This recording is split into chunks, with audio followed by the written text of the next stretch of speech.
gap in international affairs. A key theme was the urgent need to restore public trust in democracy and its core institutions. Following my time in the Chair on Thursday, I travelled to Ottawa to participate in the 23rd meeting of Speakers of the G7 countries, hosted by the Speaker of the Canadian House of Commons. This summit focused on shared challenges facing democratic systems, including the rise of disinformation and increasing political polarisation. It was a valuable opportunity to exchange perspectives and explore collaborative approaches to safeguarding democratic values. We now come to questions to Secretary of State Defence. Dr. Alison Gardner. Thank you. Question number 1, please. Secretary of State. Mr. Speaker, I'm sure the House will want to offer its sympathies to His Majesty and the Royal Family on the passing of the Duchess of Kent.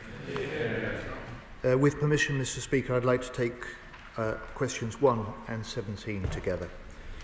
The world is more dangerous and less predictable than ever, and as a result, we need a strong British defence industry that is capable of innovating ahead of our adversaries. Mr. Speaker, our defence industrial strategy, launched later today, will meet this challenge. It will create jobs, grow skills and drive innovation. It will make defence an engine for growth in every region and nation of the UK, and it will put Britain at the leading edge of innovation within NATO. Alison. Thank you. The growing advanced ceramics industry in North Staffordshire is a key creator of unique advanced ceramic materials required for His Majesty's fighting capability, including unique armour materials for defence, ultra-high-speed munitions and for detection and security of our communications. There is a time-based opportunity to create a sovereign capability for the development and supply of ceramic matrix composites that our UK Defence Forces need, and so enhance the resilience of our defence supply chain. Will the Minister meet with me to discuss the creation of that sovereign capability and visit my constituency to see for himself the range of companies and skills on offer? Secretary of State. Mr. Speaker, I know my honourable friend will be pleased to meet with her. And she recognises the truth at the heart of the need for a strong British defence industry that is resilient and that is capable of supporting the businesses, the jobs and the innovation that we need to develop here in Britain. Gone will be the days when we let contracts in the defence field without worrying where the jobs, where the businesses and where the long-term investment will go. Katrina Murray. Thank you, Mr. Speaker. I recently had the pleasure of visiting Stuart Buchanan Gauges, a proud employee-owned business in my constituency that supplies high-quality gauges and valves to clients in over 50 countries. They even provide gauges in the Space Shuttle. They amplify the world-class SMEs that drive our economy and support the defence sector. Can the Secretary of State outline what steps the Government is taking to ensure firms like Stuart Buchanan Gauges are included in defence innovation initiatives and remain integral to the UK supply chains? Speaker, I take my hat off to the firm in my honourable friend's constituency. It is exactly the backbone of a strong British defence industry. Small, medium-sized companies, often with the potential to grow, that haven't in the past seen the support from government. That's why we've set up an SME support centre dedicated to make it easier to access the contracts from government, and why we will ring-fence 400 million of direct defence investment that will go to SMEs, and that will grow in each successive year. Trina Murray. The cherry, Mr. Speaker. Oh, you're doing on my order paper, sir. I've just asked that question. Okay, don't worry then. In which case, let's go to Mark Pritchard, who's the man that's ready to go. Story of my life, always the reserve, but I'm happy always happy to step in. Boxer, Challenger 3, and now the gun barrel facility are all going to be based in my constituency. The latter, I hope, is going to be based in my constituency, certainly in Shropshire. Would the Secretary of State like to put on record his thanks for all the hard work that all the men and women, new engineers, the 100 new employees taken on for the Boxer programme since March, RBSL and Ryan Mattel put on record his thanks Shropshire is a defence hub, and can I ask, with this new ministerial team, some of which I welcome here today, that the government will continue to invest in Shropshire and recognising the link between local universities and colleges into the defence supply chain? Mr. Speaker, far from being the reserve, he's first up for his side this afternoon, and I welcome that. I welcome the investment in Shropshire. I can reassure him that we will continue from the government side to support this, and I pay tribute, as he encourages me to do, to the workforce from his area. And when the Defence Industrial Strategy is published, Mr. Speaker, the House will see the way that we are looking to define not just the British industry, but investors, entrepreneurs, and the workforce as an essential part of strengthening British industry, British innovation, and the future for British jobs. Look forward to the Typhoon order. In route. Thank you, Mr. Speaker. Following the recent news that Norway will purchase Type 26 frigates, there was speculation in the media before the weekend that the Danish Navy may also be about to place a significant order for the Type 31. Will the Secretary of State soon be able to give the UK additional good news? Mr. Speaker, the honourable gentleman is right. This is the biggest British warship deal ever. It is Norway's biggest ever defence contract. And when the Prime Minister of Norway announced this deal, he said, we asked ourselves two questions. Who is our best strategic partner and who builds the best warships? The answer to both was Britain, and I hope, and we will work to ensure that that leads to other export contracts that will bring jobs and a future for British industry. David Chadwick. Question number 2, please, Mr. Speaker. Minister. With permission, Mr. Speaker, I should like to answer questions 2 and 22 together, and I thank the honourable members for their questions. Mr. Speaker, it's not lost on me, travelling the country and speaking to veterans, the postcode lottery of support that we have across the nation, having to repeat their stories between 6 and 9 times to land on the support that they deserve. And that's why the government has taken an unprecedented step of investing £50 million over 3 years to set up Valour. And that is 3 big chunks across the strategic, the regional and the local level to redesign our support mechanism for veterans. That will increase the headquarters size, it will allow liaison officers into our regional councils, and then at the local level it will take the best hubs to provide wraparound welfare and services for our veterans. It will give our veterans the deal they deserve. David Chadwick. Thank you, Mr. Speaker. For over 2 centuries, Gurkha veterans have served our country with extraordinary loyalty and bravery, and many of them and their families have strong ties to my constituency in Brecon. Yet, to the shock of many, thousands who retired before 1997, despite fighting shoulder to shoulder with their British comrades, often suffering injuries and wounds in the process, remain on inferior pensions, leaving too many in poverty. Does the Minister agree this injustice cannot be allowed to stand? And will he commit to ensuring all Gurkha veterans receive fair and equal pensions in recognition of their service? I'd like to thank the honourable member for his question. We have a proud and distinguished history of Gurkha soldiers serving within the British Army and indeed across defence, and I've served with them in Afghanistan and across many other conflicts. The bilateral Gurkha Veterans Welfare Committee sat most recently in June of this year and continues to ensure the needs that Gurkha veterans are met and fully understood. It's also worth noting that even British service personnel in and around that area, some didn't qualify for pensions. So there is, in some cases, parity across the board. The Gurkha Welfare Advice Centres provide handling support for a wide variety of welfare-related inquiries alongside the Brigades Association, and I myself have met with the Nepalese ambassador. I'll meet with them again soon to discuss the issue.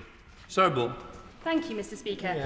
From my proud support of the National Transition event held annually in my constituency in Silverstone, I am aware of the work of Mission Community, which is a service charity tasked with the delivery of the OVA's Veterans Industry Engagement Programme, designed to advocate for our veterans by working with industry trade bodies. So can I ask, what sectors are the government actually going to be focusing on with their work so that the veterans and their families can feel the benefit as well as having a positive impact on our economy? I'd like to thank the honourable member for her question. Veterans not only defend the nation whilst in service, but they go on for the second mission of government, which is to help us prosper. The mission community I've met several times. They do a fantastic job. It's worth noting our career transition pathway. Any veteran that engaged with that on transitioning to become a civilian has an 88% rate of getting people straight into employment. And Opasend, which we launched at that event, has seen thousands of families, veterans connected up with industries to move that collaboration forward. I'll write to the individual on detail on specific industries in due course. Michelle Strogan. Thank you, Mr. Speaker. This government is resetting the relationship between those who serve and those who've served. The government's response to the Defence Committee's inquiry into the Armed Forces Covenant was a positive one. Can the Minister please provide an update on work being done to strengthen this covenant, please? I'd like to thank the honourable member for the question. When we came into government, the covenant covered 3 different departments, and we have made a pledge to the Armed Forces service personnel and those that have served and their families, and indeed those that have bereaved, that we will open that covenant, that duty, to 14 different departments, which is a commitment that will result over time in a step change in the government's relationship with those that have served. And it is a commitment we will deliver. Win Bailey. Thank you, Mr. Speaker. As we know, more than 200 families, including service families, lost their lives during the Troubles in Northern Ireland. Can the Minister set out how the forthcoming legislation will enable closure for these families who have had their wounds continually reopened for too long?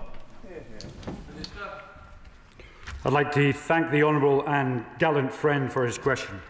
It's not lost on me that during the Trouble there were major explosions in key cities all over the country. From Brighton to Birmingham, individuals on both sides of this House indeed had to take the precautions of checking under your beds, under your cars, and making sure the lights were on before you went into certain rooms. The chances of close-quarter assassination from terrorists was ever present. Service personnel deployed to secure the peace. Some paid the ultimate sacrifice. 200 families had lost ones. That means mothers and fathers, brothers and sisters had the truth denied to them as soon as the last Legacy Act came into place. I, as a serving personnel, would always want my family to know what happened to me if I were to be killed in a conflict. Replacing and repealing the Legacy Act will enable that, but we must ensure that the process does not come the punishment for veterans. And that's why we will ensure that protections are in place to allow us to get to truth, but ensure that protection is placed so no one can rewrite history or indeed make veterans suffer anymore. Senator Minister Mark Francois. Thank you, Mr. Speaker. Well, very nearly 1/5 of a million people have now signed the parliamentary petition to protect Northern Ireland veterans from prosecutions in opposition to Labour's proposals for two-tier justice. Surely ministers must understand that facilitating lawfare against our army veterans, none of whom received letters of comfort after leaving their service, shows that Labour just doesn't have their back. I'd like to highlight to the honourable member that 200 families, 200 mothers and fathers, brothers and sisters of those that served, had their inquests and inquiries and insight and understanding closed off when that Act came into place. Serving members of the security forces, they deserve truth. But what we must also do is ensure that we provide the protection for veterans as we move forward, so they are not subject to what the honourable member mentions, which is lawfare, or indeed the process becoming the punishment for veterans as we move forward. Mark Francois. Labour's currently stalled remedial order would specifically make it easier for Gerry Adams and his friends to sue the British taxpayer whilst throwing our army veterans, many of them recruited from red wall seats, to the wolves. So after everything they put Labour backbenchers through in recent months, are Number 10 and ministers really intending to press ahead with this madness and do Gerry Adams a favour at the expense of the soldiers who opposed him? Are they pressing ahead with the remedial order, yes or no? The honourable member missing the point. You're trying to divide. You're trying to divide the House. You're trying to divide veterans. You're trying to divide the armed forces community, and it's got to stop. The reality is we are going to produce a legislation that will allow families to get to the truth. Put yourself in the shoes of the families that have lost loved ones. And then secondly, put yourself in the shoes of the veterans, of which I am a Northern Ireland veteran, and accept that if the protections are in place to ensure that the process doesn't come to punishment, we've got a good solution. Number 3, Mr. Speaker, please. Mr. Speaker, in June at the Hague Summit, all 32 NATO nations agreed to step up and increase spending on national security to 5% by 2035. And I'm proud that this Labour government played a leading part in the discussions that led to that historic agreement. Thank you, Mr. Speaker. Tomorrow we will vote on a bill which shamefully gives up the sovereignty of our military base in Diego Garcia. Given the commitment to spend more on defence, can the Secretary of State confirm if the money spent on Chagos will be included in our declared NATO spend? Mr. Speaker, I have to say to the honourable gentleman, the investment in Diego Garcia is a great investment in the defence and intelligence partnership with the United States. Together we do things from Diego Garcia that cannot be done elsewhere. We do things together that we do not do with other nations. The deal is worth less than 0.2% of the annual defence budget. And how is it that the Conservatives have got themselves on the wrong side of this argument about national security when we stand alongside the US as our closest allies? Callum Anderson. Mr. Speaker, Britain's commitment to the 5% NATO target clearly sends a strong signal of our resolve, but that pledge must command public confidence that that money will be spent wisely. So can the Secretary of State provide more detail on how he's working with the Treasury, the Cabinet Office and others to ensure that every additional pound of public investment in defence delivers value for money for the taxpayer? Well, my honourable friend is right. It isn't just how much the government spends, it's how well the government spends. And Mr. Speaker, you will remember that under the previous government, the Public Accounts Committee branded our defence procurement system as broken. We're reforming procurement, and that will be part of my honourable friend's statement this afternoon on the defence industrial strategy. But at the heart, we made a commitment to the British people at the last election that we would raise defence spending to 2.5% of GDP. We are doing that. We are doing that 3 years early. This is a government that is delivering for defence and delivering for Britain. Right, let us go to Sir Julian Lewis. When the Defence Secretary says that the Chagos giveaway will amount to no more than 0.2% of our defence budget, that suggests that the cost of the Chagos giveaway will in fact come out of the defence budget, doesn't it? Mr. Speaker, on the contrary, both the Foreign Secretary and I have been consistent, taken across the range. The cost of the settlement with Mauritius for Diego Garcia is split, but MOD and FCDO. For defence, our commitment is less than 0.2% of the defence budget. It is a good investment for this country. It gives us the sovereign right to operate that base with the Americans for the next 99 years. Okay, Kirst. Mr. Speaker, I welcome the leadership displayed by the Prime Minister and Defence Secretary and our commitment to the historic 5% pledge. What steps will NATO take to further strengthen our response to growing Russian aggression? Mr. Speaker, the response of NATO has produced exactly the contrary results that President Putin would have wanted when he invaded Ukraine 3.5 years ago. NATO is now bigger, 32 nations strong, and in that June summit, the commitment that all 32 nations have made to increase national security spending by 2035 to 5% is a strong deterrent message to Putin and to Russia and to other adversaries, and it will make NATO stronger and bigger and stronger in order to deter in the years ahead. So, Secretary of State James Cartledge. Thank you, Mr. Speaker. And can I congratulate the Honourable and Gallant Lady for North East Derbyshire and the Honourable Gentleman for Plymouth, Sutton and Devon on their promotions, but can I also send my best wishes to the Honourable Lady for Liverpool Garston. It was always a pleasure to work with her. On defence spending, Mr. Speaker, can the Secretary of State confirm what percentage of GDP will be used to set the cost envelope for the Defence Investment Plan? Mr. Speaker, when we've settled our Defence Investment Plan, when we produce our annual report and accounts, the data that the Honourable Gentleman seeks will be clear, will be set out in the customary way to this House. Right, let's just go back to James Cartledge. Thank you, Mr. Speaker. Well, the answer, interestingly, is not 3.5%. It's not 3%, it's not even 2.6%. Those are the figures we declare to NATO, not the MOD's budget.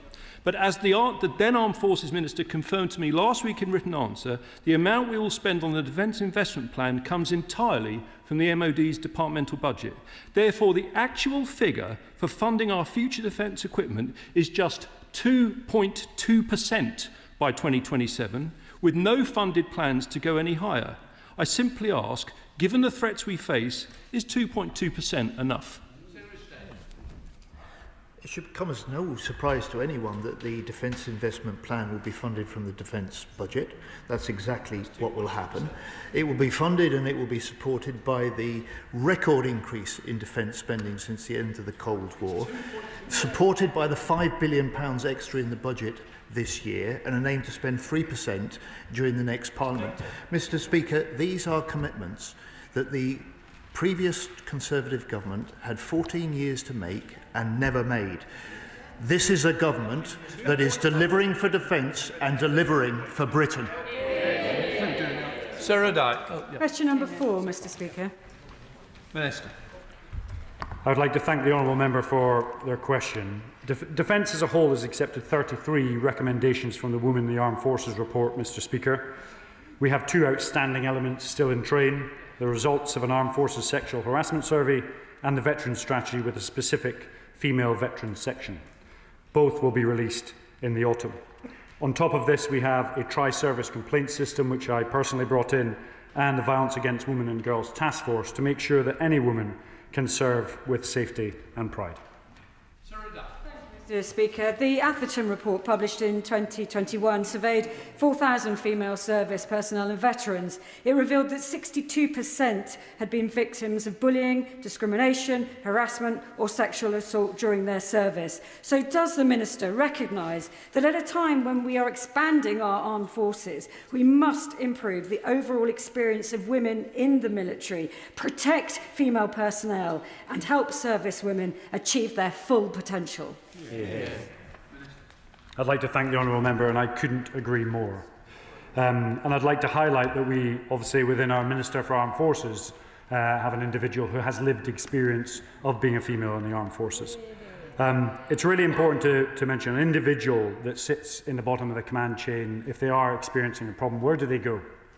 Where do they seek help? Who do they complain to? You can't do it within the chain of command in some cases. It may not be appropriate, you may not want to. And that's why the Violence Against Women and Girls Task Force is so important, and the tri-service complaint system. It will allow people to come outside of the command chain, raise those issues and make sure they're dealt with appropriately. Peter Bedford. Question 5, Mr. Speaker. Minister. Thank you, Mr. Speaker. The Prime Minister has made tackling small boats and closing every asylum hotel a priority. Last week, I met with cross-government ministerial colleagues to discuss how Defence will contribute to that work. We have deployed a military planning team to assist the Border Security Command and the Home Office to look at military and non-military sites for temporary but adequate housing so we can accelerate closing asylum hotels. Peter Bedford. Thank you, Mr. Speaker. The safety and security of my constituents is my #1 priority. But given the national security risk posed by some of those crossing the English Channel illegally, I would ask the Minister to re-look at using military assets to physically stop those small boats landing in the first place. Will he do that today? Well, I'm grateful for his question, and I share his passion for keeping our country safe. Can I refer him to the work of Isotrope, which was a military operation undertaken by the last Conservative government that put the Navy in charge of securing the English Channel. It concluded that naval assets were not suitable for that task. It's already a dangerous crossing, and they concluded that military assets only made it more dangerous, which is why the armed forces now are assisting the Home Office and Border Security Command in looking about how we can provide that accommodation to close the asylum hotels, how we can speed up the processing of asylum applications, something the government that he backed shamefully stopped when they were in power. There's a lot of work to do, but we're making progress.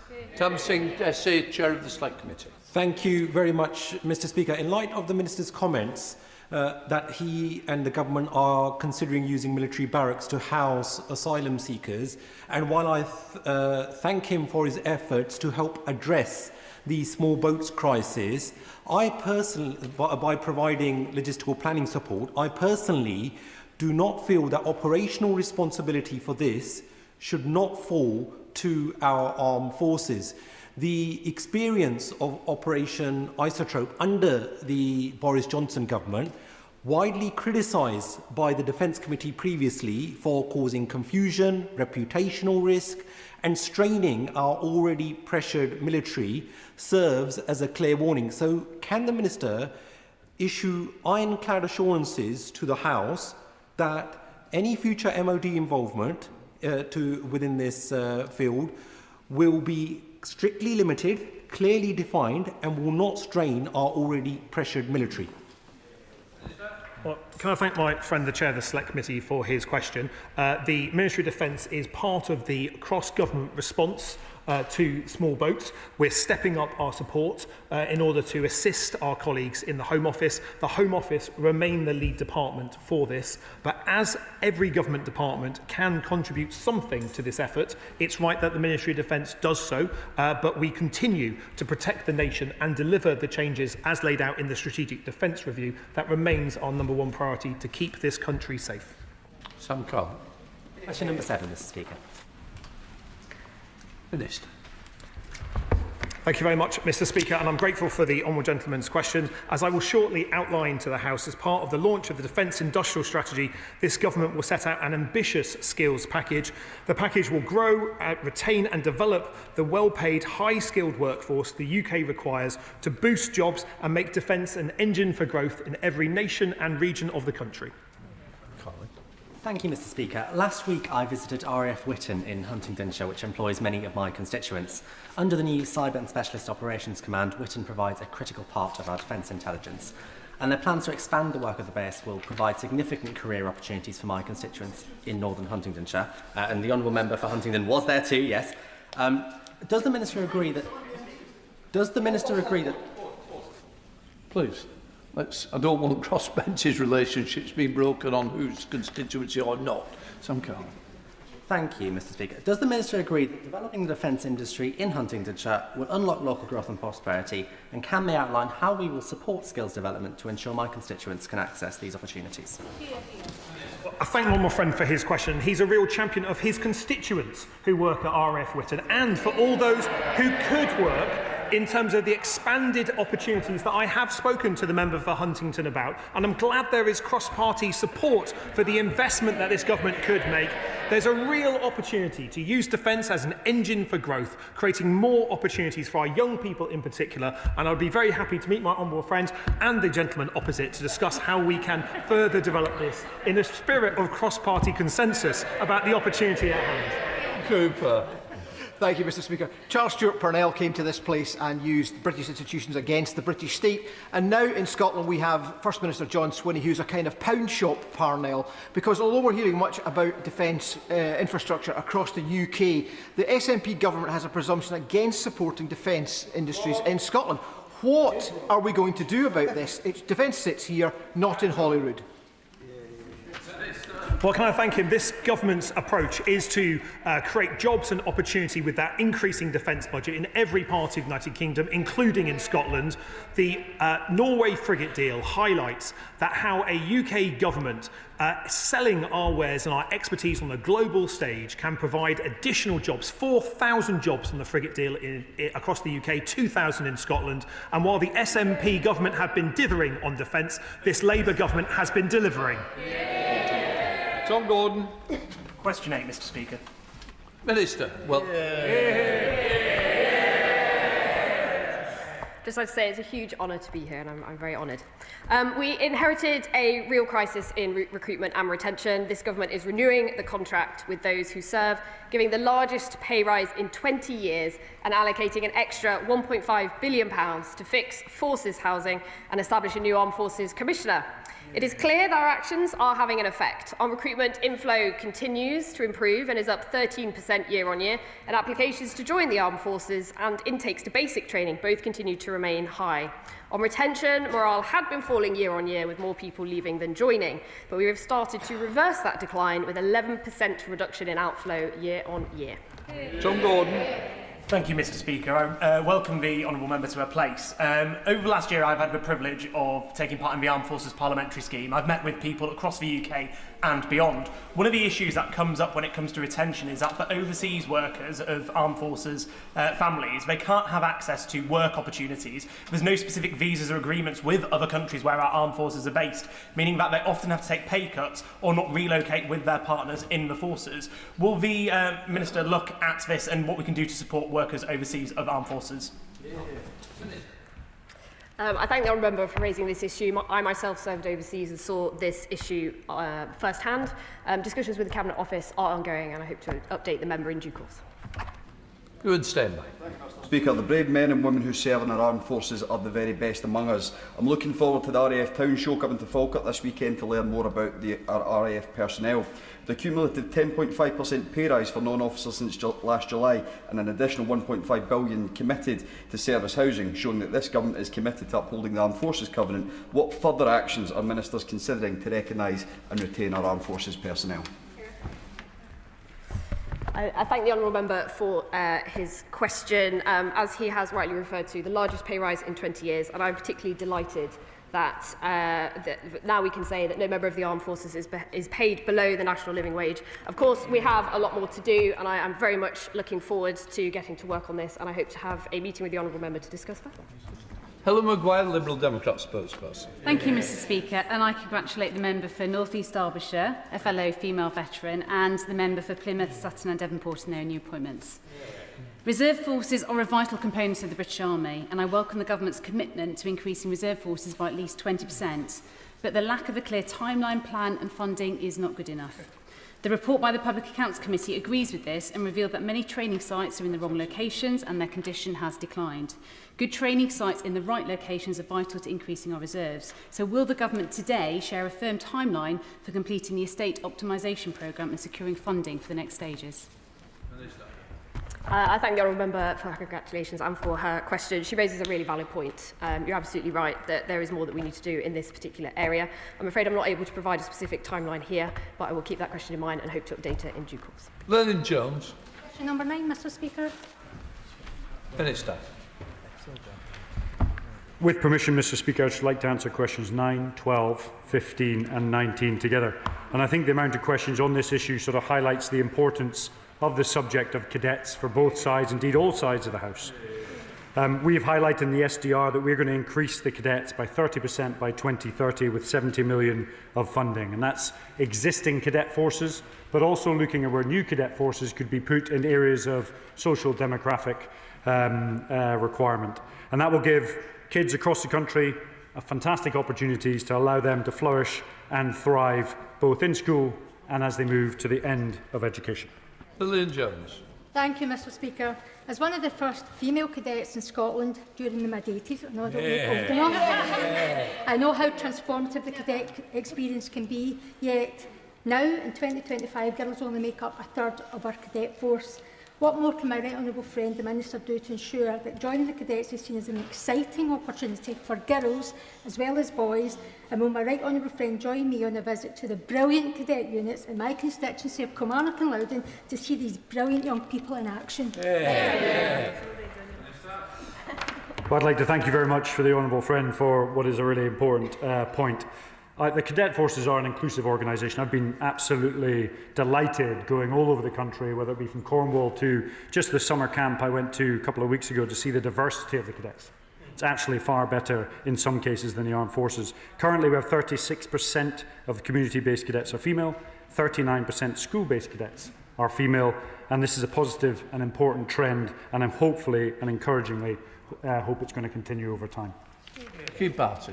Thank you, Mr. Speaker. I was delighted to be also my school, King Edward School Combined Cadet Force in the RAF section. And until recently, I was on the board of the West Midland Reserve Forces and Cadets Association. I was actually quite pleased to see the lofty ambitions of the government to increase cadet sizes. But I was very worried to see the comments by the Public Accounts Committee, which recently said that there is a distinct lack of detail and funding to achieve those numbers. Without the funding and without the detail, surely these plans and numbers are just meaningless, aren't they? So I'd like to thank the honourable member for a question. I think there's two different issues here. The first one is about expanding the cadet forces 30% by 2030. There's 70 million behind that, and the plan is being developed how to deliver it. The second point you raised about the Public Accounts Committee is around the Reserve Forces and Cadets Association, primarily around infrastructure, which we're also working on now. That's a legacy issue.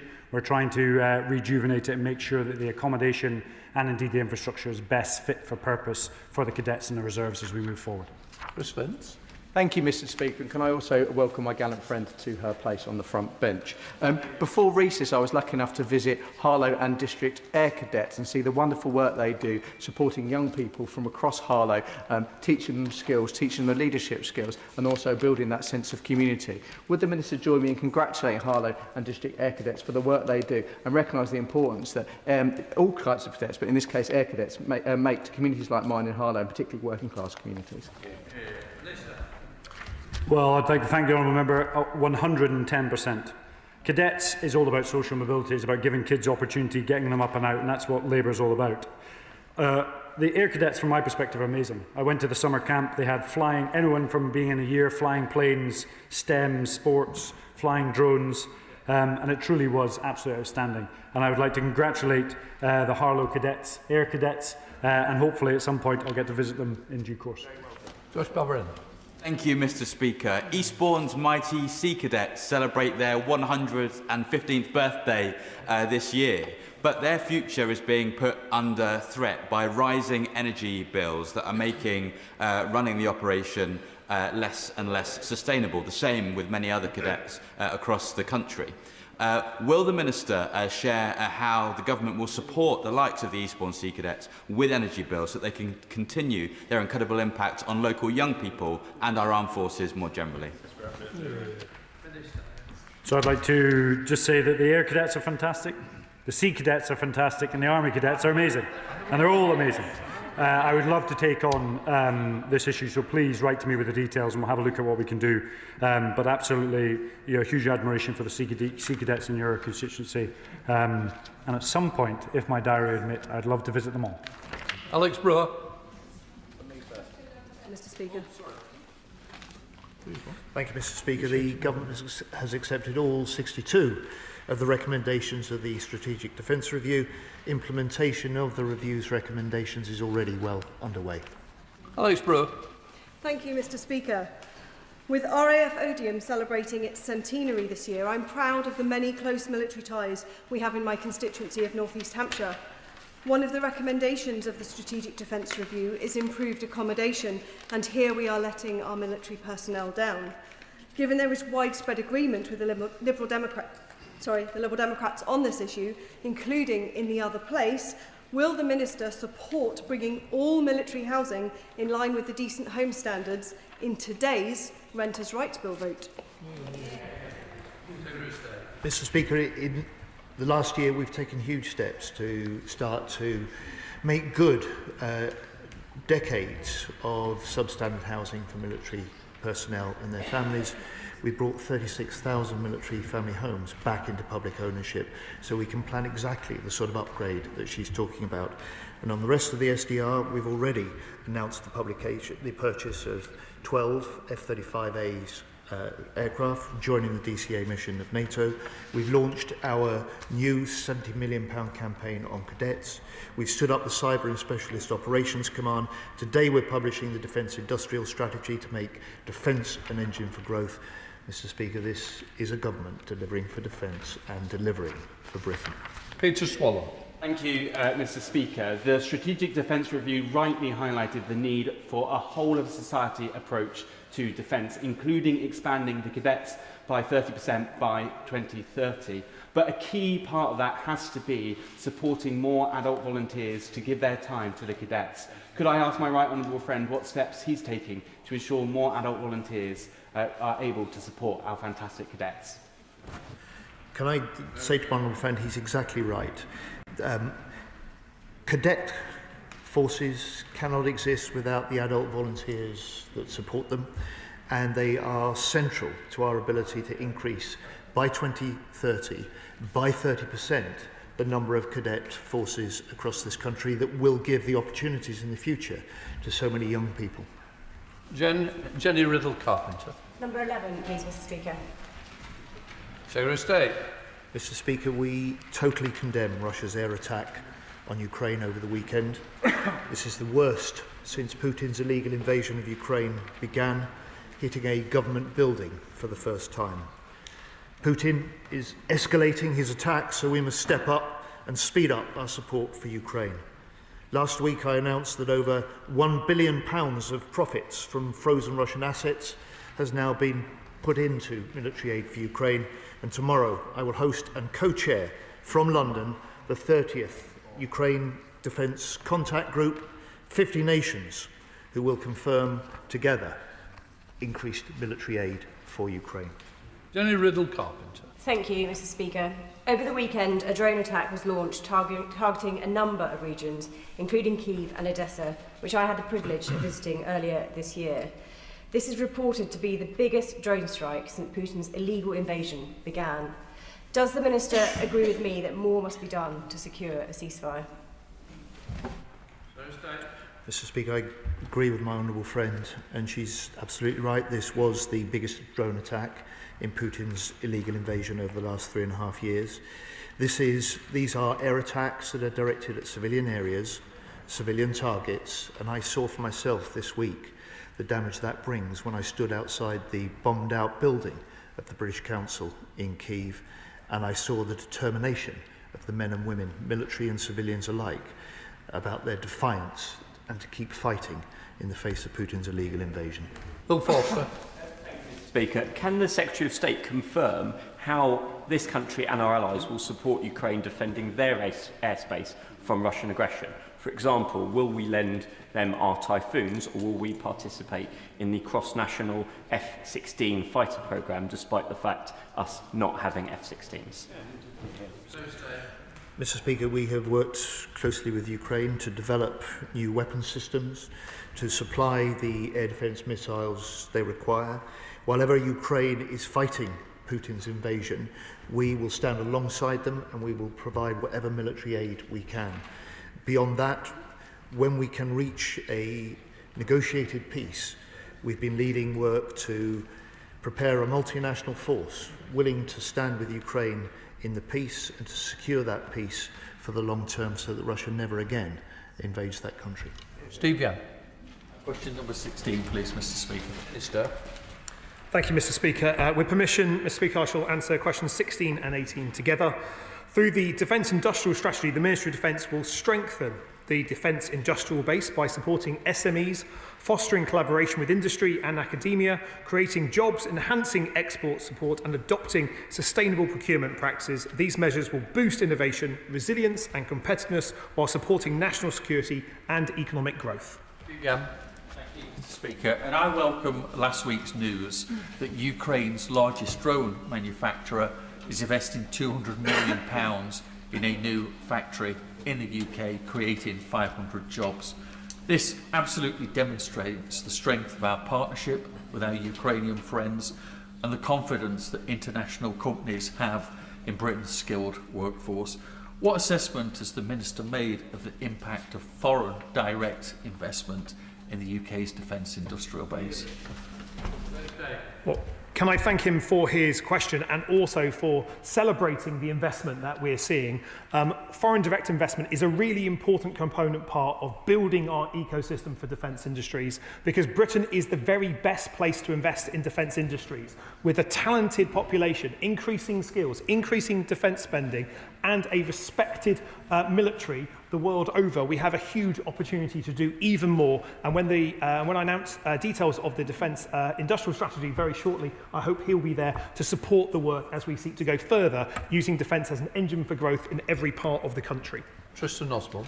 Thank you very much, Mr. Speaker. Medway has a proud tradition with its former dockyard in Chatham. I visited last week the BAE Systems Aviation Centre in Rochester in my constituency, where we were looking at graduates and apprentices. What more can be done to support graduates and apprentices into defence? And will the Minister take up the opportunity to visit the BAE Systems site to look at the work in person? Can I thank my friend for his question and for his championing of the site at BAE Systems in Rochester.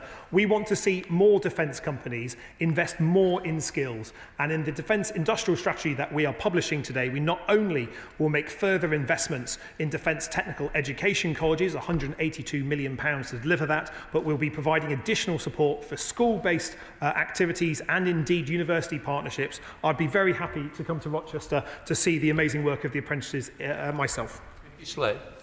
Mr. Speaker, shortly before recess, I visited a small precision engineering firm that's involved with tooling in the defence industry. They shared the challenges they faced in looking at defence contracts and explained that there seems to be no priority for UK businesses, unlike in France, where they prioritise French businesses. I'm sure the Minister would agree that defence investment boosts growth across our constituencies. Would he meet with me and the business to understand how we can boost British businesses in this sector? Well, as a minister just promoted by the son of a toolmaker in the right reshuffle, tooling is a very appropriate question to mention. We are providing more of that increased defence budget, targeting at British companies and in particular British SMEs, with the development of the new Defence SME Hub that will allow more SMEs to access the defence contracts that we're providing as part of our growing renewal of our armed forces. I'll be very happy meeting her to discuss her constituency business. Thank the Minister very much for his answers. I know the Minister is a regular visitor to Northern Ireland. I know that Talis has received significant contract work from the MOD and 200 jobs have come out of that. Spirit has also achieved some of that, them extra jobs, but there are many other defence companies who could also take advantage. Can the Minister confirm that those other companies will have the same opportunities? Thank you. I'm very happy to say that we are seeking growth in defence businesses in every part of the United Kingdom, and when we launch the defence industrial strategy very shortly, I hope he will be able to see one of the new defence growth zones that we'll be announcing in Northern Ireland, providing opportunities for young people to start new and good careers in defence, but also companies that might not think of themselves as a defence company at the moment, being able to sell in not just the UK armed forces, but provide export opportunities, selling to our allies around the world. The best objective. Thank you, Mr. Speaker. Number 22. Ministers. Minister. Thank you very much, Mr. Speaker. Turn to the right page. The SDR sets out the government's vision for the future of defence to make Britain safer, secure at home and strong abroad. This is backed up by the government's historic defence investment, 2.6% on defence spending from 2027. And as part of the SDR implementation, we're developing a 10-year defence investment plan that will be published this autumn. The best objective. Thank you, Mr. Speaker. On Friday, I visited Paragraph, a local business in my Huntingdon constituency, founded by Simon Thomas. They are a hugely successful spin-out from Cambridge University, which is developing and manufacturing next-generation electronic devices using graphene. These products provide solutions in a range of industries, from quantum computing to diagnostics. As you can imagine, with a world-leading technology, there is a huge array of potential military applications, and indeed the company has already been contacted by our NATO allies. So could I invite the Secretary of State and indeed the new Procurement Minister to visit Paragraph, meet with CEO Simon Thomas, and look at how we can seize the initiative within defence with an innovative and world-leading technology, a real British and Huntingdon success story. Well, can I thank him for his continuing champion of not just defence businesses in his constituency, but defence in total. The amount of PQs that I've answered from him certainly shows his strong interest in this area. I want to see more of our defence budget focused on the novel and innovative technologies. That's what we announced in the Strategic Defence Review, with 10% going to those advanced technologies. There's a real opportunity to create more jobs, but provide the world-leading innovation that will give us the edge on the battlefield, because the nation that innovates the most will be the nation that wins in any conflict. I'll be very happy to discuss that further with him. Peter, Dr. Pisbrand. Thank you, Mr. Speaker. The East of England has a proud record of defence innovation. Indeed, on my holiday to Lincoln, I stayed at the White Hart Hotel, where the battle tank was first conceived during the First World War. So would the Minister agree that investment in technical colleges of excellence, such as that at Bury St Edmunds, are absolutely key to defence innovation? I have some recommendations for other defence holiday tourism if he would like some to help as well. But can I say to him that he's absolutely right to be raising the importance of skills. There's huge opportunities across the nation in defence industries, but we need the workforce of the future to deliver them. And that is why in the Defence Industrial Strategy being announced this afternoon, he will see more investment in skills, not just in defence technical and excellence colleges, but in schools and university clusters as well, really maximising the opportunity to enhance our skills offer and make defence an engine for growth everywhere in the country. Question 21, Mr. Speaker. Minister. Thank you. I thank the honourable member for her question. The Armed Forces Welfare Support Policy, JSP 770, underwent a full review and was published in January 2025. It now includes updated information and guidance to ensure welfare support structures are appropriate, accurate and informative for service personnel and their families. Welfare support lies within the chain of command, with commanding officers overseeing the delivery of welfare support units within their units. Mr. West. Thank you, Mr. Speaker. One of Labour's key manifesto commitments was to give our armed forces greater representation through the creation of an Armed Forces Commissioner, a promise that we've made good on with the passage of the bill last week. How does the Minister expect this to improve the lives of our service personnel and their families? As the honourable member rightly notes, Armed Forces Commissioner Act, I can now refer to it, received royal assent last week, and I think this is a fantastic step forwards. Actually highlights there is more to do. There are many aspects of service life where even small changes can make a massive difference to the overall experience of service personnel. We come to Stopperton Scremstone. Question 1, sir. Secretary of State. Mr. Speaker, may I pay tribute to my honourable friend, the member for Liverpool Garston. She served as a minister in this government and the last Labour government with great commitment, and we thank her for her service. Mr. Speaker, last week I travelled to Norway to sign the biggest British warship deal ever, a £10 billion contract that will secure 4,000 jobs for the next 2 decades. Last week I also visited Kyiv, my 5th visit to Ukraine. I met with Defence Minister Shamal, I visited a drone factory, and I also chaired a meeting of the Coalition of the Willing with over 30 defence ministers. The message to Moscow from one and all was one of defiance and determination. The Ukrainians will keep fighting Russian aggression, and the coalition will step up support for Ukraine and step up preparations for a peace in Ukraine. Tomorrow, I will co-chair the meeting of the Ukraine Defence Contact Group, attended by around 50 nations from London, and I will also host this week the meeting of the E5 Defence Ministers here in London.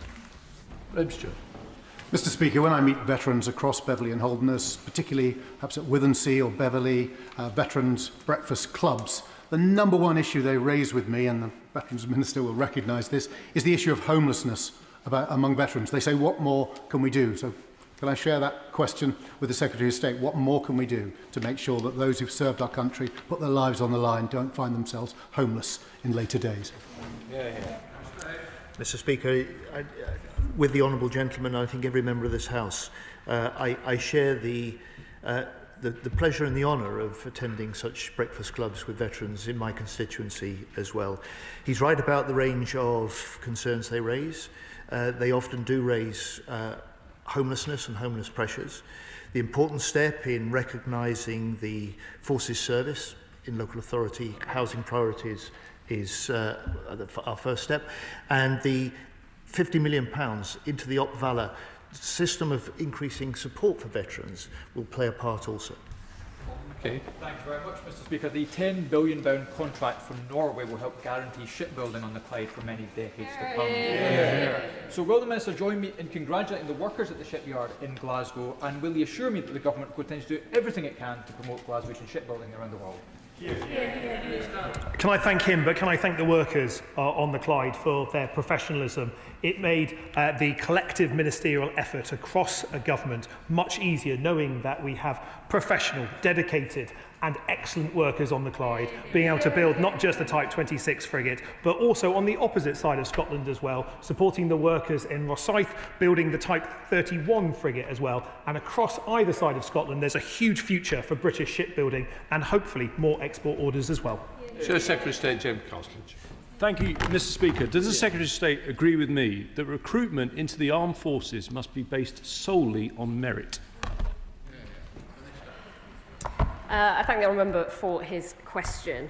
As he will know, we must have the absolute best of our country who are recruited into the armed forces to serve.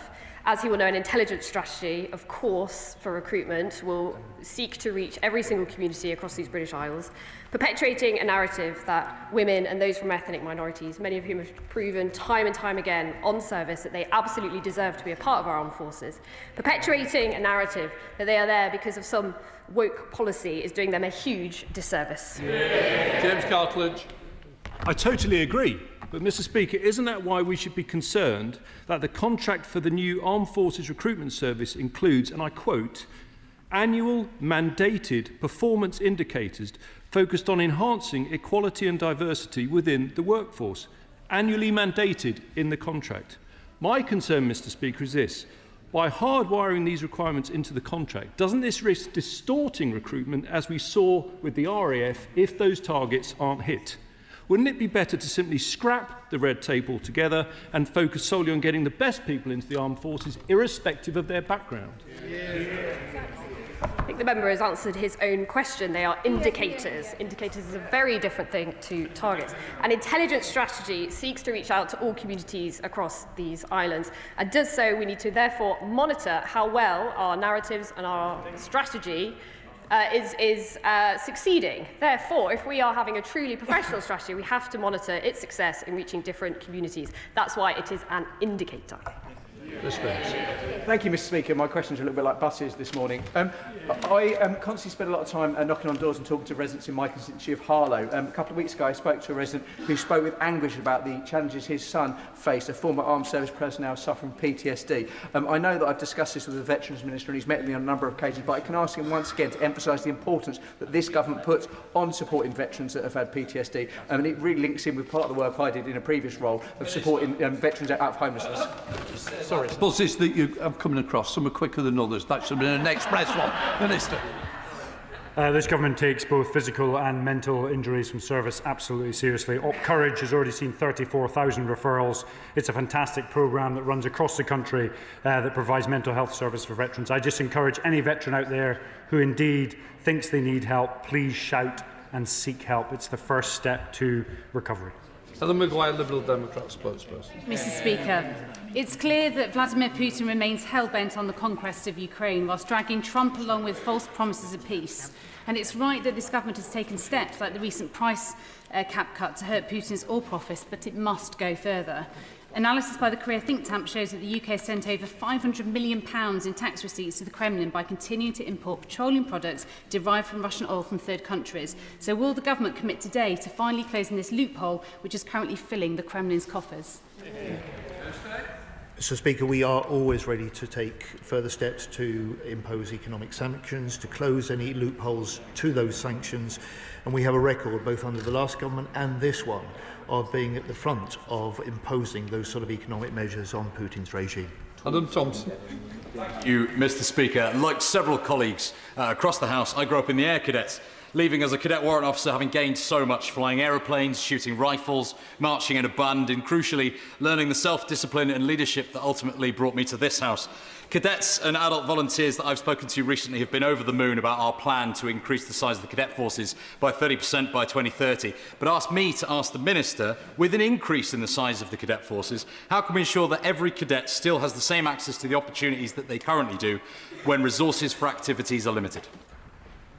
I'd like to thank the honourable member for the question. The expansion of the cadets 30% by 30 is absolutely front and centre of my portfolio, and we're going to ensure that that 70 million is spent to expand the services but increase the standard of training, insight and access those cadets have across the country. Gideon Amos. Thank you, Mr. Speaker. I congratulate the honourable gentleman and the honourable lady on their positions. But could the Minister explain to my constituent, former senior aircraftsman Mark Shepherd, who was subjected to a discriminatory dismissal from the RAF, denying him his whole future career in the RAF, why he has been accepted for an impact payment but denied a discharge and dismissal payment with no explanation? And would the Minister review the principles, the whole DDP, so that it remains honours the principles? Democrats as well, Minister. I'd like to see the details of that case. Please write to me separately and I'll have a look into it. There's a whole plethora of issues and complexities with some of these policies, but I'll take this one on and have a look. Please write to me in due course. Katrina Berry. Thank you, Mr. Speaker. We've already highlighted the investment, the very welcome investment on the Clyde and the Forth in shipbuilding, and it clearly demonstrates the real benefit of being part of the union.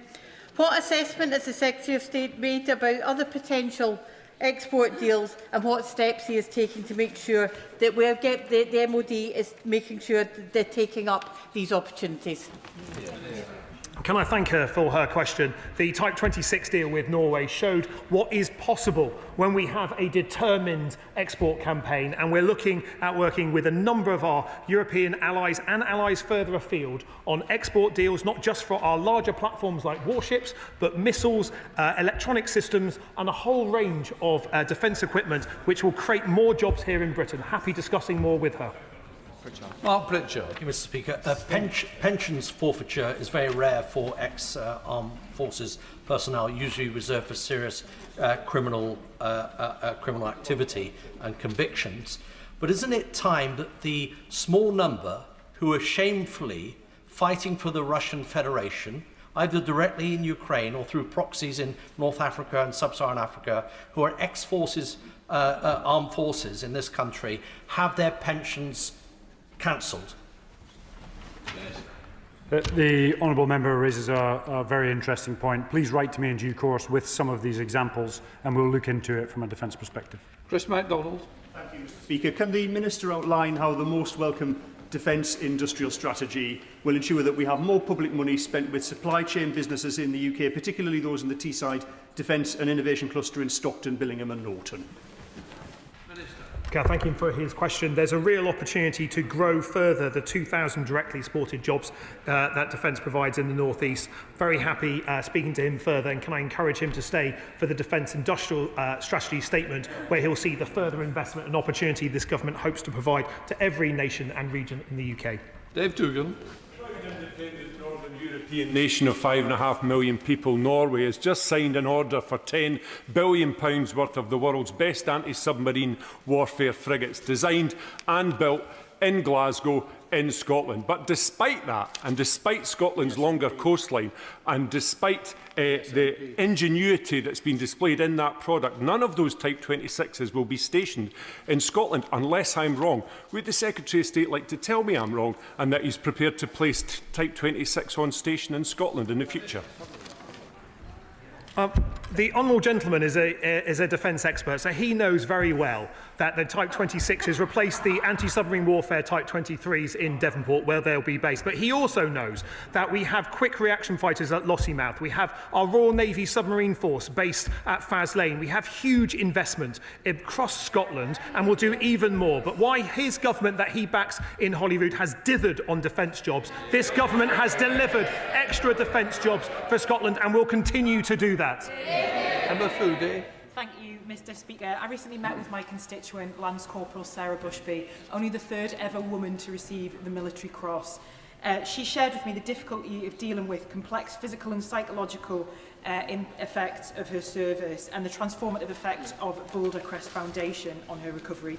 Would the Minister meet with me and Sarah to hear about the work of the Foundation?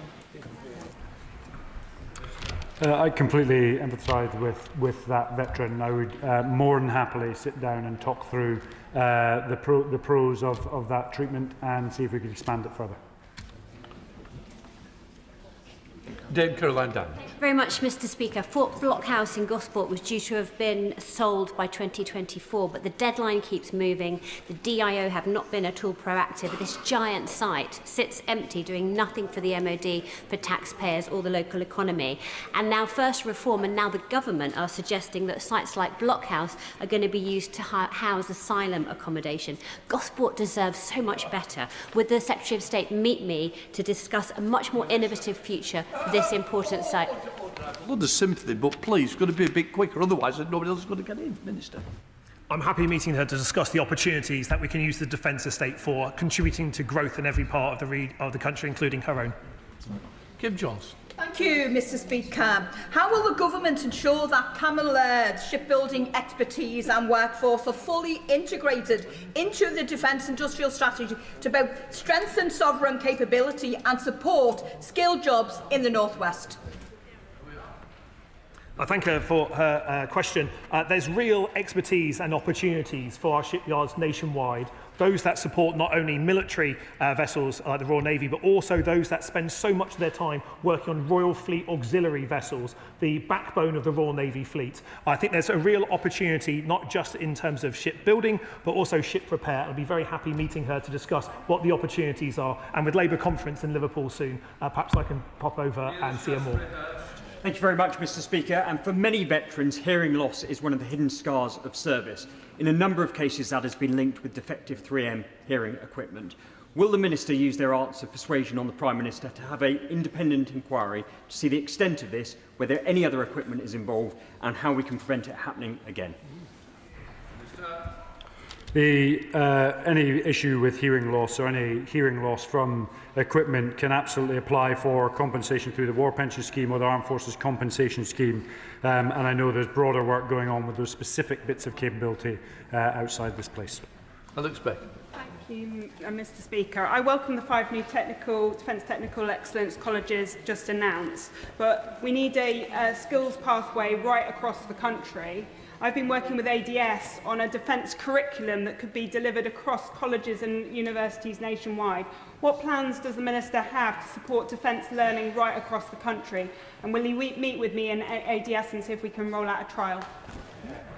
My honourable friend is simply prolific in the areas that she's seeking to improve defence, and I'll be very happy meeting her to discuss this further. There'll be an announcement on skills in the Defence Industrial Strategy coming out this afternoon, and there's a real opportunity to expand it, not just in defence technical education colleges, but in institutions nationwide. Thank you, Mr. Speaker. Will the Secretary of State guarantee, yes or no, that no British serviceman or veteran will face prosecution for actions taken in Northern Ireland while serving their country? So as mentioned already, we're going to ensure there are protections in place to look after our veterans as we go through the process. The reality is, and I'm really honest, that if people broke the law, they will be held accountable. But I assure you that veterans that served will be protected. Chris Webb, final question. Mr. Speaker, young people in my constituency of Blackpool South are crying out for decent, well-paid jobs, especially in the defence sector. So will the Secretary of State agree to meet with me to discuss about a typhoon order that's desperately needed for our country, but for jobs across Blackpool and Lancashire? Mr. Speaker, I will indeed, and my honourable friend will be encouraged, I hope, by the visit I paid to Turkey and the initial agreement that I've signed with Turkey for a big new order of typhoons which will be built in Lancashire. I look forward to the order. Before we come to the urgent question, I shall remind honourable members to avoid referring directly to any criminal cases which are currently before the courts. There is also an active application for judicial review relating to the prescription of Palestine action. I, as Mr Speaker, have decided to grant a waiver in relation to that case, as it concerns a matter of public order in which there are significant public interest. Members are therefore to refer to the case that is in the course of proceedings, and I will now start with Stella Creasy. Thank you, Mr Speaker. Let everyone leave.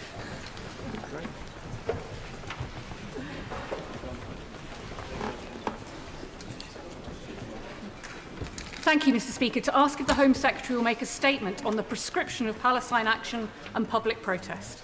Mr Jarvis. Mr Speaker, anyone who wishes to demonstrate about the humanitarian situation in Gaza or the actions of any government, including our own, has the absolute freedom to gather with others and voice their views, provided that they do so within the law. But supporting Palestine and supporting a prescribed terrorist organisation are not the same thing. The vitally important issue of Palestinian rights should not be co-opted by one organisation that has shown that it is willing to use violence in pursuit of its cause. The clear advice and intelligence given to the then Home Secretary earlier this year was that Palestine action satisfy the relevant tests in the Terrorism Act of 2000 and should be prescribed. Now, some of those holding placards in support of Palestine action may not know the extent of its activities. It has conducted an escalating campaign involving intimidation and sustained criminal damage, including to Britain's national security infrastructure. Some of its attacks have involved the use of weapons, resulting in alleged violence and serious injuries to individuals. Palestine Action's members have been charged with violent disorder, grievous bodily harm with intent, actual bodily harm, criminal damage and aggravated burglary. Charges that include, in the assessment of the Independent Crown Prosecution Service, a terrorism connection. Now, Mr Speaker, these are not the actions of a legitimate protest group. And for a government to ignore expert security assessments, advice and recommendations would be highly irresponsible. Were there to be further serious attacks or injuries, there would rightly be questions asked about why action had not been taken. Now, the Metropolitan Police has confirmed that a total of 890 arrests were made at a demonstration in central London on Saturday.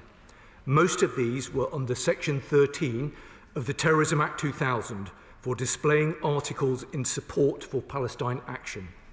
33 people were arrested for other offences, including 17 assaults on police officers. As the Metropolitan Police have pointed out, this was in stark contrast to the 20,000 people who peacefully marched and attended the Palestinian Solidarity Campaign demonstration. Now, demonstrations of this scale require a significant policing response. The new Home Secretary joined the Commissioner of the Metropolitan Police on Saturday to observe the force's operations and express her backing for the officers working tirelessly to enforce our laws and maintain order. The fact that some officers were subjected to violence and abuse is utterly shameful. Now, Mr Speaker, it is completely understandable that people rightly feel very strongly about the situation in Gaza, but supporting or being a member of a prescribed terrorist organisation is a criminal offence and will never be acceptable, regardless of the wider context. We all want the suffering in Gaza to end and the remaining hostages returned. We all want to see peace. So I say to the House that we must keep our focus squarely on achieving those aims and not on one harmful group that refuses to abide by our laws and threatens our public safety. Can I just say, I don't know who's doing the speeches, but it is 3 minutes. Every time I'm going to crack down it. In future, I will begin to stop ministers and shadow ministers if they don't keep the time. I've got to get backbenchers in. So does the Minister agree that we'll stick to time in the future? Thank you. I'm glad there's some acknowledgement. Stella Creasy. Thank you, Mr Speaker. Nearly 1,500 people now have been arrested because of concerns about prescription. There is clearly a problem with violence and intimidation in our politics, and we have to get this right because public confidence is also falling too. I am not here as a supporter or defender of Palestine Action and their tactics. I condemn without hesitation abuse, intimidation and attacks on the police and any political opponent. The case for acting on the group itself was and is strong. We've seen a pattern of violence at their events, and they have not disassociated themselves from that violence. But we also see police and refugees being targeted for violence alongside those who want to protest about immigration matters. Banners that say, "Kill them all, let God sort them out." Neo-Nazi groups circling. And we cannot ignore the impact on policing on our streets because of these incidents. That this is just not sustainable for our police or our criminal justice system. There is a difference between people protesting using violence and people protesting the use of prescription. If we don't get right the response, if we continue to arrest those in that secondary category, the seriousness of the term terrorism risks losing its meaning, becoming diluted rather than strengthened. Prescription was supposed to be about stopping those inciting direct harm and violence. Going after somebody with a poster testing the boundaries of liberty, many of whom are clear they don't support Palestine Action but feel strongly about Palestinian rights or free speech, confuses rather than clarifies the government's intention. People must be able to protest what is happening in Gaza, and the focus should be on what is happening in Palestine, not in Parliament Square. Mr. Speaker, I ask for this question because I think it is for us to act. Legislation on public order focuses on specific acts. Prescription orders target specific terrorist groups. Nothing sits in between this. Given this, I want to ask the Minister the following. What discussions has he had with the police about distinguishing between members of Palestine Action and people concerned with prescription itself? The offence of recklessly encouraging support of a prescribed group runs counter to that focus on criminality. If he won't abolish that offence, will he at least set out guidance to the CPS and the police about any public interest test in using it? The previous policing minister... Order. Look, this is what happens. Please, you were told earlier, I granted the UQ because I thought it was important to you, and you were absolutely advised it was 2 minutes. I think you've now finished, or you're just about to. Okay. I do apologise, Speaker, I was advised it was 3, but that's my fault. Look, terrorism is different from terrorising opponents, but both should be criminal offences. Will the Minister commit to a review of this section so that we can get it right for the sake of our democracy? I believe Sean did correct it to say it was 2. So I don't want the department to be blamed. OK, that's correct. Thank you. Right, Minister. Thank you, Mr. Speaker. Let me say to the honourable member that I'm genuinely grateful for her bringing these issues to the House. These are important matters, and it's right that ministers are held accountable for them. Let me say to her first point that I'm sure the whole House will agree with the remarks that she made about violence and intimidation in our politics. They have absolutely no place. And I know that she will be aware that there's a significant body of work taking place across government, coordinated through the Defending Democracy Task Force, to ensure that all of our elected representatives are able to do their duty and represent their constituents without fear or favour. And that is something that this government takes very seriously indeed. She makes a number of points, and I'll struggle to respond to all of them. Let me just say something that I know that she will understand, that the police are operationally independent of government. And of course, we remain in very regular contact. But I do think it's important to actually take the opportunity to thank the police for the important work they do. They come under a huge amount of scrutiny, rightly so, but I think we saw this weekend an impeccable police operation where brave officers stood and did their duty, and 17 of them, at least, were allegedly assaulted in the line of duty.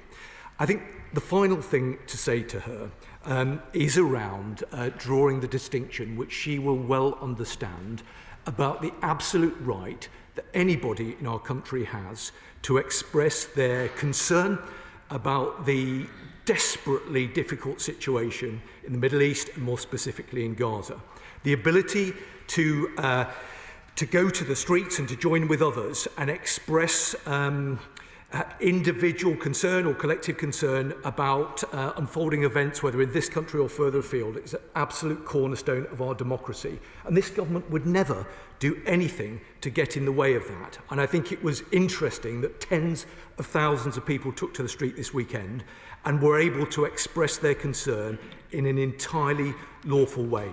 She asked me about whether we're sort of seeking to review any of the elements within the Terrorism Act. I think it's worth pointing her to the comments that were published recently by Jonathan Hall, KC, the independent reviewer of terrorism legislation, who said in a published article with regard to Palestine action, there is no way ordinary criminal law would be effective against funding, training and recruitment in tackling this group. The government have to ensure public safety, and that is what this government will always seek to do. Yes. Shadow Home Secretary Crystal. Thank you, Mr. Speaker.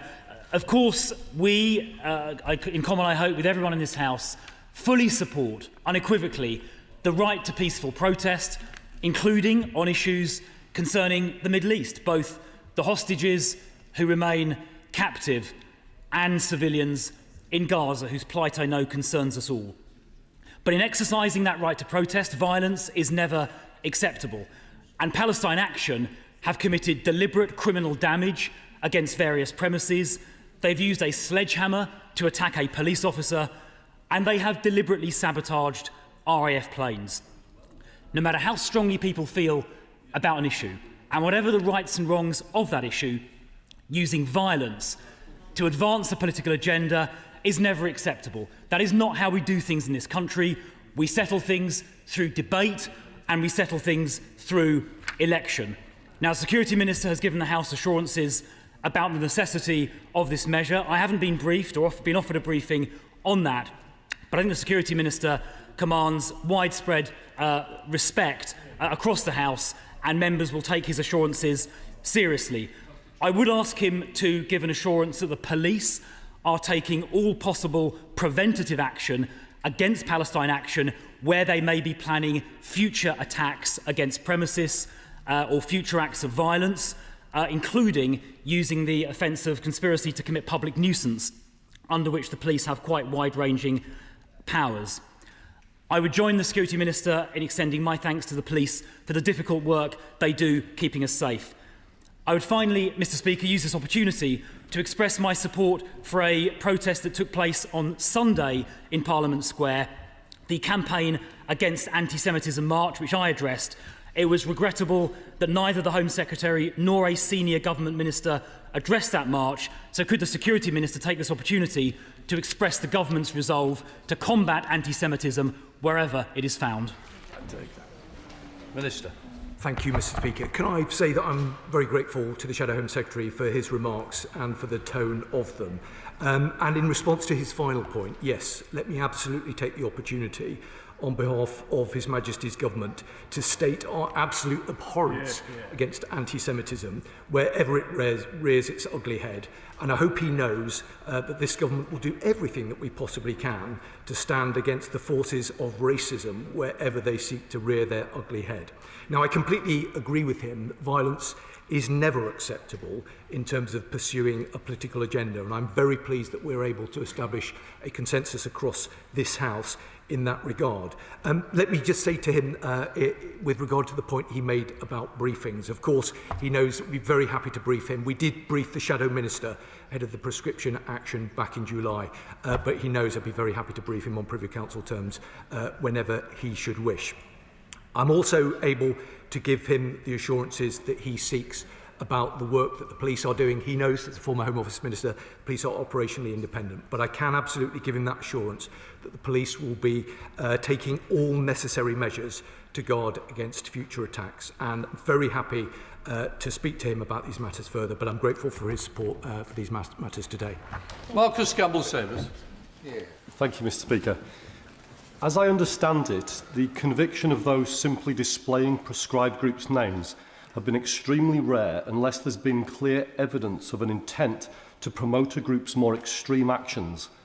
If this is the case, and as it's clear that the acts of protest and civil disobedience seen in recent days are not acts which would ordinarily form part of a case for prescription, Why don't the police simply stop the arrests?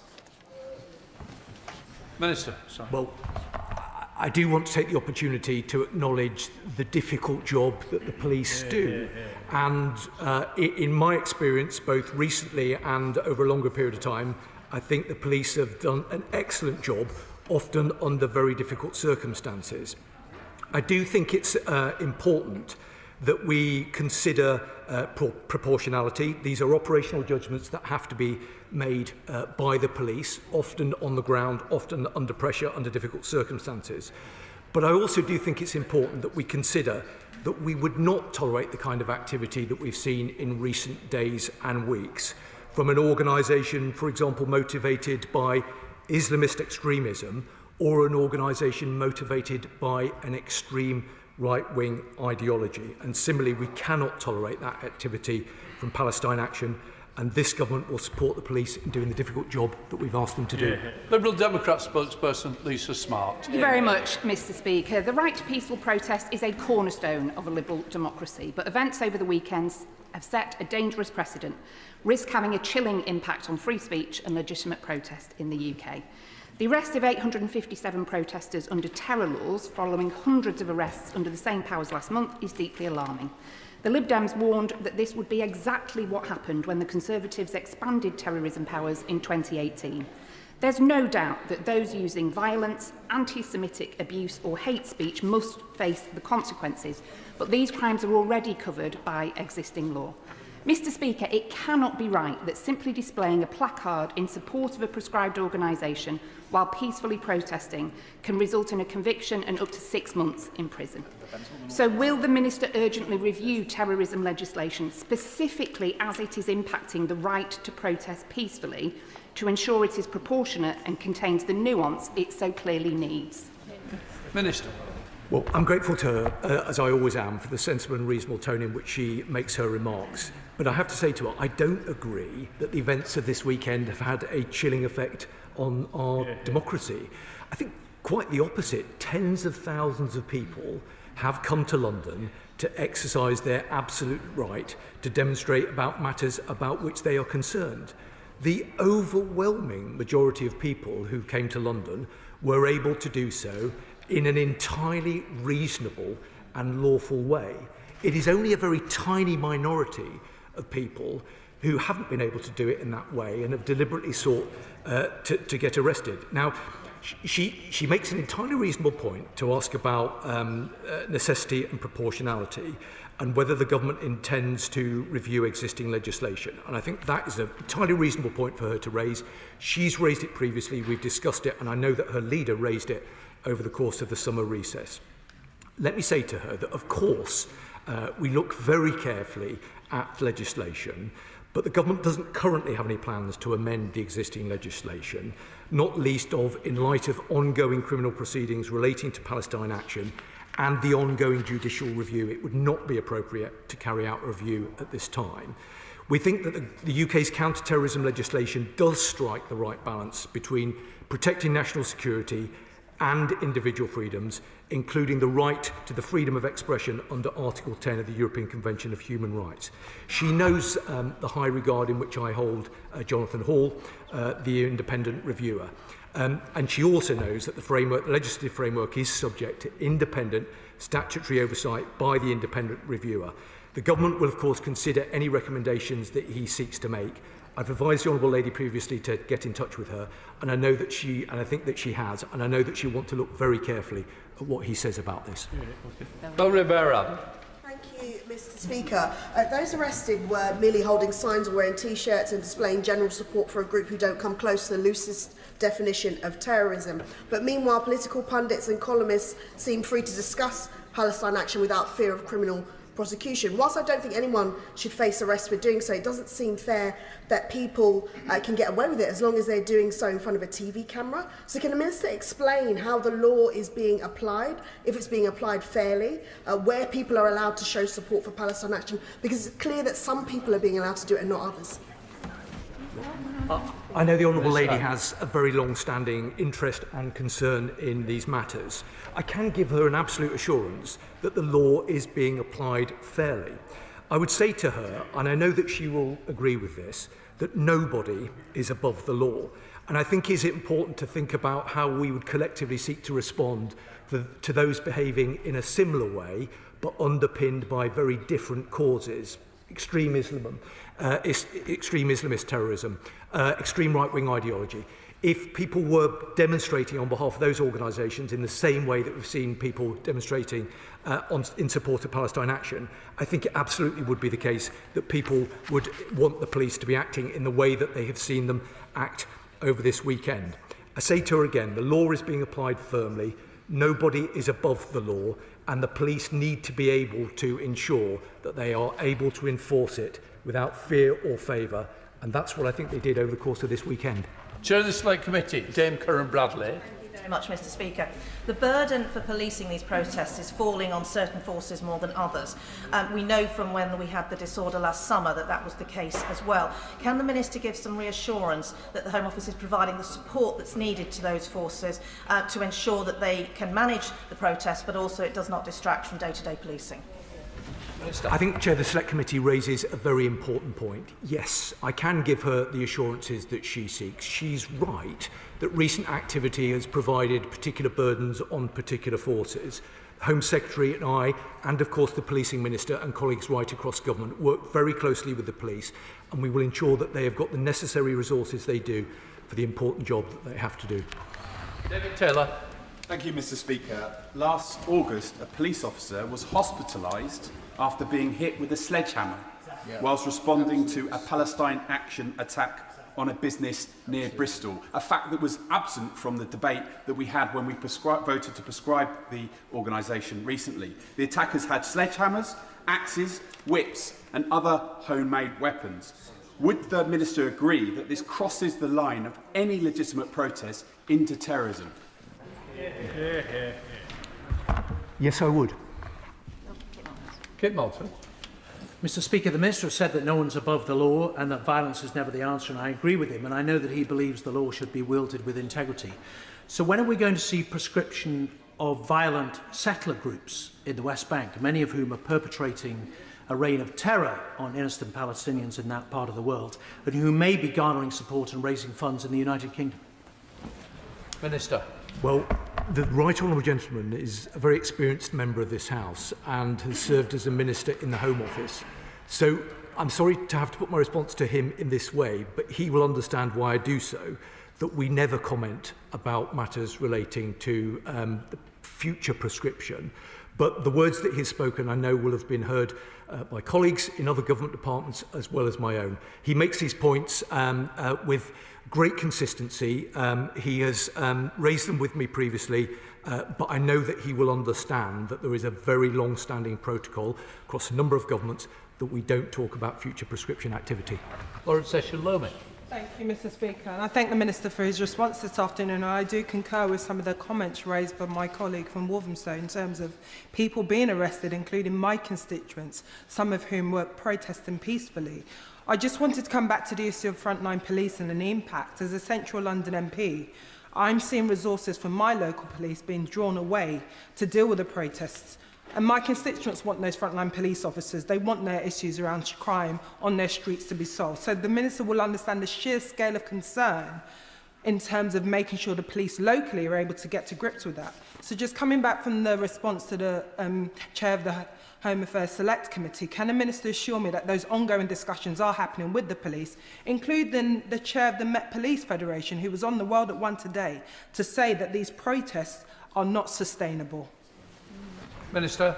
Well, I'm very grateful to her because I think, as the Chair of the Select Committee did, she raises a very important point. She will absolutely understand the importance that this government attaches to the Safer Streets agenda, and we are working, and I can give an assurance that we are working very closely with the Metropolitan Police and with other police forces right around the country to ensure that they have got the resources they need to police these kind of protests or this kind of activity alongside the other activities that they're required to police. The Home Secretary, the Policing Minister and I take these matters very seriously. We met with senior representatives of the Metropolitan Police just last week, but I give her an absolute assurance that we will make sure that police do have the necessary resources to do the job that we ask them to do. Jess Brownfuller. Thank you, Mr. Speaker. Given the scale of arrests over the weekend and the Minister stating he has no intention to review legislation, will he commit instead to an independent review into the use of terrorism legislation against people peacefully protesting to see if it is actually fit for purpose? Well, I'm grateful to her for a question. Hopefully she heard the response that I gave a moment ago about how it wouldn't be appropriate to get into a process of review at this particular moment because of ongoing legal proceedings.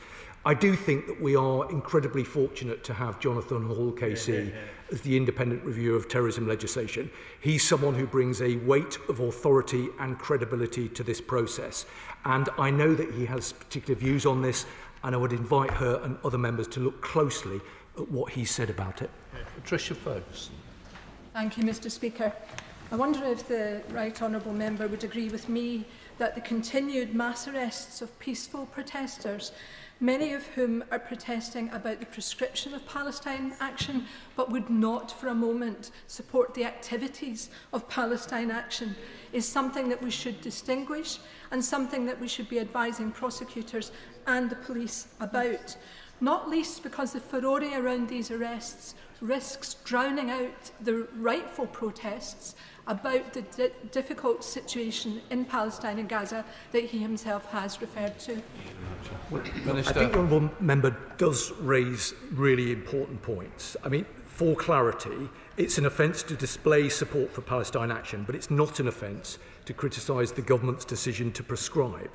Some difficult judgments often have to be made by the police on the ground, but let me give her a categorical assurance that this government will do absolutely nothing to get in the way of somebody's absolute right to protest about a matter about which they are concerned. And in many respects, I think it was incredibly heartening to see tens of thousands of people take to the streets, express their concern, but do it in an entirely peaceful and lawful way. And I hope that that will long continue. Sir Julian Lewis.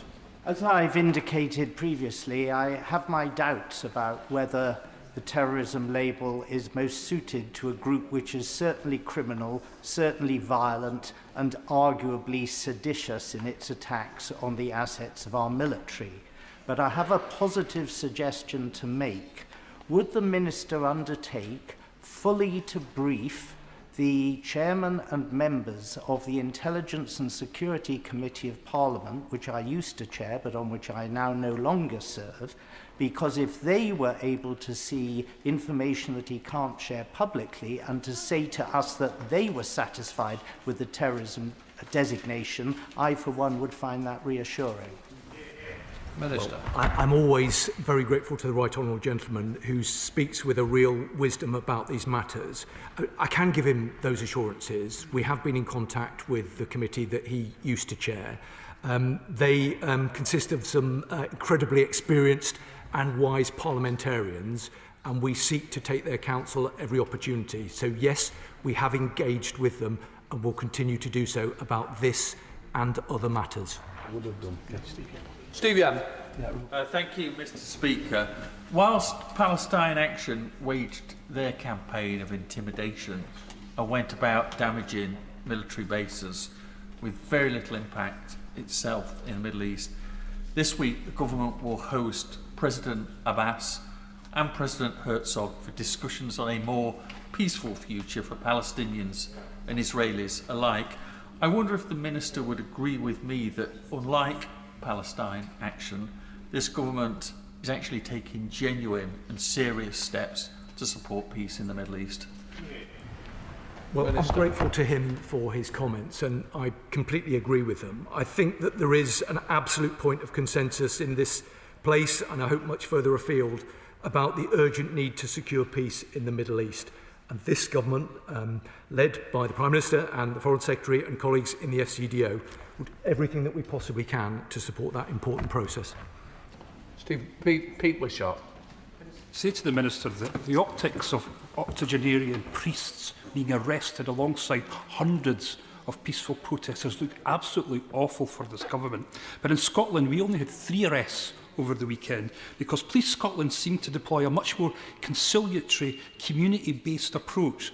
So does he support operational independence across the UK? And if police forces feel it is in their interest to have different policing arrangements from the Metropolitan Police, he will support them and there will be no government interference in their operations.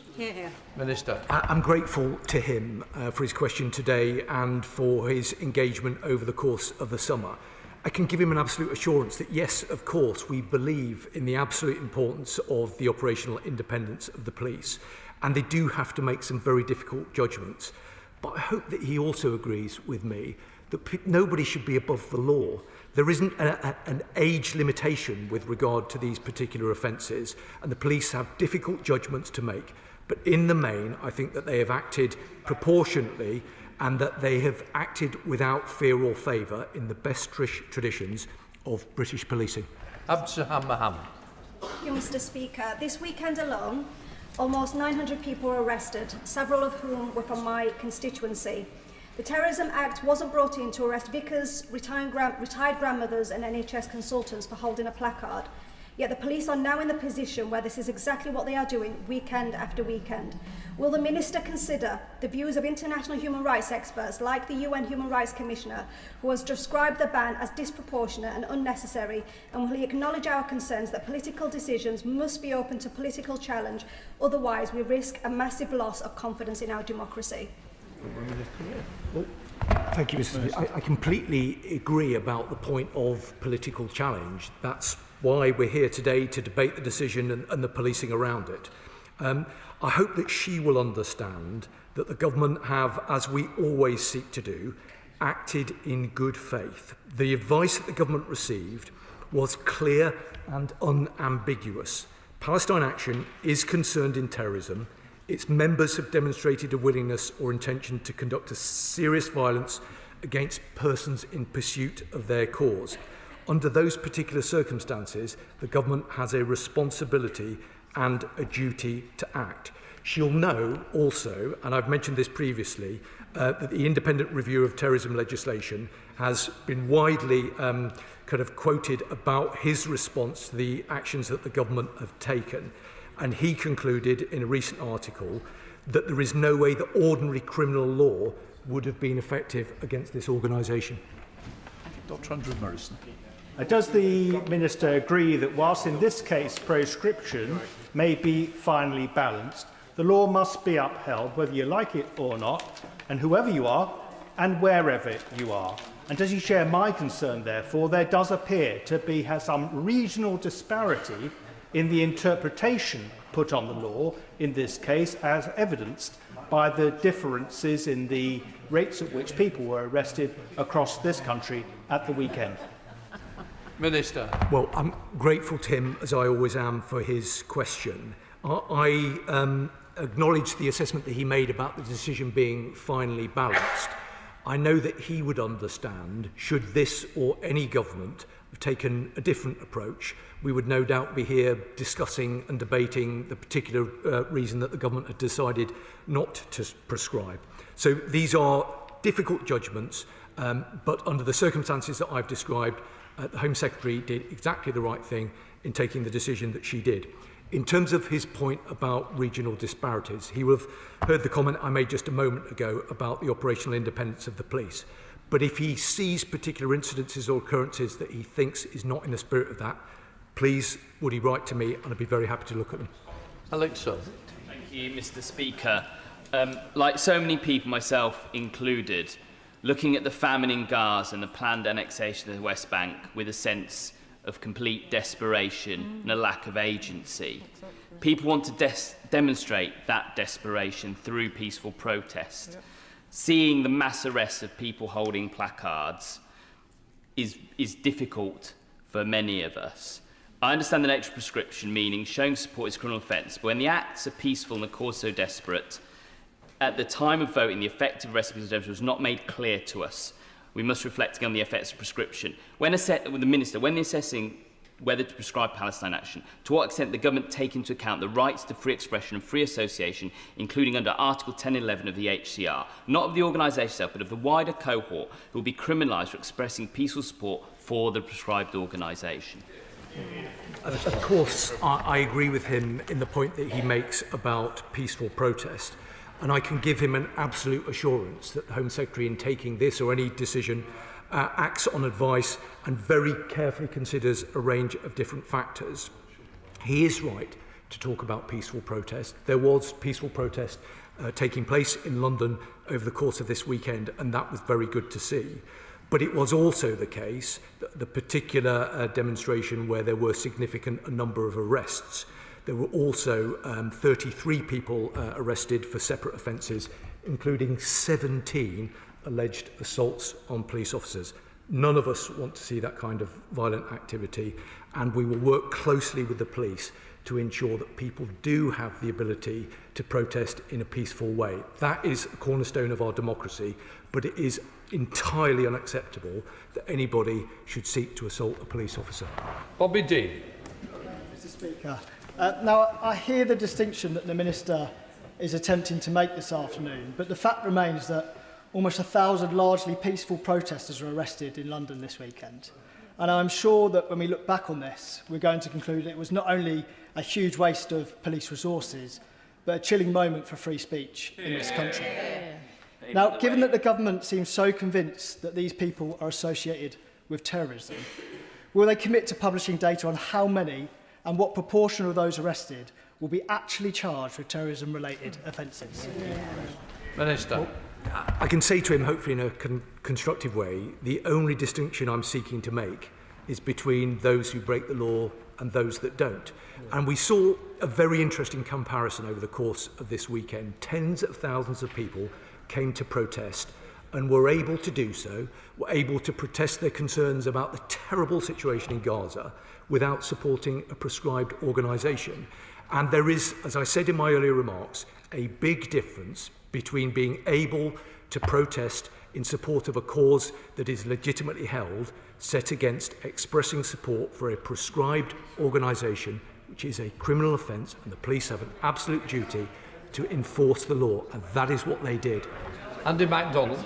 Mr. Speaker, nobody's above the law, yet the Metropolitan Police reports that a total of 857 people were arrested under Section 13 of the Terrorism Act at the weekend, the vast majority for simply holding placards stating, "I oppose genocide, I support Palestine action." So can the Minister confirm whether the government has received any legal advice concerning the implications of hosting a visit by Israeli President Herzog in relation to the UK's Genocide Convention responsibilities, particularly given his recent record of stating that there are no innocent civilians in Gaza and personally signing artillery shells destined for use in Gaza?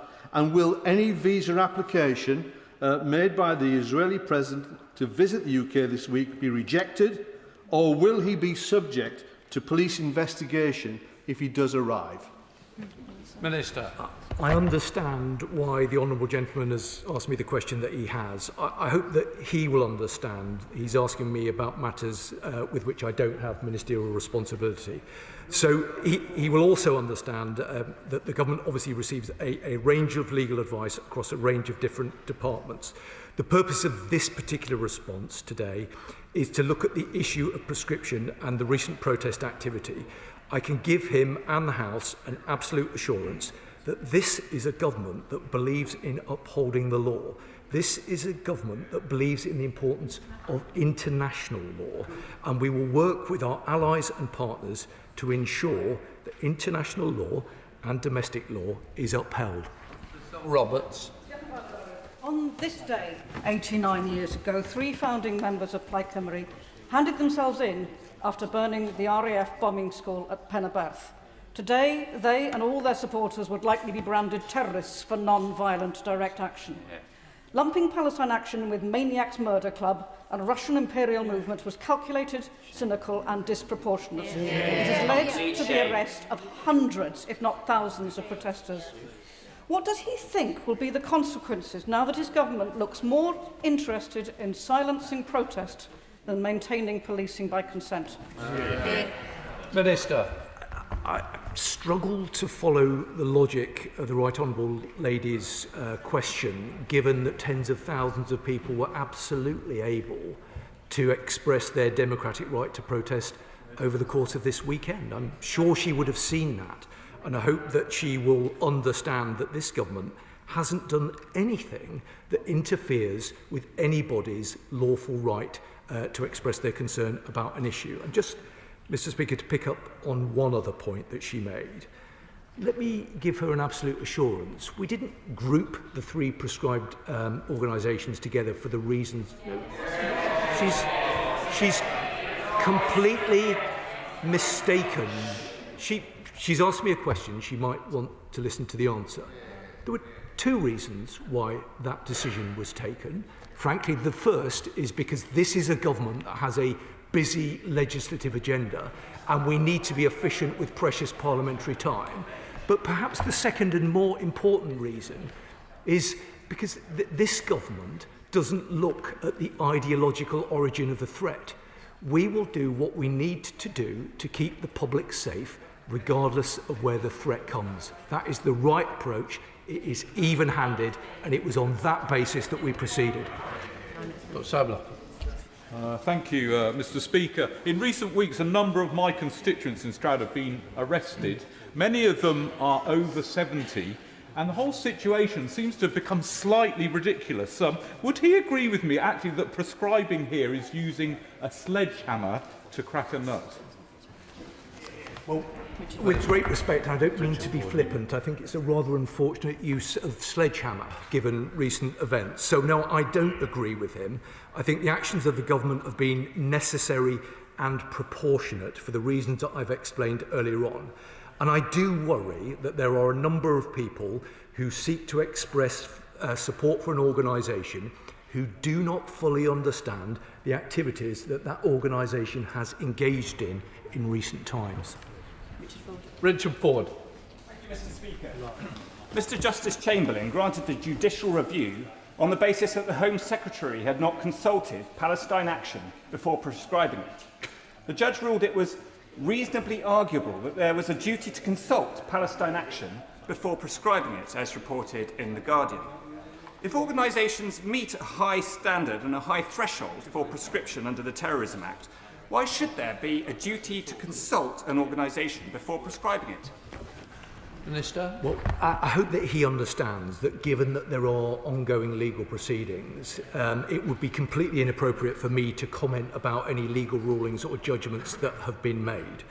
But I can give him an assurance that in terms of making the decision, all of the necessary legal and expert advice was very, very carefully considered. There is a formal legal process that enables any organisation that is prescribed to seek a legal right to redress. The government is very supportive of any organisation who's been prescribed pursuing a legal avenue of appeal. That is their right to do so, and this government would never get in the way of that legal right. John Slinger. Thank you, Mr. Speaker. Does my honourable friend agree that this is not a case of people's democratic rights to protest being curtailed? Because the democratically elected government and parliament have legislated, members have prescribed Palestine Action lawfully, and now police enforce the law free from political interference. The law is clear, people are no longer allowed to support this organisation, and to do so risks lawful arrest. Would he agree, furthermore, that there's nothing to stop people protesting in support of the Palestinians or against this Israeli government, as long as they do so peacefully and within the law? Well, I'm grateful to him, and I completely agree with all of the points that he has made. And he knows, and I knows, and I'm sure the House knows, that had the government taken a different decision, I would be stood here at the dispatch box seeking to justify that particular decision as well. Jeremy Corbyn. Thank you, Mr. Speaker. Could I ask the Minister to reflect for a moment? This is the largest number of people arrested ever since the Terrorism Act 2000 came into force. Those people that were protesting on Saturday were protesting at the horror of the genocide in Gaza and British complicity of it with arms sales and military cooperation and support. They are deeply concerned about civil liberties in our society and feel that the legislation rushed through this Parliament actually damages their right to civil, peaceful protest within our society. The Minister knows that the weight of history is against him. He knows that at some point the government is going to have to review this legislation, otherwise this situation will simply get worse and worse. Can he not just bring himself to say now they're going to look at it again, review the whole situation again, and not prescribe peaceful protest within our society, but accept we have a history behind us that brought us all here, which is built on protest and dissent? Minister. Well, the Right Honourable Gentleman has been a member of this House for a very, very long time, so he will know that this legislation wasn't rushed through Parliament. It came through Parliament in the same way that other prescription actions have come through over many, many years. Let me seek perhaps 2 points of consensus. The first is around freedom of speech. I don't know what he was up to at the weekend. I have a sneaking suspicion he may have been on the streets of London, and good luck to him. It is his absolute democratic right to protest in the way that he is well known for doing so. This government hasn't done anything to stand in the way of him and his colleagues to do that. But let me just say one other thing to him, because although he and I may disagree on many things, I hope, as supporters of the trade union movement, we do agree on the importance of safety of people in the workplace. So he asked me to consider something. Perhaps I'd ask him to consider the importance of safeguarding people's safety and security in the workforce, not something the organisation we're discussing today has given much consideration to. Jim Johnson. Thank you, Mr. Speaker. Hundreds of people have now been arrested on terror offences, facing up to 14 years imprisonment for no more than peacefully holding a placard. Most are elderly, many are healthcare workers, priests and ordinary working people, all prepared to risk severe punishment for doing what our government has failed to do. The prescription of Palestine action is an authoritarian attack on the rights to protest. It's absurd, it's unworkable and unsustainable. So will the Minister and the new Home Secretary consider the government's position? Minister. Well, what this government will do, what the new Home Secretary will do, is everything that is necessary and proportionate. Okay. Carry on, sorry. The member was stood up reading the phone rather than sitting down over it. Still reading a question, but it doesn't matter, he can't do that. Thank you, Mr. Speaker. This government, this Home Secretary, will do everything that is necessary and proportionate to keep the public safe. These are difficult judgments that require very careful consideration. Very careful consideration was given to the decision that was taken, and it was motivated by a very strong desire and a responsibility to keep the public safe. Richard Tice. Thank you, Mr. Speaker. Can I thank and congratulate the police for arresting successfully so many hundreds of people who broke the law and shockingly supported a prescribed terror group. And does the Minister expect them to be charged and prosecuted to ensure a proper deterrent against supporting a prescribed terror group? Minister. Well, let me first of all join with him in thanking the police for the important work that they do. It is absolutely shameful that there were 17 assaults on members of the police doing their job in London this weekend. That is totally unacceptable and rather undermines the credibility of those who seek to say that these are entirely peaceful protests. With regard to his other point, I hope that you will understand that these are matters for the Crown Prosecution Service which are independent of government. So it wouldn't be appropriate for me to comment on them, but I share the concerns that he's expressed. David Smith. Thank you, Mr. Speaker. I abhor the methods of Palestine Action and indeed any violence taken in the order of protest. But at the same time, 4 groups have been deprescribed in the last 20 years, as I understand it. And I'm sure that the aim is for all banned groups to de-escalate and become legitimate protesting groups. So can I ask the Minister, what steps or evidence would be required for Palestine Action to be deprescribed in the future? Minister. I'm grateful to him for his thoughtful and sensible question. There is a formal legal process that is to be followed. And as I've said in response to an earlier question, the government completely understands that any organisation that is prescribed has an absolute legal right to contest that decision. This government will not stand in the way of that legal process. We will respond in a reasonable and responsible way. There is a process that is underway in terms of a legal appeal. That will run its course, and then we'll have a legal ruling. But the government will, of course, abide by that. Caroline Bolton. Thank you, Mr. Speaker. Many members of my community were arrested in London on Saturday, including a senior priest, an elderly Jewish man, a teacher who has spent years with Gazan children and has witnessed the horror of seeing them killed by Israeli troops over the last couple of years. These people are not terrorists. While I'm sure everybody in the House would agree that anybody attacking serving police officers in the streets deserves to be arrested, does the Minister accept that the use of counter-terror powers is wholly disproportionate to the peaceful action these people were taken by simply holding signs and sets a dangerous precedent for free speech? Minister. I don't accept her critique about the precedent with regard to free speech for the reasons that I've already referenced and the tens of thousands of people who were on the streets of London this weekend expressing their free speech. The police have difficult judgments to make. I don't accept our analysis that this wasn't proportionate. The government has an absolute responsibility to act when the evidence suggests that we need to take decisions in order to secure the public safety. That's what the government has done. We stand by that decision, and we'll work with the police to ensure that people obey the law. And where they don't, regardless of their age or their professional background, there have to be, I'm afraid, consequences. Thank you, Mr. Speaker. Many of those arrested over the weekend for simply holding placards were older and disabled citizens and human rights activists who can hardly be described as terrorists. Considering that the UN Human Rights Chief has warned that prescription dangerously conflates protest with terrorism, does the Minister at least accept that we run some risk of suppressing protest and dissent, through which we obtained many of our freedoms that we enjoy today?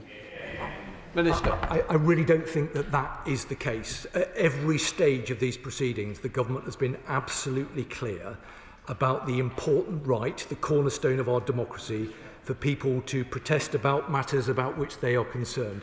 This government hasn't done anything to get in the way or prevent people from doing that. We saw that this weekend.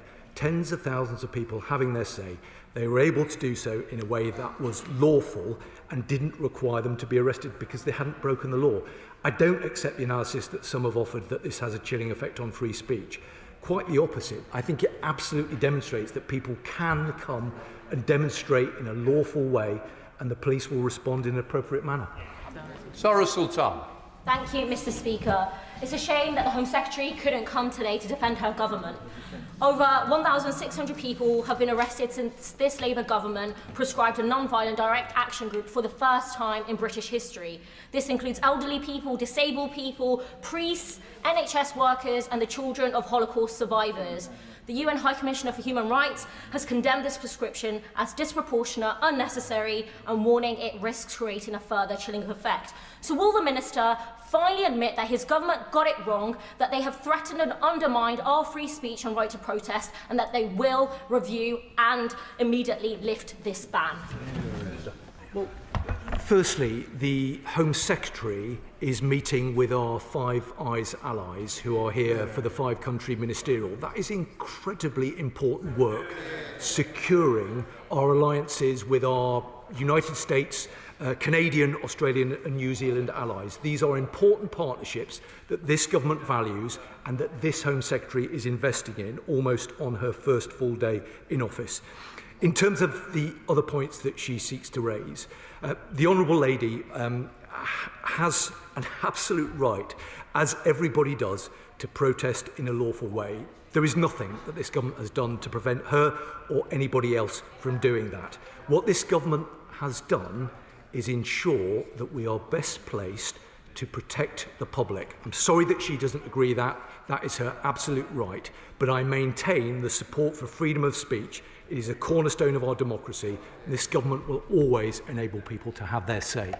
Rachel Maskell. Thank you, Madam Deputy Speaker. I absolutely do condemn any action of violence taken against the public or indeed the police. However, I have written to the former Home Secretary twice on this matter because many legislators here today have yet to see the evidence which satisfies us about the proportionality of the application of the prescription of Palestine Action and indeed the public's right to protest and freedom of speech and the balance of which government holds that. If I could encourage him to review this law, not least because it has, according to what the government wants, a contrary impact because, of course, the more arrests, the more it's drawing attention to Palestine Action. Let me say, I entirely understand why the Honourable Lady might wish to raise concerns in the way that she has. And I think she actually made an important point about evidence. I can give her an assurance that all of the evidence that we are able to put into the public domain, we have done so. I hope that she will understand that there are strict limitations around some of the things that we are able to say for a variety of reasons, not least there are ongoing police investigations and ongoing criminal proceedings. That does limit the ability of government ministers to talk about this issue. But within those constraints, we've tried to be as clear as we possibly can about the reasons for this decision. And on a number of occasions, the previous Home Secretary and myself have laid out the reasons why we took this decision.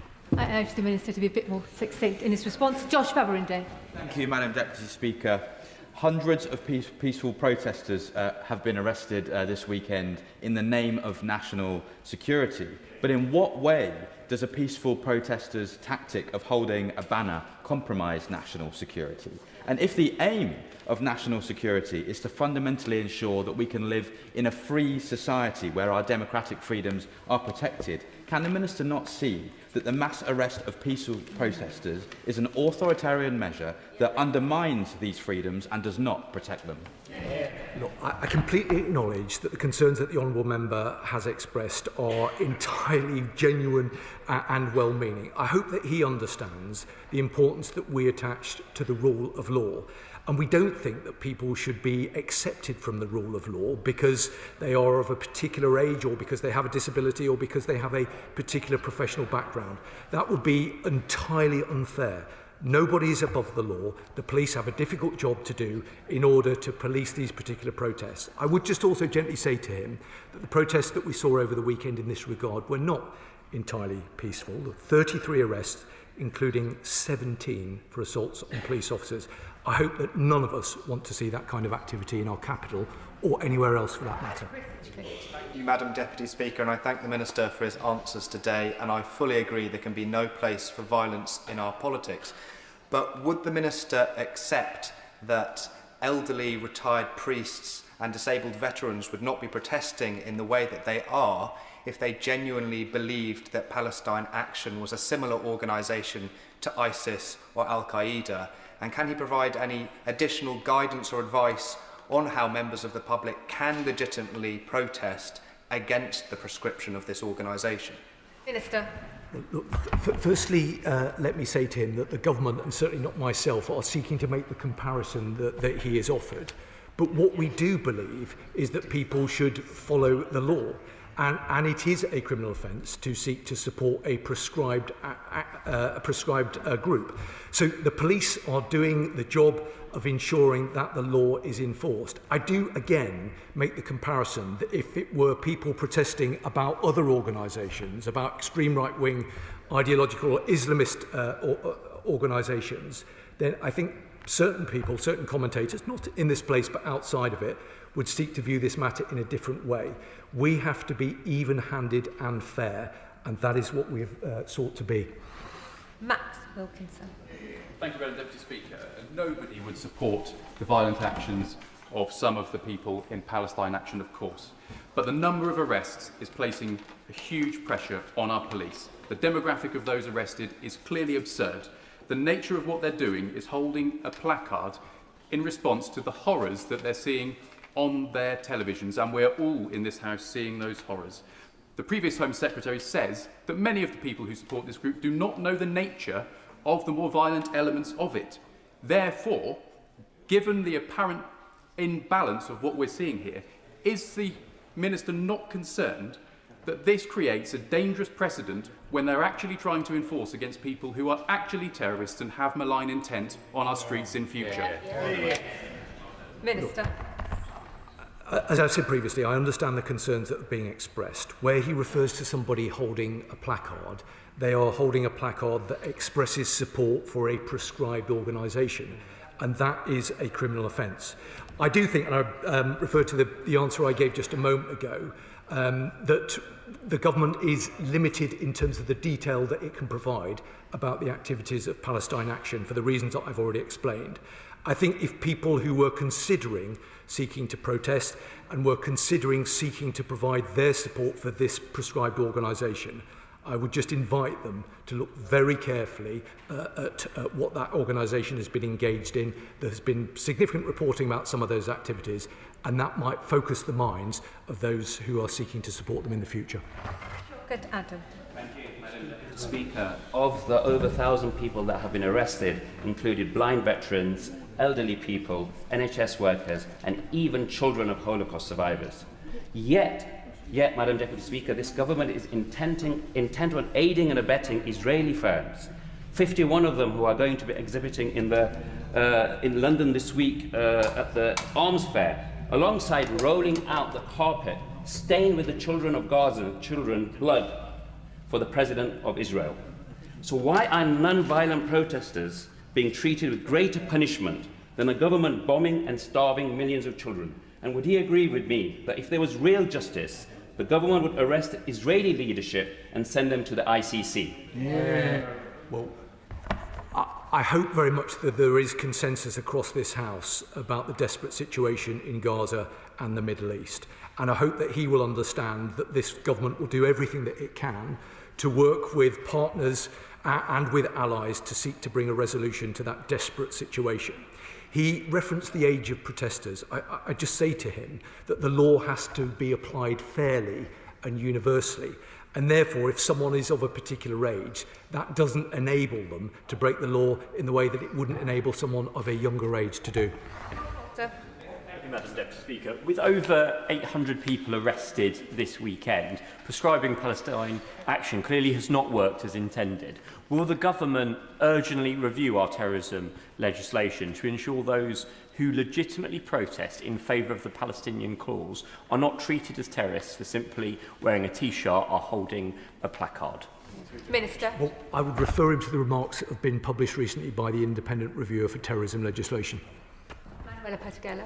Thank you, Madam Deputy Speaker. Can the Minister tell me what safeguards, if any, are in place to ensure terrorism powers are not misused against people exercising their democratic right to protest peacefully against proscription, including elderly vicars holding placards? Well, I think it's an entirely fair challenge. I would say to her that that's precisely why we have Jonathan Hall, KC, the Independent Reviewer of Terrorism Legislation. So he is somebody who is expert in this field, entirely independent from government, and looks at these matters very closely. I think that there is respect for him across the House. Certainly on behalf of the government, we hugely value his opinion, and I would ask her to look carefully about what he said with regard to these matters. Thank you, Madam Deputy Speaker. 1,600 individuals, mainly senior citizens, arrested. The Minister will understand that this is not just a big operation, it's taxpayers' money, millions of pounds being spent on arrests, no doubt millions of pounds in legal aid if people are prosecuted in our court system. So will the Minister release the legal advice upon which this prescription took place so that the public can see whether the taxpayer money is being effectively used? There is a process in place where the Home Secretary makes decisions with regard to prescription. And as part of that process, of course, she will consider legal advice, but advice from experts right across government and from law enforcement. I can give him an assurance that these are decisions that are not taken lightly. No government, no Home Secretary would seek to take these decisions lightly, and the last Home Secretary certainly did not. Cameron Thomas. Thank you, Madam Deputy Speaker. Our free speech is protected under the European Convention on Human Rights, and we should view with great suspicion anybody who would remove the United Kingdom's signature from that convention. This government's prescription of Palestine Action has led to the arrest of over 1,000 peaceful protesters, another assault on freedom of expression. I urge the government to review these powers, which also risk undermining our anti-terrorism laws. Minister. Well, he will have heard the response that I've given to the questions on that specific point earlier on in these exchanges.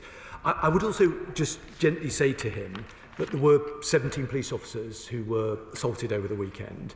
And whilst I completely understand why people will want to refer to non-violent protest, and I completely accept that the majority of people were behaving in a non-violent way, I hope that he and others will join with me in absolutely condemning any attack that took place over the course of the weekend on the police.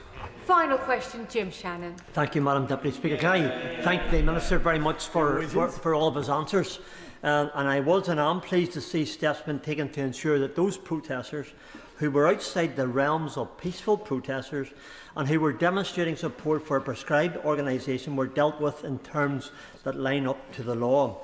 Palestine Action's illegal street protests are impacting on police ability to do their normal jobs. Does the Minister believe that there are enough police officers to deal with more of these scenarios, and how does government ensure that policing on the ground in communities is not sacrificed to police these protests? Thank you. Well, it's an important point that the Honourable Gentleman makes. I can give him an absolute assurance that we work very closely with the police to ensure that they've got the resources that they need and the necessary legislative framework in order to do their difficult job. But it is important, as he will understand from his own part of the world, that the police are able to enforce the law without fear or favour. I do think it is worth pointing out that the police do work very closely with organisers each week to facilitate safe, lawful protests, and I know that they will continue to do so. Hundreds of thousands of people have been able to make sure that their voices are heard, while only a very tiny majority have been arrested for breaking the law. That concludes the statement on Palestine Action. We will now be moving on to the second urgent question, and I call Sir David Davis. To ask the Minister of State for the Home Department if he'll make a statement on the 2001 arrest of Saudi national Omar al-Bayoumi and the failure to extradite Mr al-Bayoumi for his alleged involvement in the September 11th terror attacks. Dan Jarvis. Thank you, Madam Deputy Speaker. The attacks on 9/11 were an appalling assault on freedom, and we remember the courage displayed by the American people in the aftermath and the years since. Ahead of the anniversary this week, our thoughts remain with the victims and survivors, as well as all of those who loved them. Almost 25 years on, there is a risk that we might forget the destructive and barbaric scale of the attacks on 9/11. Madam Deputy Speaker, I would like to remind this House that those attacks killed nearly 3,000 innocent people, injured thousands more, and gave rise to substantial long-term health consequences for the victims. The September the 11th attacks are the deadliest act of terrorism in human history, and I would like to take this opportunity to remember every single one of the victims and their families. Now, in addition to the huge loss of life, the attacks also caused at least $10 billion in infrastructure and property damage. Now, it would be inappropriate to comment on an individual case such as the one that the Right Honourable Gentleman has mentioned. As he will know, it is also long-standing government policy followed by successive governments to neither confirm nor deny an arrest for the purpose of an extradition request. The purpose of this policy is to protect the confidentiality of ongoing investigations, reciprocate international best practice, maintain trust and confidence between states, and minimise the risk of fugitives escaping justice. Now, it is always a matter for the competent authorities in requesting territories if they wish to make a request for extradition to the UK. There is an ongoing civil legal action in the United States, but due to those ongoing legal proceedings, the government is not able to comment further today. The extradition process is a formal international procedure where one country requests another to return a person accused or convicted of a serious offence to stand trial or serve a sentence. The process typically begins with a formal request from one country to another. Extradition from the UK is currently governed by the Extradition Act of 2003. For all countries outside the EU, a state-to-state system operates whereby requests are sent between governments with decision-making split between ministers and the UK courts. Whether or not formal extradition arrangements are in place with the requesting state will determine how incoming requests progress through the UK system. There are many countries where bilateral or multilateral treaties are in place, However, the UK can cooperate with any country on an ad hoc basis through the special extradition arrangements provisions in the Act. The Home Office, as an operational case-working unit, the UK Central Authority who exercise the Home Secretary's responsibilities for non-EU extradition to and from the UK, and for all incoming extradition requests sent to the UK from any country in the world, the Act requires a UK judge to decide whether the requested person's extradition would be compatible with their human rights. The UK unequivocally supports the rule of law, whereby all individuals requested for extradition are considered individually by our independent courts, complying with the provisions of the Act. Sir David Davis.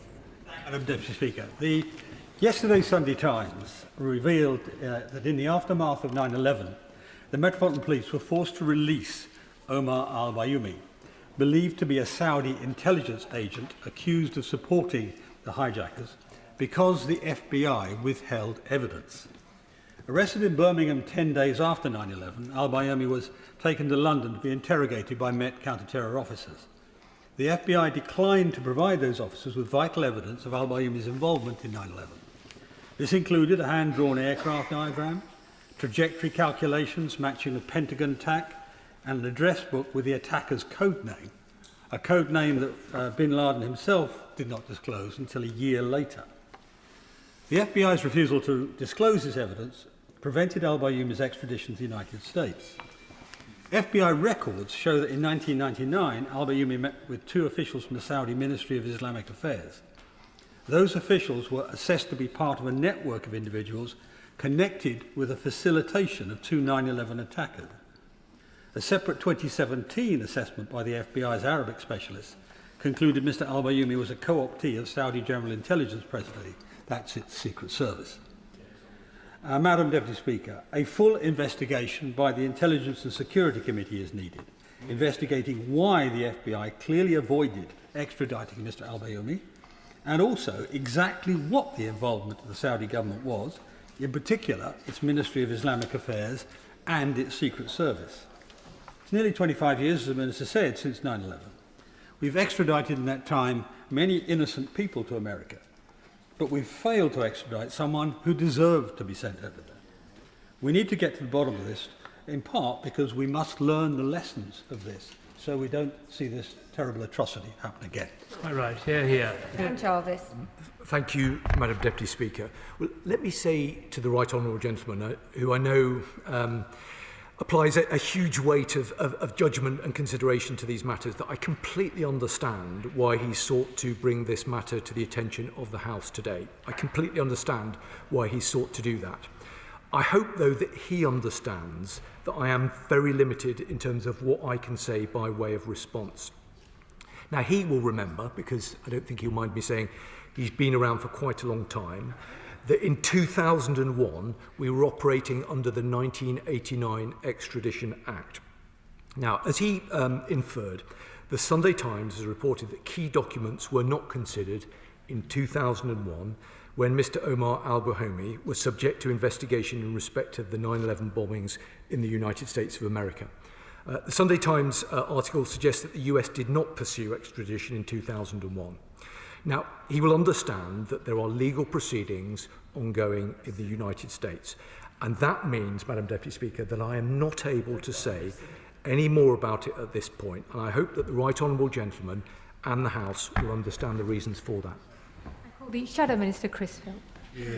Thank you, Madam Deputy Speaker. Let me start by congratulating my right honourable friend, the member for Goole and Pocklington, for securing this urgent question, and to the Sunday Times for their reporting. 9/11, as the Minister said, is one of the most sickening terrorist atrocities of our lifetime, committed by Islamist extremists. Now, yesterday's Sunday Times piece raises serious questions about the case of Omar al-Bayoumi. It appears that the UK police and FBI had clear evidence that Omar al-Bayoumi assisted terrorists and had close links to the Saudi government or elements of them, and indeed was their agents. But it's not me saying that. Just last week, US District Court Judge George Daniels, sitting in New York, found that there was reasonable evidence that two Saudi citizens, one of whom was al-Bayoumi, were sent by their government, that is to say the Saudi government, to assist the hijackers. This therefore raises some extremely serious questions which I would like the Security Minister to answer. And I would gently say to him, the fact there are ongoing civil proceedings in New York by no means precludes him from answering. So I ask him not to hide behind that. So firstly, why did the UK police release al-Bayoumi so quickly when they had other suspects, including someone held in an adjacent cell, who were held for extended periods, in that case for 5 months? Secondly, did the Saudi government or the US government pressure the UK government to release al-Bayoumi early and not pursue the matter? And does the Security Minister agree with the judge that al-Bayoumi assisted terrorists and that he was sent by the Saudi government to do so? So will the Security Minister release all the relevant documents, including those held in the National Archive? Will he look into this matter and report back to the House? And finally, does he agree that the Intelligence and Security Committee should urgently investigate this matter? Thank you, Madam Deputy Speaker. I'm grateful to the Home Secretary for his remarks. Now, for reasons, Shadow Home Secretary, for his remarks.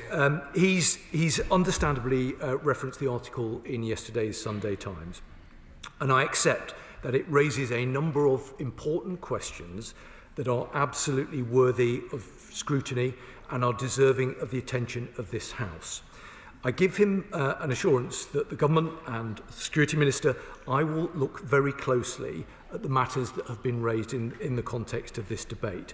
But I don't accept the point that he made that we're seeking to hide behind legal proceedings that are taking place in the US. This is an article that was published in the newspaper yesterday, and we will look very carefully at the detail that is contained within it. I give both the Shadow Home Secretary and the Right Honourable Gentleman assurance to that effect.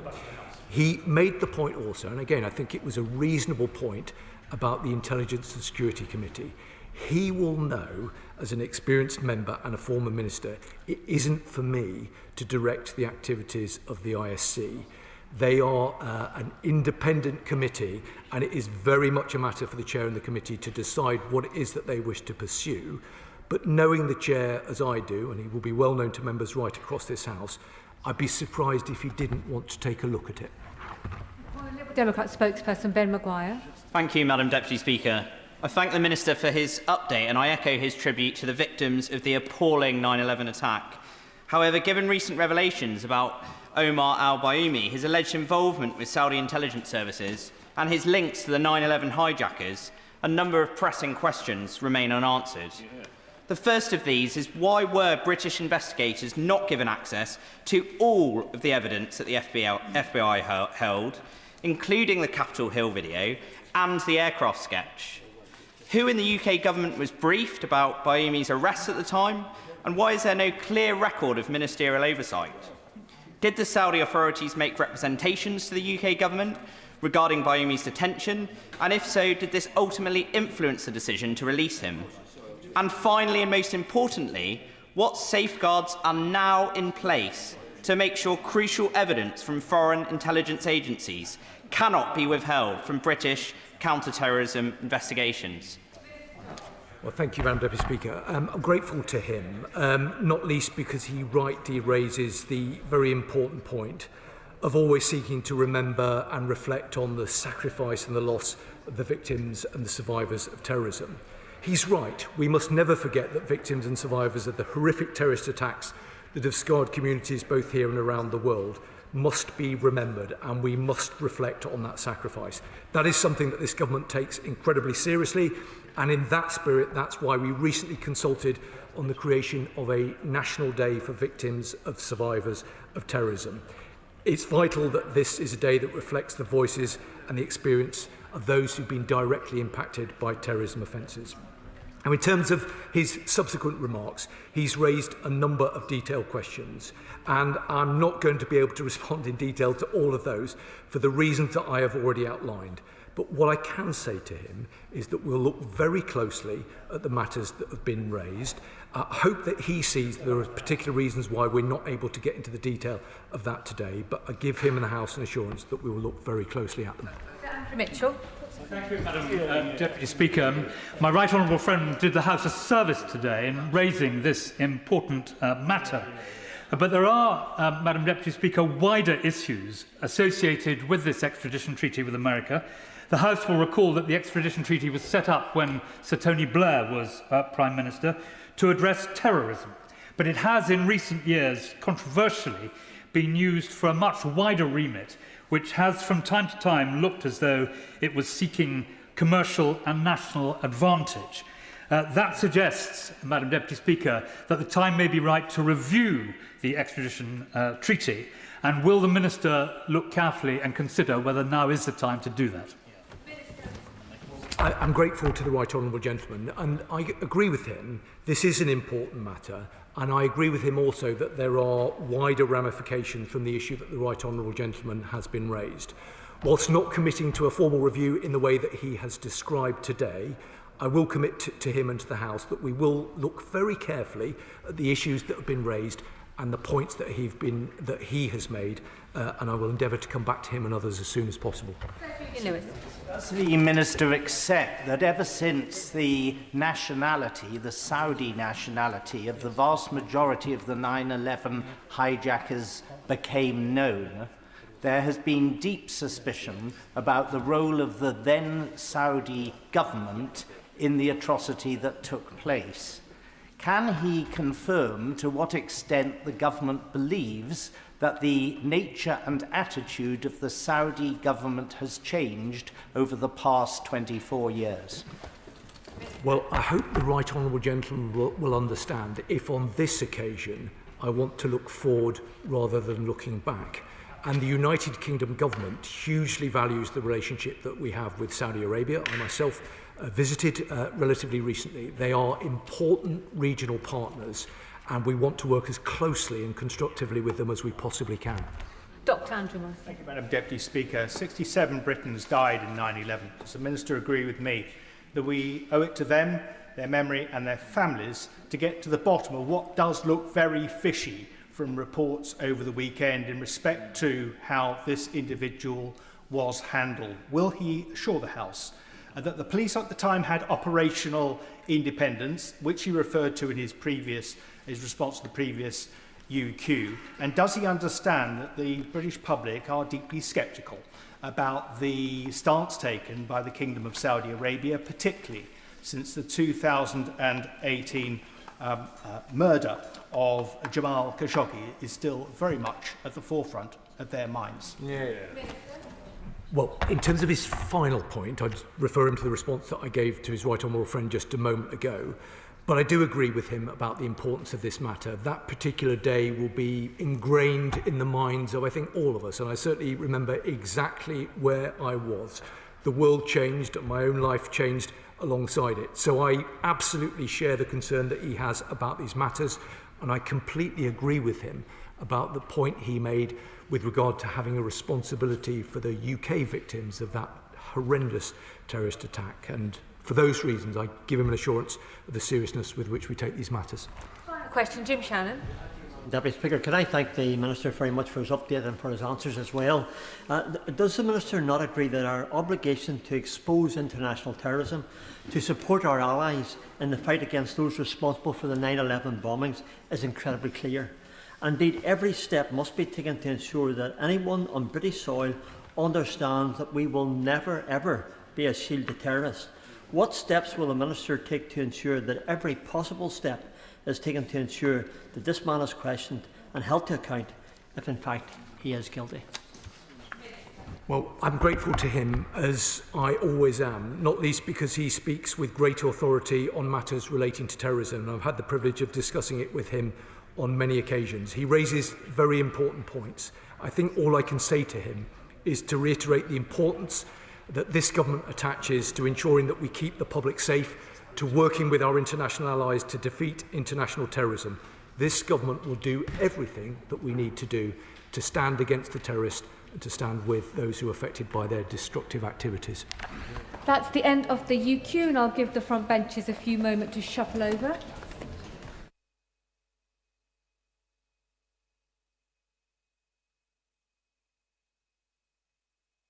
I'll come on to the statement, Defence Industrial Strategy. Minister Luke Pollard. Thank you, Madam Deputy Speaker. With permission, I wish to make a statement on the Defence Industrial Strategy.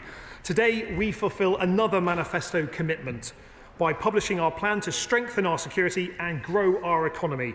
It is a plan to back British-based industry, to create British jobs and to drive British innovation. Madam Deputy Speaker, before I set out the detail of the strategy, can I first place on record my thanks to my right honourable friend, the member for Liverpool Garston, for her work in developing this strategy. And I would also like to extend a warm welcome to my honourable friend, the member for North East Derbyshire, who has joined the MOD team as well. This is a plan, Madam Deputy Speaker, supported by £773 million of investment, a plan to make defence an engine for economic growth in every nation and region of our country. The men and women who serve our nation are rightly respected across the world for their dedication and professionalism. Yet, as we know from the war in Ukraine, when a country is forced to fight, its armed forces are only as strong as the industry that stands behind them. The UK has one of the most advanced, innovative defence industrial bases the world over, but we are in a new era of threat, which demands a new era of UK defence. Our Strategic Defence Review set out our vision to make Britain safer, secure at home and strong abroad. Through our Defence Industrial Strategy, we will ensure that we have an industry to deliver that vision. All the pledges made today can only be met because the Labour government has committed the largest sustained increase in defence spending since the end of the Cold War. 2.6% of GDP by 2027, 3.5% by 2035, alongside our NATO allies. But with the promise to invest more comes the responsibility to invest better. By implementing our strategy, we will ensure that workers and businesses across the UK feel the benefit of the defence dividend. Madam Deputy Speaker, in opposition, the Defence Secretary told this House Labour's determination to see British investment directed first to British industry is fundamental. Ambition in opposition has today become action in government. Using every lever available to the government, our strategy will prioritise British-based businesses. We will make it easier for British-based firms to do business with the MOD. We will launch an Office of Small Business Growth to support small and medium-sized enterprises access MOD contracts and give greater clarity by sharing our 5-year acquisition pipeline, allowing businesses to invest with confidence. The £10 billion frigate contract signed with Norway last week was the biggest warship deal in our history, a demonstration that when we export defence capabilities, we not only strengthen our security abroad, but create high-skilled jobs at home. Through our strategy, we will back British businesses to go out and win more contracts and create more jobs. The new Office of Defence Exports brings responsibility for defence exports back into the Ministry of Defence and creates a government-to-government export structure which reflects what our allies and industry need. Sustaining sovereign capabilities is the cornerstone of national security, and so our strategy sets out the requirement to onshore key assets. We will, though, maintain the advantages afforded by open international competition, but we will do so in a way that improves value for the British taxpayer. For the first time ever, we will introduce an offset policy designed in consultation with industry. This means that when we buy from our allies, the UK economy will be strengthened in return through new jobs and novel technologies. Our defence industrial base represents a commitment to innovation and excellence. Today it supports over 460,000 jobs and over 24,000 apprenticeships across the UK, the vast majority of which are unionised. And as a trade union member myself, I know that good, well-paid unionised jobs are not only good for defence, they're good for growth as well. Defence is an industry which is a source of not only prosperity, but of pride, one which proves we are still a nation of makers. And what you find when you speak with defence workers is a deep sense of purpose in what they do. They are right to feel that way. Their efforts keep our nation safe. Through our strategy, more people will be afforded the opportunity and rewards of working in this industry. And to ensure the benefits of the defence dividend are shared across every nation and region of the UK, we're investing £250 million in defence growth deals. Our deals will build on the inherent strengths in defence communities by improving skills and infrastructure. The first phase will be launched in Plymouth, where we will focus on advanced marine technologies and autonomous systems, and South Yorkshire, where we will build on our recent investment in defence and steel. Further locations will be announced in Scotland, Wales and Northern Ireland, because not only is there a defence dividend from our uplift in defence spending, there is also a union dividend, strengthening our United Kingdom. ADS analysis indicates defence industry workforce could grow by 50,000 people by 2035 when defence spending increases to 3% of GDP. To ensure the UK can take full advantage, we must make sure we have the workers with the right skills to fulfil these roles. So today I am announcing the biggest ever investment in defence skills, £182 million of new government funding to establish 5 defence technical excellence colleges, to promote the benefits of a career in defence to over 800,000 school pupils. And our new defence skills passport will make it easier and faster for veterans and workers in other industries to move into the defence sector. Over the past few years, defence firms have expressed growing concerns about attending job fairs. The harassment and intimidation to which they have been subjected has forced companies to cancel events on university campuses. The campaign to boycott and target defence firms misunderstands the very purpose of deterrence.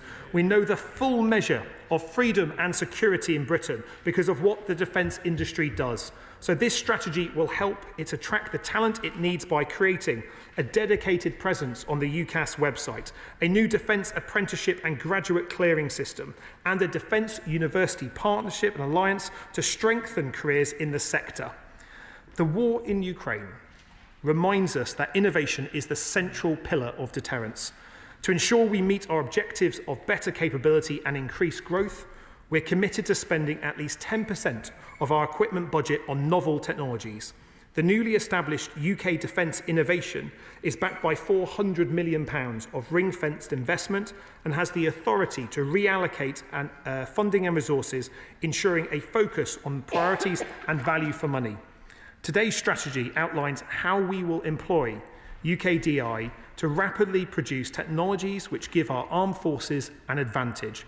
We will set out the first of the innovation challenges we want industry to go after, as well as how we will better support firms in testing their innovations. But, Madam Deputy Speaker, this government inherited what the Public Accounts Committee described as a broken procurement system. For too long, defence has been burdened by waste, delay and complexity. Yet today, we know that whoever gets technology to its frontline forces the fastest wins. We have proved that we can do it for Ukraine, now we must do it for Britain. Our segmented approach to procurement sets ambitious targets to drastically reduce the timescales to get new projects on contract. And as part of the biggest shake-up to the Ministry of Defence in over 50 years, we have created the role of National Armaments Director. And because we want UK firms to win, not just at home but abroad, we will improve our export licensing system with a new digital platform, better training for staff, and reformed procedures, including allowing exporters to apply for licences during the bidding process. Madam Deputy Speaker, unlike previous strategies, R1 is funded. It is also the culmination of months of detailed work and close engagement with industry, academia and trade unions. Throughout this process, our aim has been to produce a strategy with the defence sector rather than to it. With a clear plan backed by historic investment, our government, alongside industry, will now deliver for Britain. I commend this statement to the House. I call the Shadow Secretary of State for Defence, James Cartledge. Thank you, Madam Deputy Speaker, and I'm grateful to the Minister for early sight both of his statement and the hard copy document itself. Before I respond to today's statement, though, can I express on behalf of the opposition our wholehearted condemnation of the latest drone attack on Kyiv, the largest of the war, with small children among the dead. It's a reminder of why we need to step up and rearm at pace and scale to strengthen our deterrence in a dangerous world. Madam Deputy Speaker, this strategy's statement of intent, published last December, stated, and I quote, "The defence industrial strategy will be developed at pace and will be published in late spring 2025. Well, it's now the autumn, delayed when we need to see real pace from the government, and this is part of a pattern. 26 times ministers promised on the floor of the House that the Strategic Defence Review would be published in the spring. It was published in the summer. The Defence Housing Strategy was promised for the summer, and we now understand it will be published as late as Christmas recess. So can the Minister guarantee that the DIP will be published this year? But it's not just Labour's reviews which are being published far later than promised. The SDR promised that there would be a National Armaments Director in place from the 1st of April 2025. On page 6 of the document, as the Minister himself just said, and I quote, "We have created the role of National Armaments Director." So if they've created the role, could they kindly tell us their name? Is Andy Start the interim NAD, or is he the new permanent empowered NAD? And if so, is he on his previous salary or the much higher one for the new role? Key appointments and strategies months late. The fact is, war is changing rapidly, but Labour are moving far too slowly. On the contents of the Defence Industrial Strategy itself, we welcome further measures to boost the skills base of our defence sector. Whilst we will wait to see the full details of the growth deals, we strongly share the government's goal of spreading the prosperity benefits of defence all around the United Kingdom. So can he tell us when they will be up and running, and if the £250 million investment represents new money not previously included in the MOD budget? Personally, I also welcome the measures to boost defence exports, not least establishing a real G2G offer and reshoring the defence export team back into the MOD, something I was working on, and I'm glad to see that they are implementing that. Yeah. But our main concern about this strategy, Madam Deputy Speaker, is that it lacks the ambition to fire up our defence industrial base at the scale and pace required at a time when the threats we face are so stark. The blunt reality is this, that for all of Labour's talk, actual procurement has been largely on hold since the election, with the now notorious written answer confirming in the spring that the government had purchased just 3 new drones since the election last July. Quite simply, they need to start signing actual capability contracts, because thousands of jobs are at stake in some of those major procurements that were meant to have been resolved in the SDR, but on which we still await a decision. For example, on Friday I had the pleasure to visit Leonardo in Yeovil, the cornerstone of UK military rotary, and it's clear that the new medium helicopter procurement is critical to their future. When I announced the NMH competition, I deliberately strengthened the tender scoring to support defence jobs here in the UK. So is the government still committed to NMH, and if so, when will they give the green light? Hopefully at DSEI. For that matter, when will we see further progress on Skynet, the Red Arrows replacement, M270 artillery, and the many other key decisions industry are waiting on? We want to see pace in procurement, not endless slithering and delay. But we all know the reason why the waiting goes on for so many UK defence companies, large and small. The government haven't prioritised meaningfully boosting defence spending in the near term, but are instead using smoke and mirrors to inflate what appears to be going into the MOD.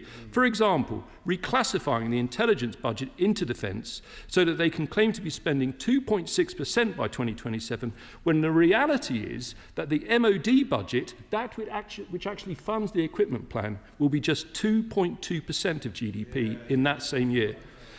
And whilst key procurement decisions continue to be put off, tomorrow Labour will plough on as fast as possible with surrendering sovereignty of our critical defence base on Diego Garcia at a cost of £35 billion. The first payment is £250 million next year, and I can safely say instead of giving that to the government of Mauritius, we would spend that money on rapid procurement of drones and counter-drone tech for the British Army from our brilliant British defence SMEs. Because that's what we wanted to see from today's strategy, delivering a strong sovereign drone industrial base, and the same for space, rotary, military vehicles, and so many others, as well as AI and tech.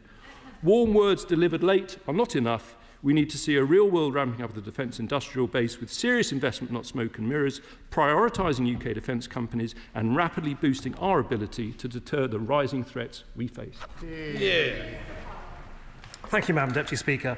I think the Shadow Defence Secretary really wanted to welcome this strategy, but it's really finding it difficult because the politics have got in the way here. Let me deal with some of those. But first of all, let me say I am grateful for him and his words about the attack in Kyiv, because it is so important that though we may disagree on some things across this House, there is strong cross-party support against Putin's illegal invasion, and that must not ever wane.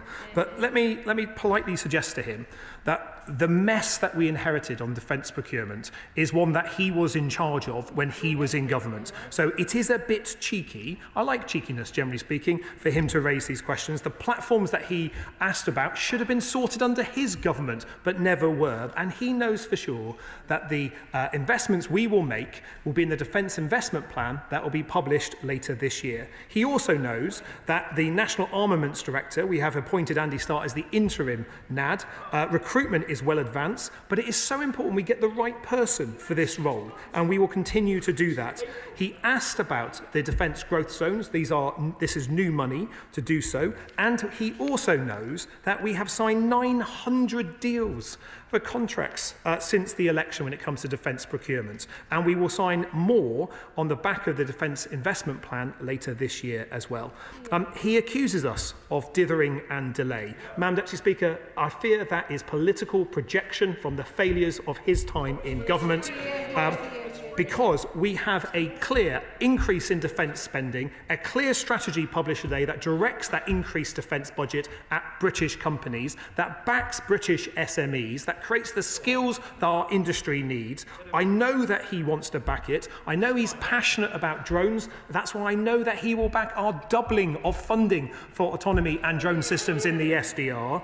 But let me say to him politely, there's a huge opportunity for British businesses up and down the country, in every single nation and region of our land. This strategy sets out the objectives and the opportunities for that. I hope on reflection he'll be able to thoroughly welcome this and give it the full-hearted support, because our industry deserves the support of this House. It has the support of this Labour government, and we will continue to increase defence spending, directing more of it at British businesses. Chair, Tan Singh Desi. Thank you very much, Madam Deputy Speaker. I welcome the Minister's announcement and indeed advanced sight of the government's defence industrial strategy, which rightly seeks to strengthen our sovereign capabilities and bolster British defence businesses. One element, Madam Deputy Speaker, of this strategy is offsetting, as set out on page 7 of the document, whereby contracts to overseas companies will lead to British jobs and novel technologies. But the Minister will be aware that while this practice is used in other nations, it has been abandoned on previous attempts because when it has been attempted, it has led to increased costs and complex contract problems. So how will the Minister ensure that the government gets the details correct, that it will indeed benefit British workers, and that the costs aren't merely loaded onto the other contracts? Can I thank my friend for his question? The offset policy that we will shortly consult on with industry provides not just the opportunity for us to bring our industries closer together, but it also means that in the circumstances where we have to buy from a foreign provider, that could be because of quality or specific opportunities, we have the ability then to invest more in UK businesses. This is commonplace. It is featured in the Norway deal. It's featured in Australian government procurement and indeed from South Korea as well. It's a model that works, and more so, it creates the environment where we can mesh our industries together more closely between our allies. That's helped share R&D costs for new platforms. It helps ensure that when we are not able to spend money on British purchases, British industry still benefits from increased skills, increased investment in novel technologies. And I think this is one of those areas that will directly benefit UK firms and our entire defence ecosystem, especially with those investments in skills that will last a lifetime for the workers involved and show a real defence dividend. Liberal Democrat spokesperson Helen Maguire. Thank you, Madam Deputy Speaker. And I thank the Defence Secretary for advance sight of the Defence Industrial Statement, and I welcome the announcement today of the new Defence Industrial Strategy, because for too many years the Conservatives chose to ignore the challenges across our defence industrial base. And in light of the threats that we face from Imperial Putin and other revisionist powers, it's right that this government has a serious approach to the defence industrial base in our country. The opportunities offered through the Defence Skills Passports provide vital channels for people already in employment to make the transition into the sector. UK businesses are playing a vital role in supporting military operations in Ukraine, yet we know many businesses operate internationally. Will the Minister ensure that all British individuals working in the defence sectors and officers abroad will also have the skills that they need to support our allies? And as the need to work closely with our European allies continues to grow, can he also provide an update on what progress the government has made on securing the UK's access to the EU Security Access for Europe Fund? It's vital that we properly incorporate small and medium-sized companies into the defence supply chain across Britain. So whilst I welcome the government's commitment to a new Defence Office for Small Business Growth, can the Minister set out how the new office will effectively support the integration of small and medium-sized companies into supply and procurement? It's absolutely crucial that the UK is prioritising spending its money at home and with the best businesses. To create a forward-thinking defence industry, will the Minister support an innovative approach to developing new defence capabilities that continues to give businesses the opportunity to innovate even when the product is in use? Will the Minister also confirm that whilst the Type 26 deal with Norway is a positive step in working closely with our allies, that the delivery timeline for expanding the UK's own Type 26 fleet will not be delayed? And finally, last week, my honourable friend for St Ives asked the then Foreign Secretary if he would assure the House that the government would not award a £2 billion contract to Israeli defence manufacturer Elbit, to which he replied with a resounding yes. Can the Defence Secretary reconfirm this position today? Well, can I thank the honourable member for her welcome of this strategy. It is good that we can see cross-party support for our defence industry.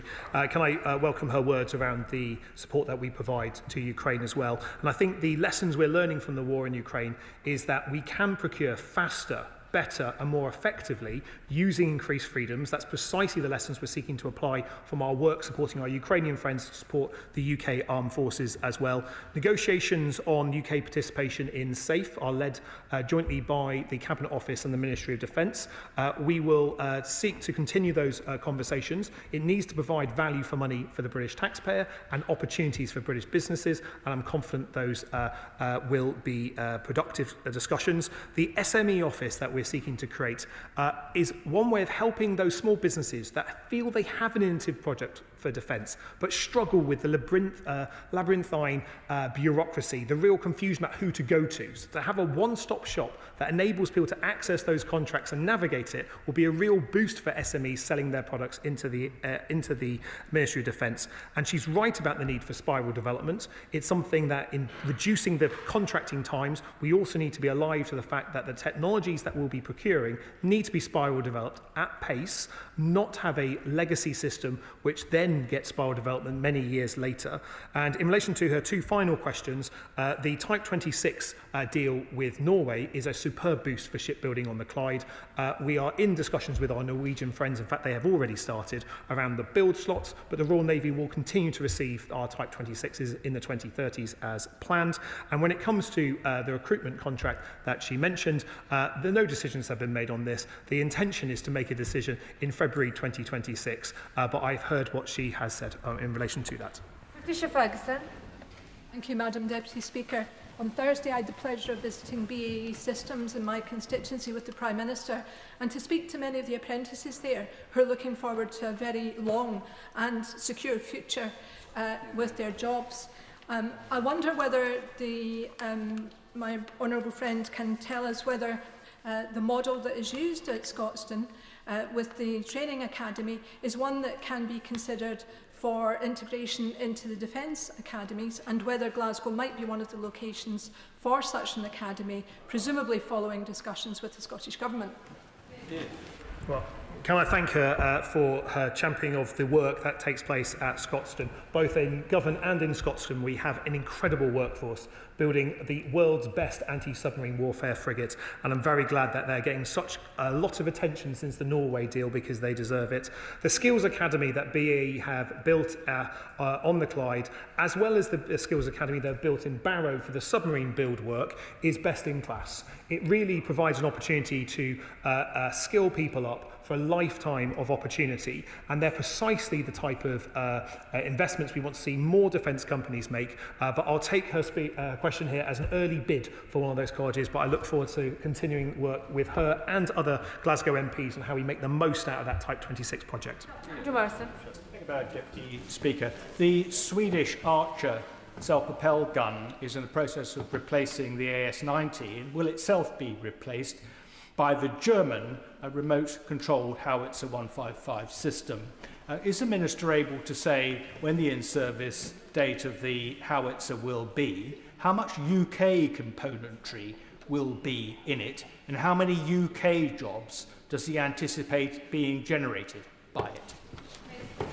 Well, thank you for that question. It's entirely right that we donated the AS-90 platforms. Nearly all of them are now in operation with our Ukrainian friends. It was the right decision to do, originally taken by his own party and supported by the Labour Party, and it's right that we have transferred those. The Archer is a good platform that will provide that interim capability. I can get him the stats and I'll write to him with the further details about it, but it's absolutely right that we equip our forces with the latest technologies, and we do so where possible by procuring with our allies to reduce the R&D costs and to increase the real benefits from it.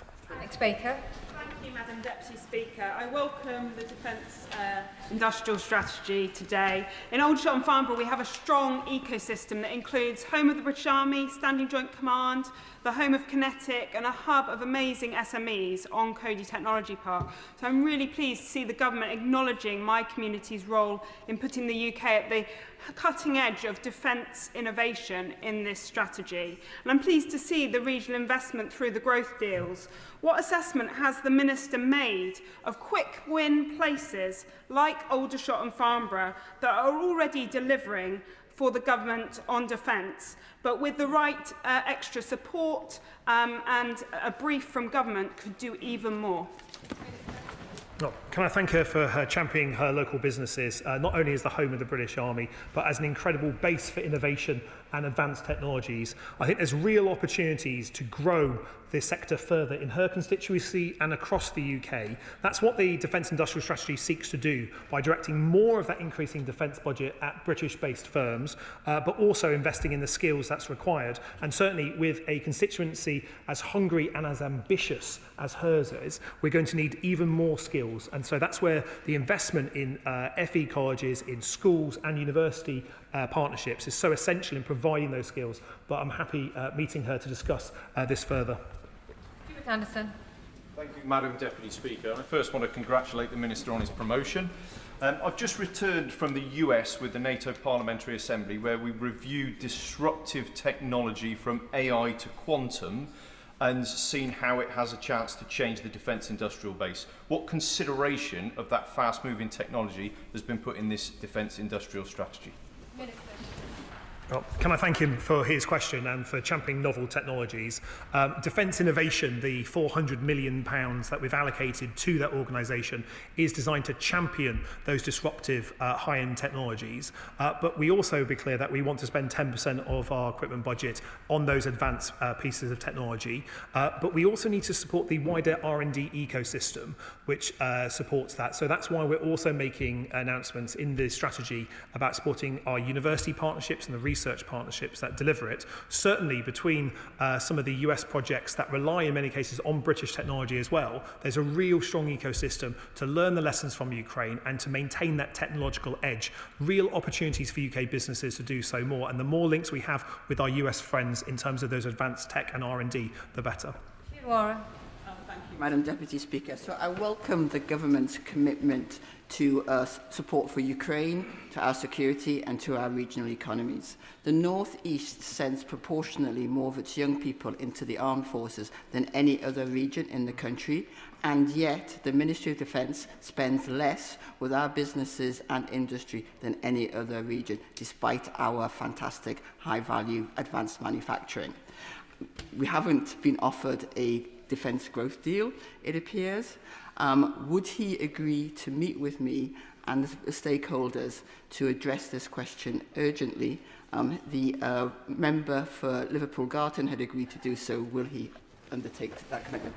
I thank my friend for the question. I replied to the debate held on defence in the North East only a few weeks ago. Very happy meeting her to look at it. It's not just about how we back the current defence industries that exist right across the country, including in the North East, but also how do we make sure that for firms that might not think of themselves as a defence company, we provide the routes for them to sell their products and services into defence, making it easier to navigate, especially with the new SME offer. I think will greatly support many of the businesses in her constituency, and I'm happy meeting her and her regional colleagues to make that case further. Barclay. Thank you, Madam Deputy Speaker. The government said over the summer that the Dreadnought programme was on track, despite the fire last year at Barrow, the challenges of COVID, or the other government programmes that are running delayed. But there's a lot of latitude in saying it's early 2030s. Is he able to clarify which year the first vessels will be in service, because it has significant implications for the length of sea of existing submariners? Can I thank him for his question, and in particular for framing it around our submariners. The Secretary of State and the Prime Minister have both been to zero-day events where our nuclear bombers return to base after many months away. Their tours are far too long, and to ensure that we can bring those down, we not only need to bring on the new Dreadnought-class submarines, we need to make sure that the submarines that are in refit, the Vanguard class, get to sea faster. We've got efforts to deliver both of those. It's difficult for me to give the full in-service dates on the floor of the House, but I'm happy writing to him with some details that I may be able to publish to him. Callum Anderson, after which I will call Steve Darling. Callum Anderson. Deputy Speaker, and I thank the Minister for his statement. As I welcome this industrial strategy, and as my honourable friend, the member for Slough, said, demonstrates how closely aligned a strong domestic defence sector is with our economic security and sovereignty. I wonder if he might add a bit more detail about what assessment his department has made about the potential further export opportunities are from this industrial strategy, which will not only strengthen UK economic growth, but also strengthen our relationships, our economic and defence relationships with our allies. I thank him for that question. I've just returned from South Korea, where I held a number of discussions with government ministers there about export opportunities and, importantly, partnerships as well, about how we can use British ingenuity and British expertise in support of our allies' generating capabilities as well, which benefits all of us in a win-win situation. Across every single sector of British defence manufacturing, there are export opportunities. And what we seek to do with bringing defence exports into the Ministry of Defence is align the infrastructure that we have within the MOD, within our overseas representation and in the expertise to power those deals so we can announce more deals like the Type 26 deal, like the £1.6 billion LMM contract, missiles being made in Northern Ireland and being exported to Ukraine. Huge opportunities for us to do even more, and it's good to have his support in terms of powering up those exports, especially for those SMEs that could be the powerhouse of the next generation technologies. Darling. Thank you, Madam Deputy Speaker, and I'm sure that the Minister, as a fellow Devon MP, will only be too well aware of our thriving high-tech cluster and the support it currently gives the defence industry from its base in Torbay. What assurances can the Minister give our high-tech cluster in Torbay that they will be taken account of as this strategy is to develop so they can play their part in supporting our nation's defences? Thank you. Well, can I thank him? As a Plymouth MP, I know that the success of the defence industry in Plymouth isn't just about what happens in the PL postcode, it's about the wider regional ecosystem, and Torbay, especially in its marine technology, has an awful lot to offer. Making sure that the Plymouth growth deal, indeed all the growth deals that we've announced today, benefit the wider region, not just the particular location, is an important part of how we power growth, but I think the increase in skills, the focus on buying British from British-based firms will help businesses right across the country, including in the Honourable Member's constituency. Catherine Atkinson. Thank you, Madam Deputy Speaker. This morning I was at the Nuclear Skills Academy in Derby, a partnership between Rolls-Royce and the University of Derby, teaching the skills needed to create the reactors which power our submarines and delivering 200 apprenticeships a year. The Defence Industrial Strategy delivers the biggest investment in defence skills in decades. Can the Minister tell us more about how it will help smaller defence suppliers to secure the skills that they need too? Minister. Well, I'm grateful for my honourable friend for raising the Rolls-Royce skills work, because Derby is really one of the best-in-class examples in this area, a company investing in their people and able to do so because of the long-term security that this government's provided with the multi-billion-pound commitment to buy new nuclear reactors from Derby for our nuclear submarines in the future. I think we need to make sure that in our skills investment, it's not just the primes that invest for the skills for that single business, it's that a skills ecosystem must invest for all the suppliers and SMEs as well. Because there's no point primes having full apprenticeships if the suppliers they buy from that are essential for the end product don't have enough skills. That's precisely why skills are at the very heart of the defence industrial strategy we've announced today, and examples like Rolls-Royce are superb in terms of delivering it. Thank you, Deputy Speaker. I would like to place on record my excitement at seeing RAF Whitton in my constituency directly mentioned in the Defence Industrial Strategy. Last week I was at RAF Whitton for a hugely successful discussion on its future as a defence technology cluster with senior officers from the Cyber and Specialist Operations Command and also the leadership of Huntingdonshire District Council and planners from the Cambridge and Peterborough Combined Authority. So could I invite the Procurement Minister and the Defence Secretary to visit RAF Whitton, as I believe they may be due to anyway, to see not only the tremendous work that Defence Intelligence do, but also to see its suitability as the Defence Energy and Capability Resilience Centre of Excellence, addressing my fears that the land may be sold off for housing by DIO by accident in the interim. And could I also invite them both to the Huntingdonshire Defence Showcase right here in Parliament next month? Well, I thank him for championing his constituency. I think there's a real opportunity at RAF Whitton, not just in terms of the military purpose that Defence Intelligence provides there, which is obviously difficult to talk about in the public space, but in terms of the spin-offs and the industrial opportunities that the wider estate offer. I'll be very happy attending those events, and I look forward to continuing the conversation about Whitton and returning to visit there very soon. Speaker, today's blockbuster strategy completely rewires many of the institutions that are at the heart of our defence financing, the NWF, BBB and export finance. But with the news that the Chinese bond market may now be open to Russian defence companies, does my honourable friend agree with me that we need to keep innovating and keep evolving the way we do defence financing to support our own industrial base? Well, can I first of all thank him for his work that he's been doing about how we open up finance, especially to small businesses, dealing with some of the policies that restrict access to finance for those firms that work in defence. He's absolutely right that we're seeing internationally more of those nations come together that sometimes oppose our values, but we need to make sure we are innovating with our finance, that SMEs have access to capital. That's one of the reasons why we're seeking to create a more predictable pipeline of acquisitions that enables businesses, especially small businesses, to borrow to invest.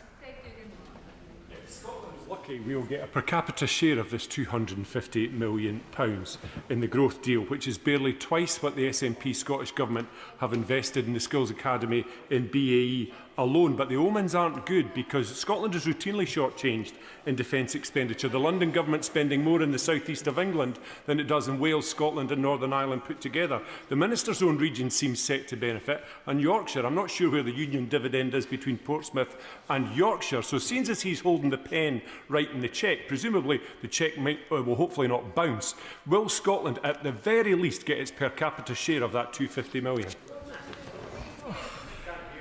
It's such negativity from the SNP. On the day where we just announced a growth deal for Scotland, creating skills and infrastructure, instead of welcoming that investment, it's more negativity. It continues the pattern we've seen from the SNP in Scotland. Not interested in defence, not interested in defence jobs, not interested in the growth that it brings. Only when there is a win do they finally come out and say something positive. There's a lot to be done in Scotland to grow that sector. We're backing the Scottish defence industry, and I hope his party will do so soon. Thank you, Madam Deputy Speaker. When we back British jobs, British industry and British innovators, we know that communities across our country reap the awards. What steps will the Minister take to make sure our proudly homegrown SMEs can be supportive in delivering this industrial strategy? Well, can I thank him for that? I've seen some incredible innovation in our SMEs in defence. Companies that have the opportunity to transform the war-fighting capabilities of our forces and support our allies. But for far too many of them, it's been too difficult to find the person that's awarding the contract, to navigate the process, to understand how to access the forward supply, or even to get security clearance to understand what their competitors are doing. This defence industrial strategy seeks to rectify those problems by creating that single new one-stop shop for SMEs, so all our SMEs in every part of the UK can access MOD contracts, and so we can benefit from their innovation and agility. Dame Harriet Baldwin. Thank you, Madam Deputy Speaker. And I imagine the timing of this defence industrial strategy is linked to the Defence Security and Equipment International that's happening in London this week. So could the Minister have a word with the Mayor of London to emphasise how important this event is for the defence industrial strategy? Now, in West Worcestershire, the brilliant brains in Malvern have come up with something that's very topical and timely, which is a better way to deal with those who seek to spoof and jam the GPS signal. And it's something that was developed with MOD funding. It's being sold to other countries around the world. The UK doesn't seem to be buying it. So could the Minister look into that specific issue?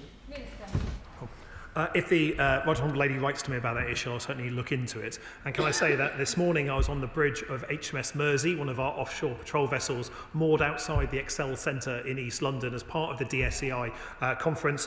It is a huge opportunity for growth. And of course, there are 10,000 defence jobs in London and an opportunity to grow even more in every part of the UK, including in the nation's capital.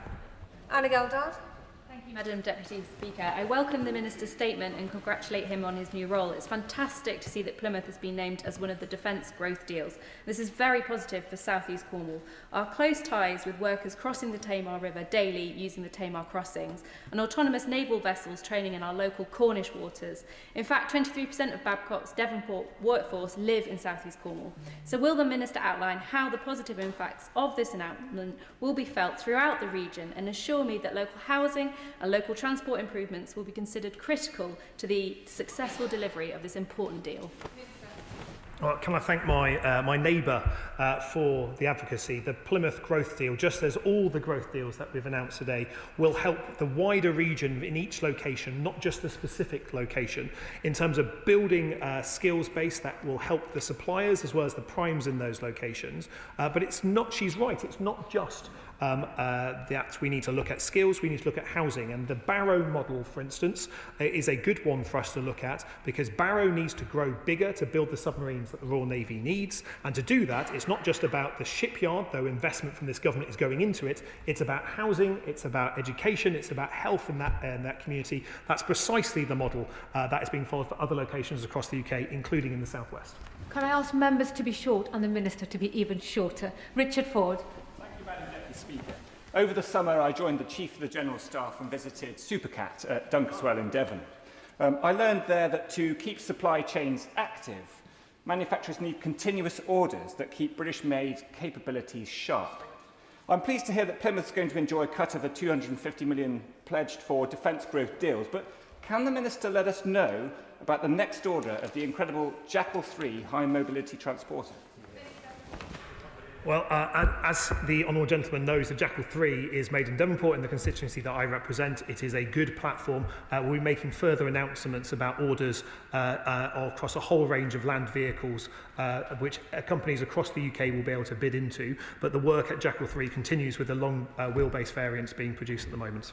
Richard Baker. Thank you, Madam Deputy Speaker. Can the Minister assure me that along with the huge defence contracts this government has already secured for shipyards in Scotland, this strategy will also offer great opportunities for fabrication yards, including Methil and my constituency, saved from closure by Labour ministers, whose brilliant workforce are already now delivering a new £8 million government contract under its new owners, Nuvantia UK? Well, can I thank him for raising that example? The new investment that we've made in terms of the £8 million will create the facility for the build of the new Royal Fleet Auxiliary Fleet Sword support ships, which is an important part of keeping our Royal Navy supplied well into the future. And I'm grateful that he raises manufacturing, because there's huge opportunities in this strategy for businesses like the ones he raised. Jim Alistair. Deputy Speaker, I very much welcome the indication that Northern Ireland will participate in the defence growth deals. But could I ask the Minister to explain the interplay, of any, with the devolved government? I ask because we in Northern Ireland have the misfortune of having an anti-British defence economy minister in the shape of a Sinn Féin minister. Can I have an assurance that she will not be able to thwart any of Northern Ireland's benefits under this deal? And I asked in the context that today, sadly, the MOD had to abandon a trade fair participation in Londonderry, courtesy of Sinn Féin pressure. Well, we're proud that the growth deals will be in every single part of the United Kingdom, including Northern Ireland. The precise location of those in the devolved administrations will be set in conjunction with discussions with those devolved administrations, including those in Northern Ireland. We're absolutely clear that there's a job and growth opportunity in Northern Ireland to provide new, well-paid, good jobs to people there. And that's why we will be working with partners in Northern Ireland to find the right location and to invest in the skills that the industry there needs. Danny. Madam Deputy Speaker, can I thank the Minister for his statement, as well as the news last week of the need for some significant infrastructure investment in the Resigned dockyard in my constituency, which is highly welcome for myself and jobs in the area. As the Minister said, the real defence dividend will be the long-term skills. We've seen skills devolved to the Scottish Government, and they have utterly failed when it comes to defence skills because of their absolutely childish attitude towards the defence industry, and 72 hours does not make up for 20 years of failure. Will the Minister meet with me to discuss options to ensure that skills and delivery of skills opportunities in Scotland in the defence sector can be delivered for people in my constituency and across Scotland, so they can take advantage of the kind of long-term opportunities and sustainable jobs that exist?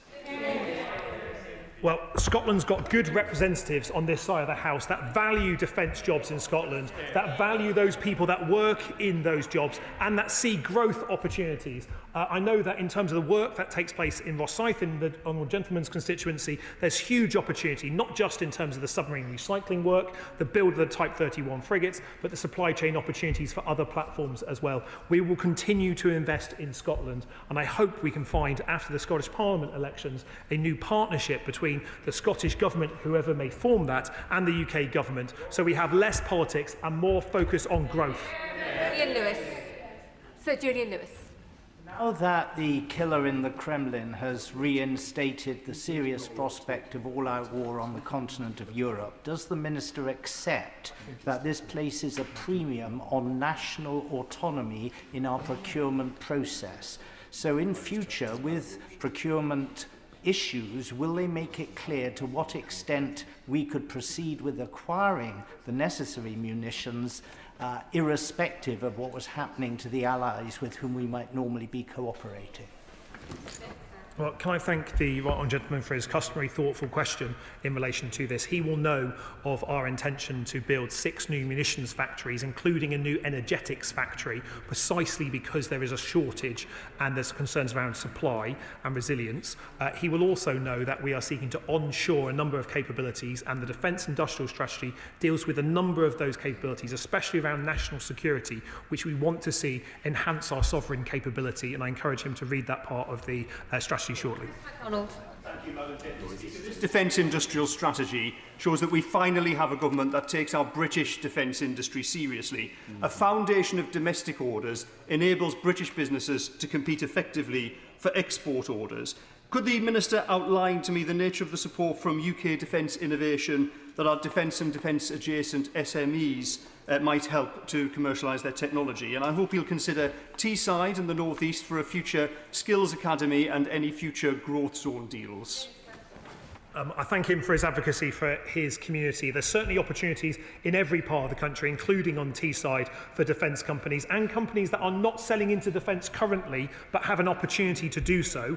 The investment, the £400 million investment in UK defence innovation is designed to go after the most innovative, disruptive technologies. Primes have a good role in this, but so do SMEs, and I encourage all businesses to lean into that opportunity to really go after that increased funding and the export and contractual opportunities that will provide. Ian Solon.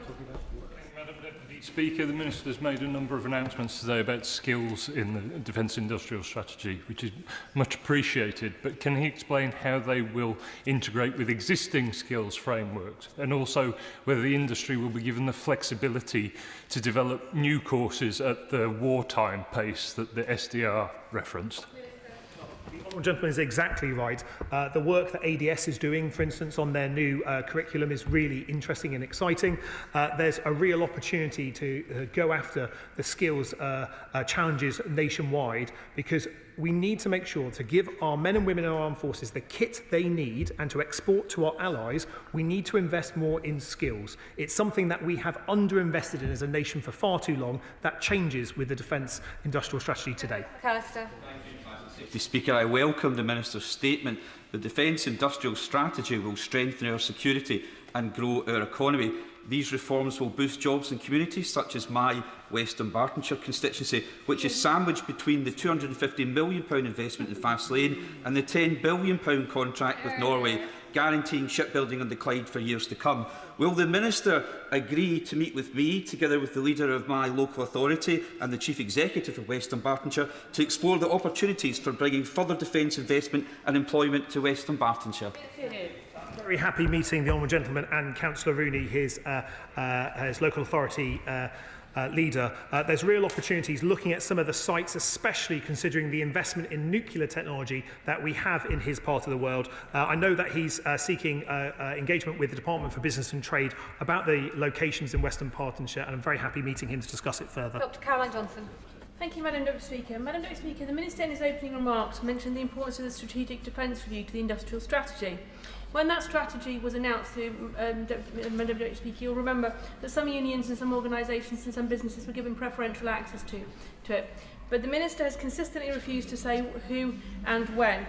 Written questions have gone with just flannel as answers, and FOIs are now only almost a month out of date. What is the Minister trying to hide, and when will he answer the question?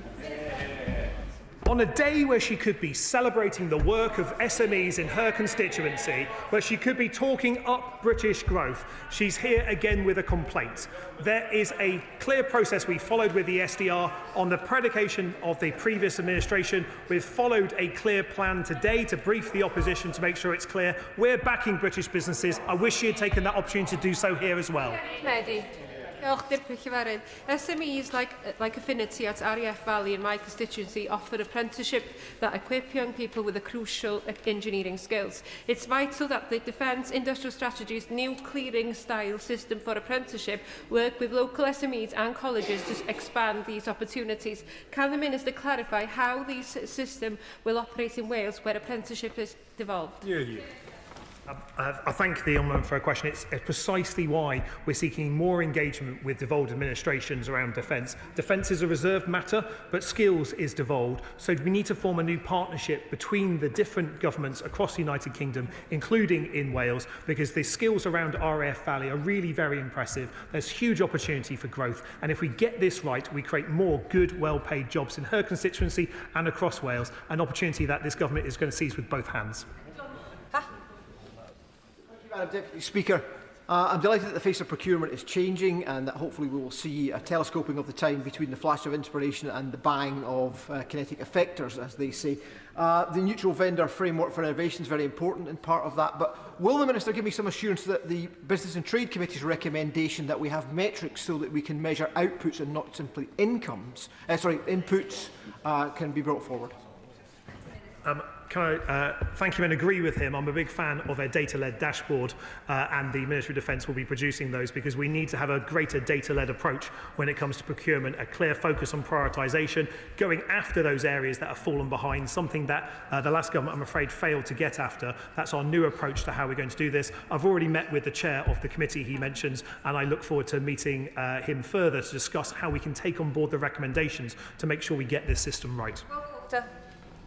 Thank you, Madam Deputy Speaker. To provide certainty for the whole defence sector, but particularly small and medium-sized businesses in my constituency of Woking, can the Minister confirm when negotiations on the UK joining SAFE, the €150 billion security action for Europe, will conclude and that decision be made so those businesses have that certainty and that long-term security that this strategy is meant to provide?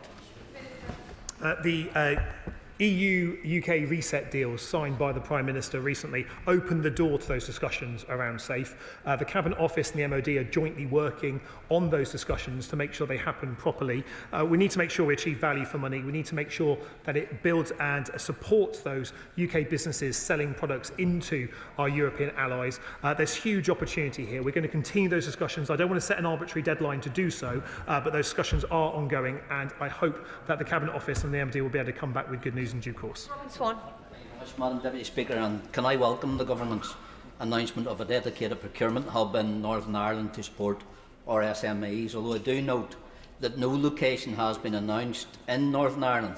Can I remind him of the excellent opportunity that the Aldergrove base in my constituency presents, and how it would be an excellent system for a location for uncrewed systems centres?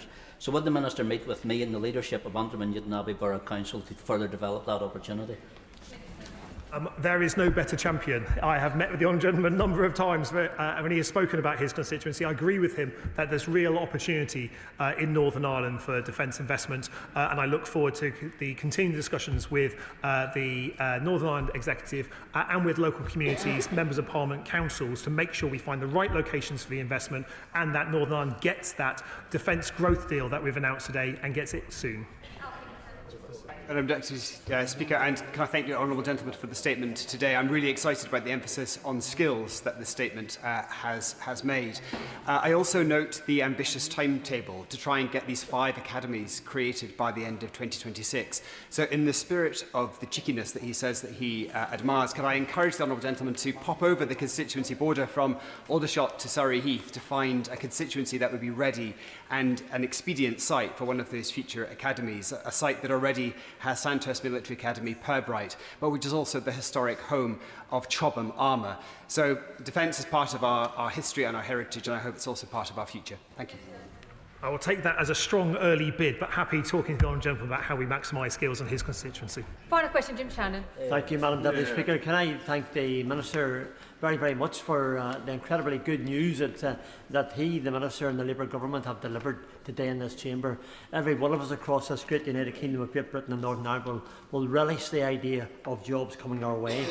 We in the Democratic Unionist Party welcome the Defence Industrial Strategy, acknowledging the need for world-class defence and making the most of our world-class defence businesses, one of which Talis, of course, employs hundreds of Strangford constituents and has been instrumental in protecting Ukraine. Some 200 new jobs, including, I understand, 30 apprenticeships just no more than 3 months ago. With news circulating that defence spending commitments will create a total of 85,000 jobs across the sector in the next 10 years, can the Minister reaffirm the role of Northern Ireland in this industry and lead in the defence of this great nation? Thank you. Let me be very clear. There is growth opportunities in every nation and region of the United Kingdom, including in Northern Ireland. It's why we've announced today a defence growth deal for Northern Ireland.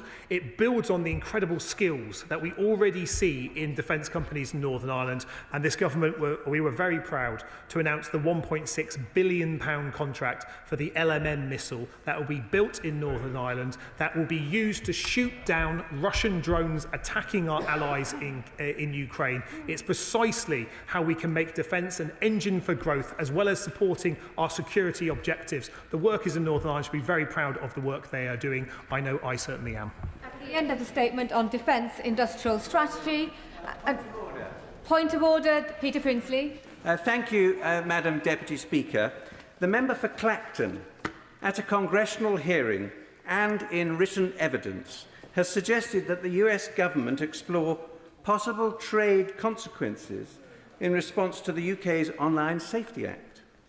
Would Madam Deputy Speaker agree that suggesting that a foreign government take measures harmful to the interests of this country is not behaviour commensurate with the office of a member of the UK Parliament?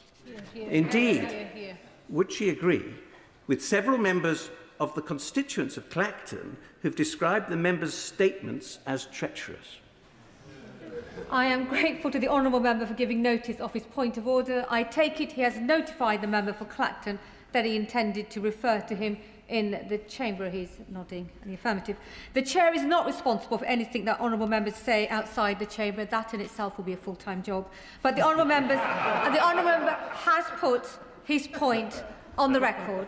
I now move on to the next set of business for the day and give the ministers a few moments to swap over.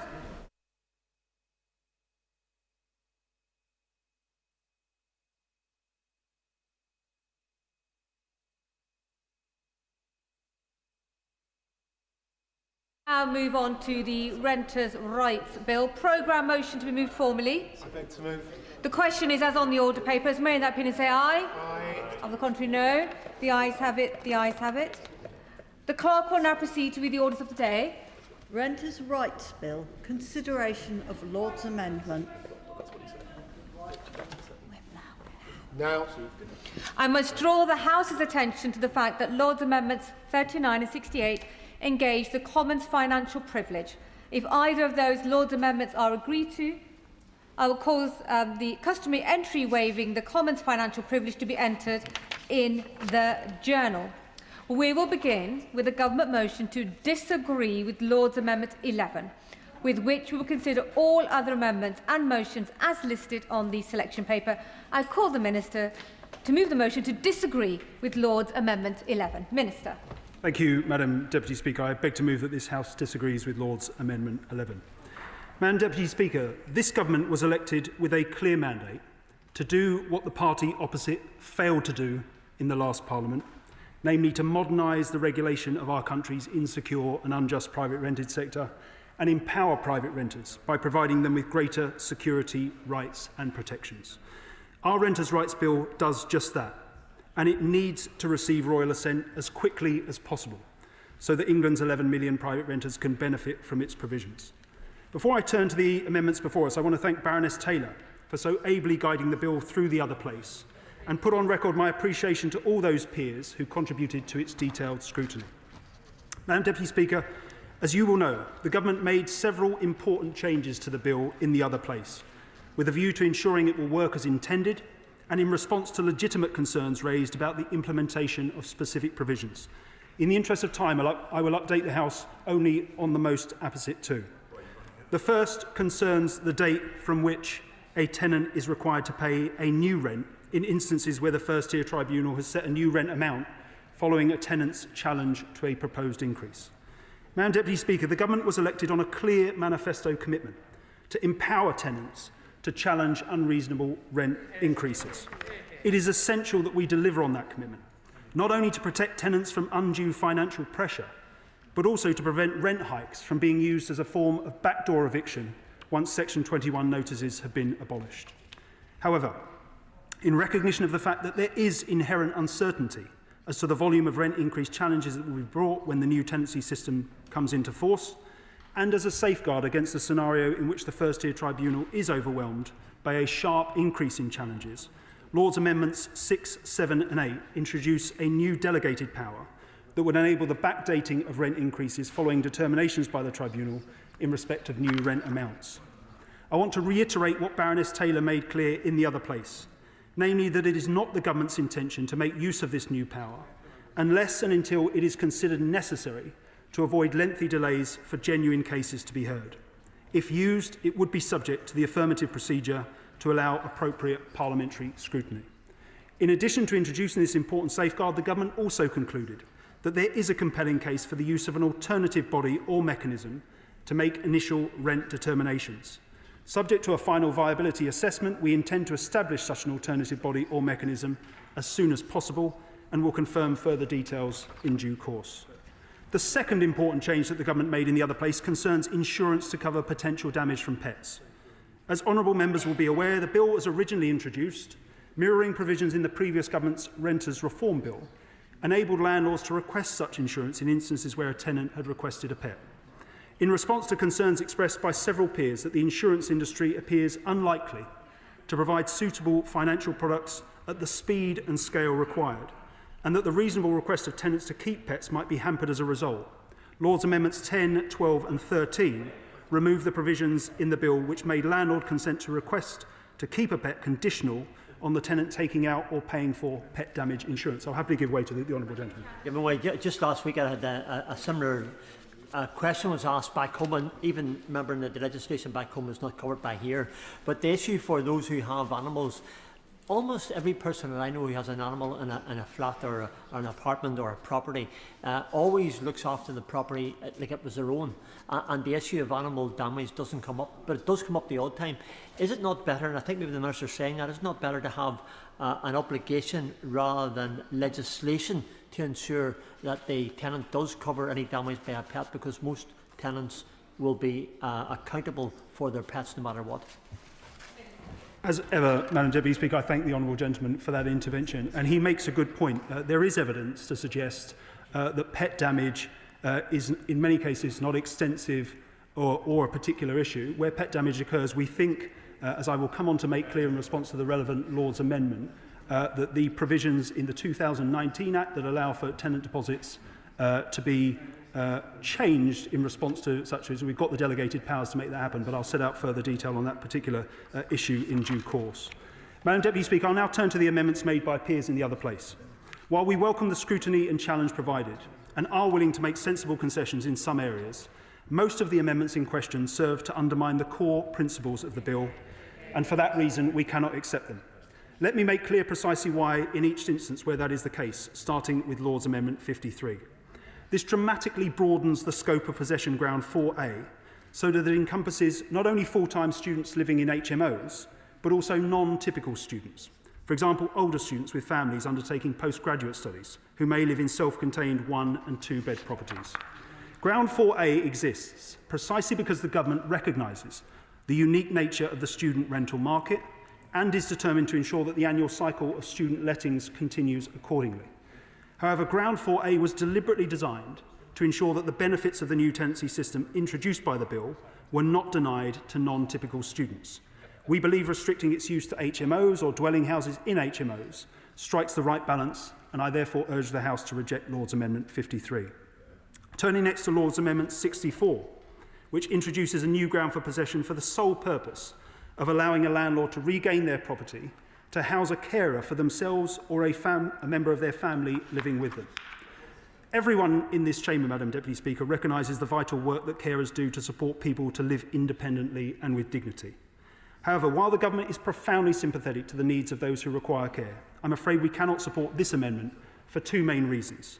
First, while I appreciate entirely that some peers currently own and let rental properties in close proximity to their homes, with a view to one day using them to house a carer for themselves or members of their family, there's no compelling evidence to suggest that this practice is sufficiently widespread to justify the insertion into the bill at this late stage of a dedicated possession ground to cater specifically for it. Second, Madam Deputy Speaker, the definition of carer in the amendment, namely anyone providing any form of care in a voluntary or contractual arrangement, is so broad that the scope for abuse, in our view, is substantial. I therefore urge the House to reject this amendment. Turning next to Lord's Amendment 18. This would reduce the prohibition on reletting or remarketing a property following the use of possession ground 1A from 12 months to 6. While we recognise that there will be occasions when landlords regain vacant possession of their property using ground 1A, but are unable to subsequently sell it despite repeated attempts to do so, we're not prepared to weaken the strong safeguard against abuse provided by the 12-month no-let provision. It is essential to prevent landlords misusing ground 1A and evicting tenants who are not at fault, whether that be because they've made a legitimate complaint or simply because the landlord wants to relet at a higher rate. The Government remains firmly committed to the 12-month no-let restriction, and I urge the House to reject Lord's Amendment 18 on that basis. Lord's Amendment 19, Madam Deputy Speaker, is a related amendment that exempts shared owners from the 12-month reletting and remarketing restriction, as well as other important restrictions. Madam Deputy Speaker, I want to make clear that the Government recognises the plight of shared owners living in buildings that require remediation. I know from my own efforts to support shared owners in my constituency of Greenwich and Woolwich that those affected by the building safety crisis are facing often unaffordable costs, often with no viable exit route other than a distressed sale. To better support affected shared owners, it's worth noting that the Government has already taken a number of steps to provide greater clarity in respect of what flexibilities and assistance they should expect from registered providers, including in relation to subletting at market rates. We also recognise there is more that might be done outside of this legislation to mitigate the impact of the building safety crisis on shared owners, and are committed to exploring all options. However, Madam Deputy Speaker, while I very much commend Lord Young of Cookham for championing the interests of shared owners in difficulty, and am more than happy to continue to engage with him to determine if there is a way to provide them with greater support that does not undermine the core principles of the bill, I'm afraid I cannot accept Lord's Amendment 19 at this time, purely because the Government remains of the view that it could undermine protections for the small subset of tenants who happen to rent a sublet home from a shared owner. Turning next to Lord's Amendment 11, Madam Deputy Speaker, which would allow landlords to require an additional deposit equivalent to 3 weeks' rent as a condition of consent to a tenant's request to keep a pet. We cannot support this amendment. Requiring a further 3 weeks' deposit would cost the average tenant in England over £900. Such sums would be unaffordable for many tenants and would greatly exceed the average deposit deduction for pet damage of £300. We are satisfied, and this speaks to the Honourable Gentleman's point earlier, that the existing requirement for 5 weeks' deposit for typical tenancies is sufficient to cover the risk of any damages relating to pet ownership. And crucially, as I mentioned, we already have the delegated powers necessary under the 2019 Tenant Fees Act to allow higher deposits for tenancies with pets should evidence come forward to the contrary. For these reasons, I urge the House to reject Lord's Amendment 11. Turning next to Lord's Amendment 26 and 27, which would require local authorities to meet the criminal rather than the civil standard of proof when imposing penalties for rental discrimination and rental bidding breaches. The Government is absolutely clear that the civil standard, which is aligned with similar legislation such as the wider anti-discrimination provisions of the Equality Act 2010, is the appropriate one to apply in these circumstances. Requiring local authorities to evidence a more stringent criminal standard of proof in respect to provisions that cannot themselves lead to a criminal offence where the conduct persists will make local authority enforcement extremely challenging and prohibitively resource intensive. We cannot accept these amendments for these reasons, and I urge the House to reject them. Turning finally, Madam Deputy Speaker, to Lord's Amendment 39, which would bring service family accommodation within scope of the modernised decent home standard this Government is introducing. I want to begin by once again acknowledging the integral role that safe and decent accommodation plays in the lives of our service personnel and their families. This Government is absolutely determined to improve the standard of service family accommodation across the entire defence estate, Scotland, Wales, Northern Ireland, as well as England. However, the Government cannot accept this amendment.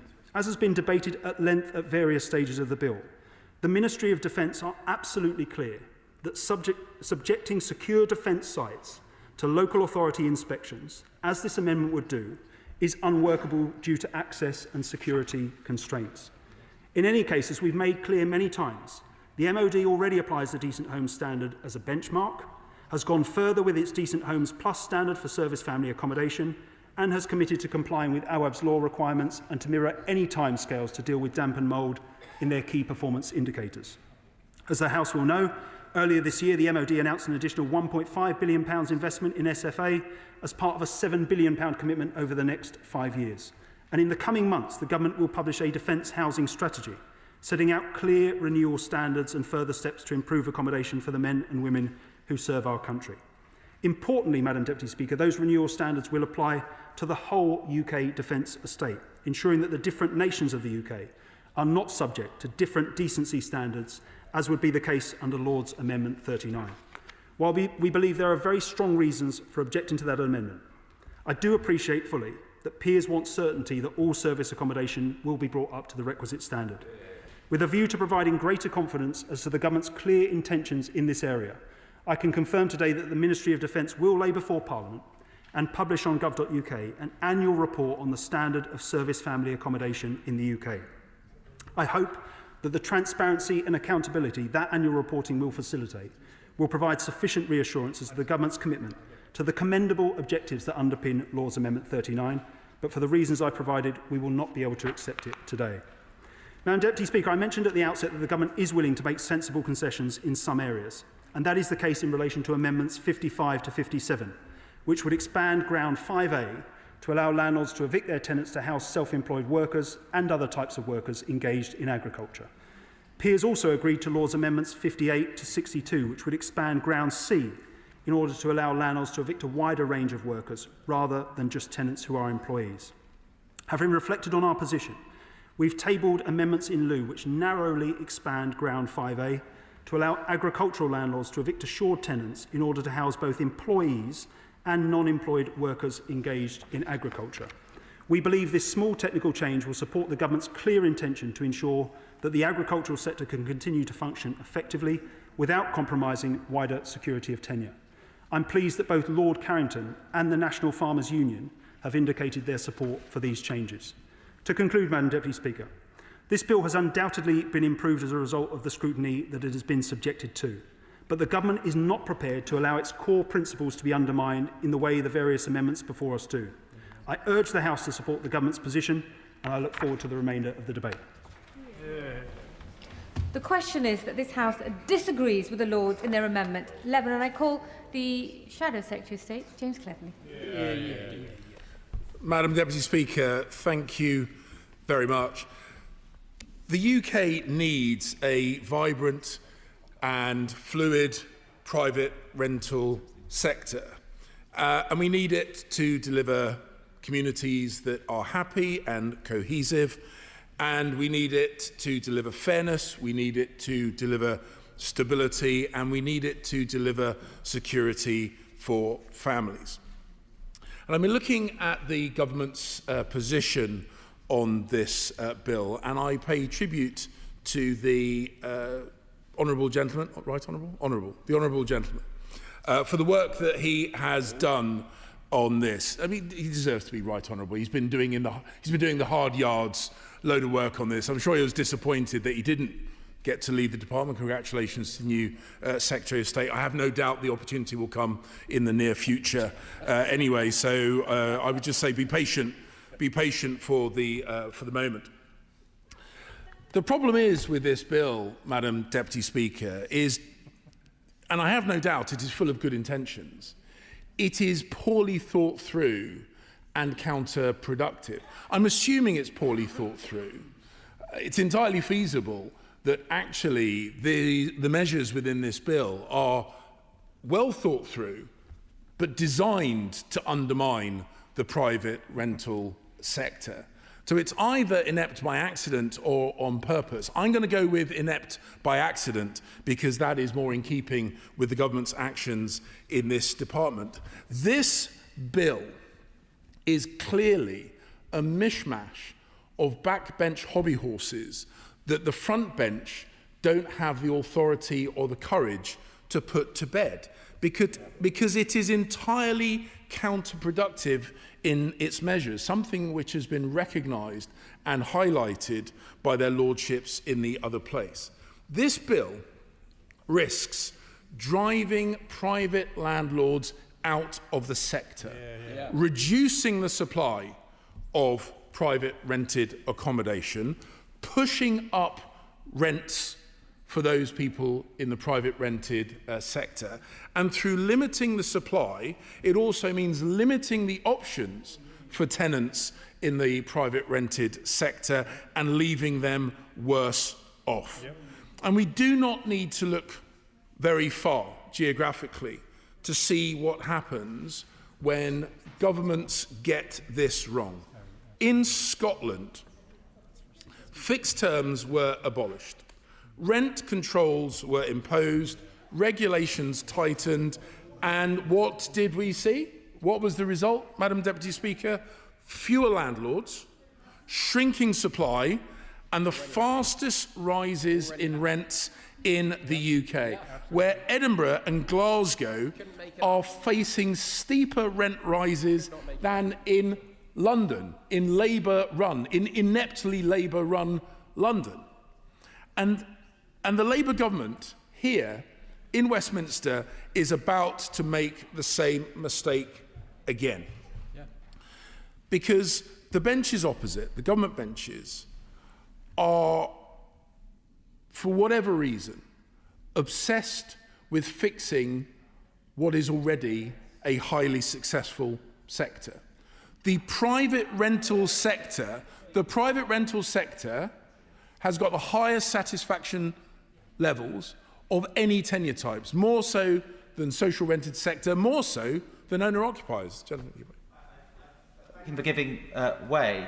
I don't know what correspondence he is looking at, but the correspondence that I see from my constituents in Hillingdon does not tell a story of a sector that is secure and safe for people, but instead they are battling damp and mould, 35% rent increases in recent years. Is that success in the opposition's view?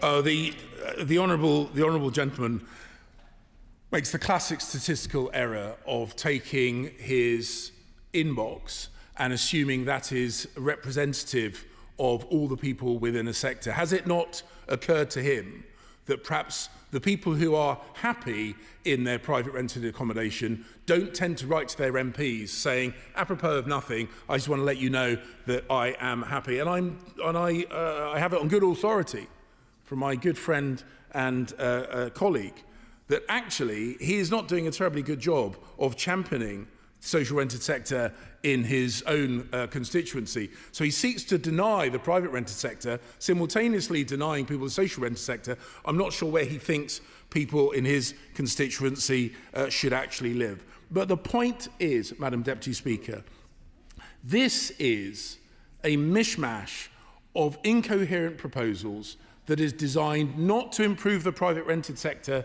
It is designed to keep angsty backbenchers happy. And what the front bench is already starting to learn, is you cannot pay political Danegeld to your own backbenchers. They will be insatiable. They will be, I give you due notice, they will be insatiable. They will take whatever red meat you're throwing to them and they will ask for more. We're already seeing this,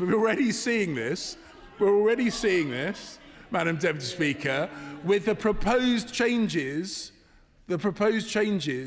to the social security, to disability. They had plans on the front bench. The backbenchers had other plans. And guess who won? The courageous leadership shown by the turbulent backbenchers. And they will see this again with this issue. Yep. And on these benches, we understand that a good tenure mix is actually really good for the UK. And we took measures to improve the private rented sector, but we made sure that we did it in the right order. We made sure that the courts were ready. Go on. I thank the Honourable Member for giving way, and I was intrigued by his remarks about the success of the sector. And if the sector was so successful, why is it that there has been a consistent position from the opposition benches, both when they were in government and, I believe, as they went into the previous election, to go forward with ending no-fault eviction? If the sector is working so well, I'm confused. I would be grateful if he could explain. Thank you. Well, Madam Deputy Speaker, it's interesting that on the one hand we have voices from the front bench saying we didn't do anything, And at the same time, we have voices from backbenches saying we were doing something. So perhaps they should coordinate their criticism. Perhaps they should coordinate their criticism. The point is, under the last Conservative government, we understood that there was need to reform the system, but that every part of the system needs to be ready. And that is why we made sure that the justice system was ready first before we started making changes to the legal frameworks, giving tenants and landlords and courts the time to adjust. But the Labour government, the Labour front bench, has abandoned that discipline. Madam Deputy Speaker, the changes that were put forward by their lordships in the other place came about through careful consideration of the provisions in the bill and their actual implications in real-world scenarios, not in the fantasy world of so many of the Labour backbenches. And the Labour government was defeated in the other place on several important amendments. And taken in combination, there is a pattern to those government defeats, because time and time again, government ministers accepted a principle, but then when it came to taking action to deal with that principle, they fell short. To give you some examples, Amendments 87 and 88 in the name of Lord Keith. They would raise the standard of proof for financial penalties beyond reasonable doubt. And the principle is clear. Setting serious penalties requires serious evidence.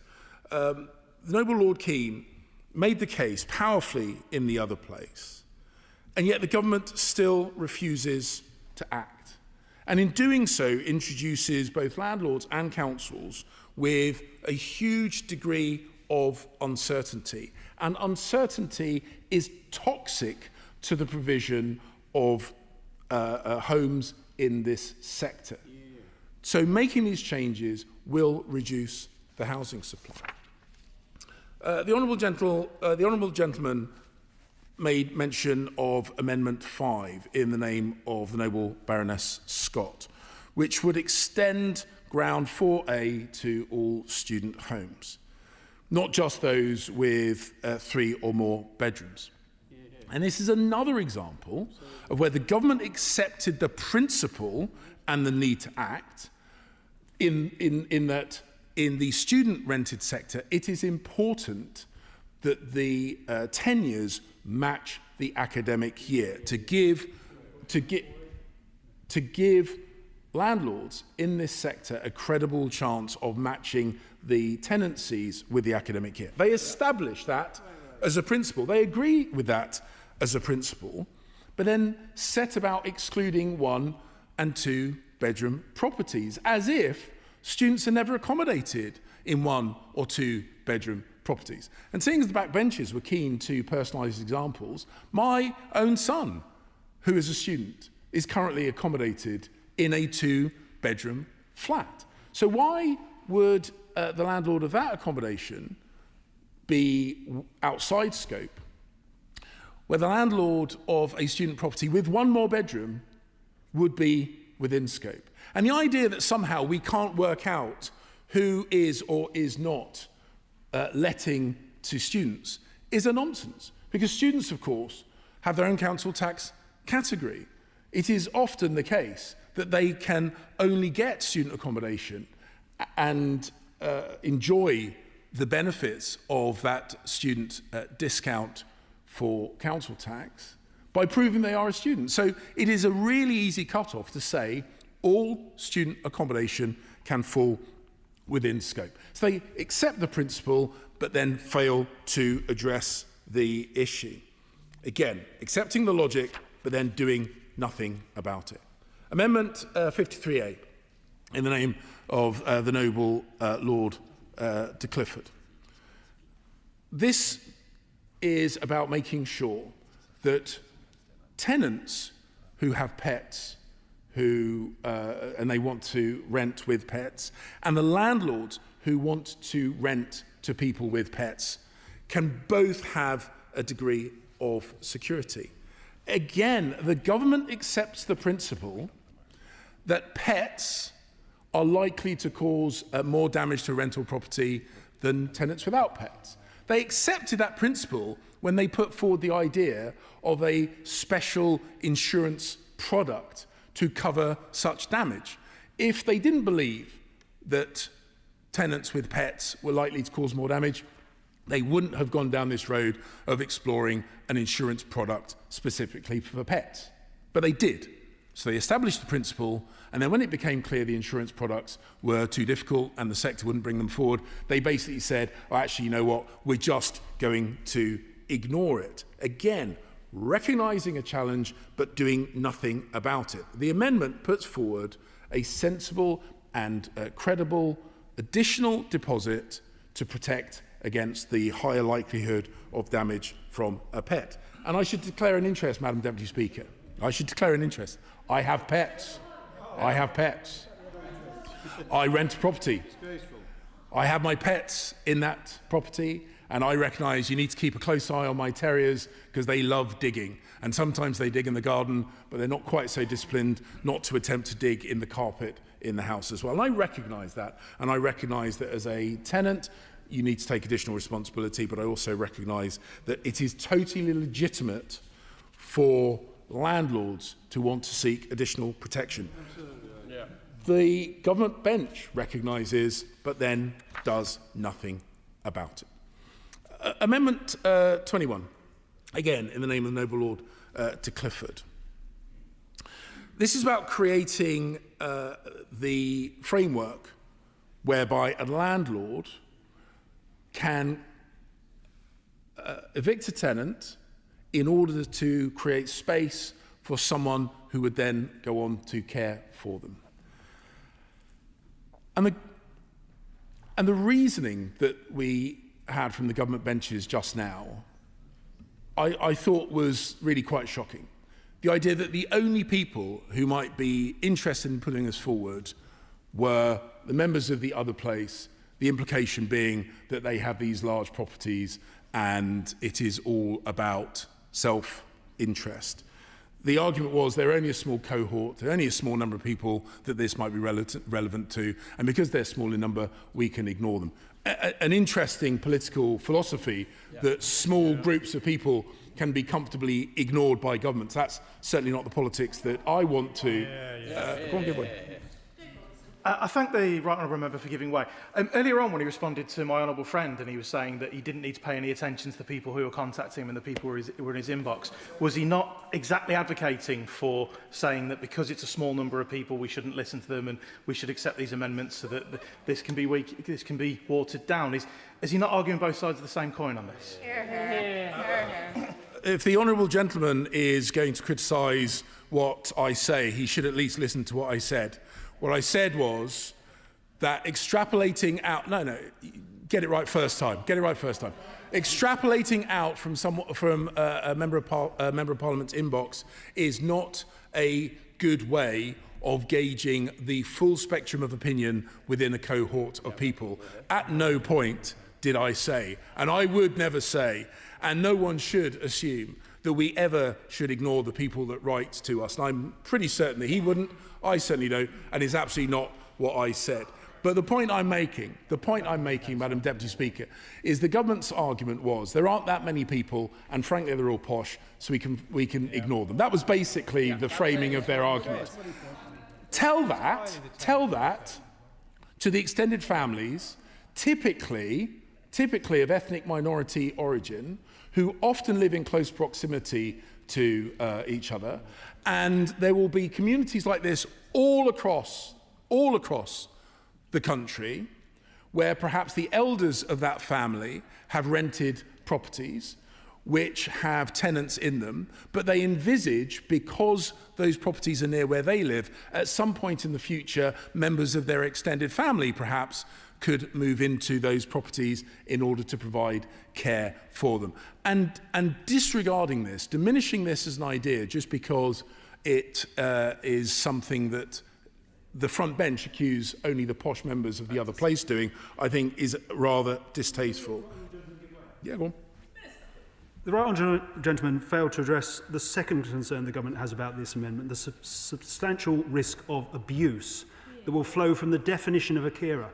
A definition of a carer under this amendment can be anyone providing any form of voluntary care. It could be someone who provides the weekly shop. Does he not see that the risk of abuse of a ground that broadly drawn? That was the other concern. He hasn't addressed it. There are always opportunities for abuse, but closing off a provision that would be really valuable to many, many families around the country because there is a risk of abuse. If we were to do that, there are loads of areas where government wouldn't legislate. You don't disregard an opportunity just because of the potential of abuse, you manage that abuse. I'll move on a little bit more quickly. I want to make sure all the Labour backbenchers get their opportunity to speak. It's their legislation, Madam Deputy Speaker. Amendment 58, in the name of the noble Lord Cromwell, would reduce the ban on sales from 12 months to 6. This is a wholly pragmatic point. The idea that or the landlord would have to wait for 12 months, if it is clear that despite genuine efforts, and there is a provision to make sure those efforts are genuine, if after 6 months there is still no chance of selling, I think it's entirely reasonable that the landlords seek to re-let. Not as quickly as members of the Labour benches would do, but nevertheless, I think it is an entirely fair provision. And, Madam Deputy Speaker, the largest defeat in the other place came on Amendment 59 in the name of Lord Young of Cookham, which is all about the exemption for shared owners from the 12-month ban on reletting. I recognise that the honourable gentleman from the dispatch box said this was an area that they recognised created challenges. I would urge the government not just to dig their heels in on this issue. The cohort of people that this amendment envisages are often people in the most need to have that flexibility. People are often not of significant financial means, and limiting their options when it comes to perhaps a distressed asset would be entirely wrong. I have no doubt that the honourable gentleman recognises that. I would urge him to move quickly to get resolution on this, to reassure this chamber and the other place that those people are not going to be disadvantaged by this legislation. Madam Deputy Speaker, the amendments put forward by the other place are well thought through. They attempt to create this mishmash of a bill and knock it into some credible shape, providing protection for tenants, providing a bit of reassurance for landlords so that they continue to provide a supply of private rented accommodation to help people get on the housing ladder, to help people live in homes that they love and that they value, in communities that they cherish. And if they just choose to blindly ignore the amendments from the other place, this bill, I have no doubt, will have the effect of reducing the number of landlords, reducing the number of homes, increasing the scale of rent, and that is the opposite of what any of us in this chamber should want, and that is why, Madam Deputy Speaker, we will be supporting the amendments that have come through from the other place. Yeah. Antonio Bance.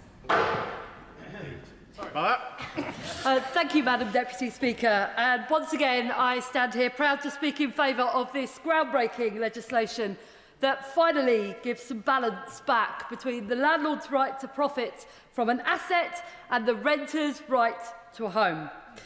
I want to oppose in particular new amendments 26, 27 and 18 put forward by the landlord lobby in the other place. Amendments 26 and 27 would increase the evidence bar for all civil penalty offences to the criminal standard of proof. to beyond reasonable doubt rather than on the balance of probabilities.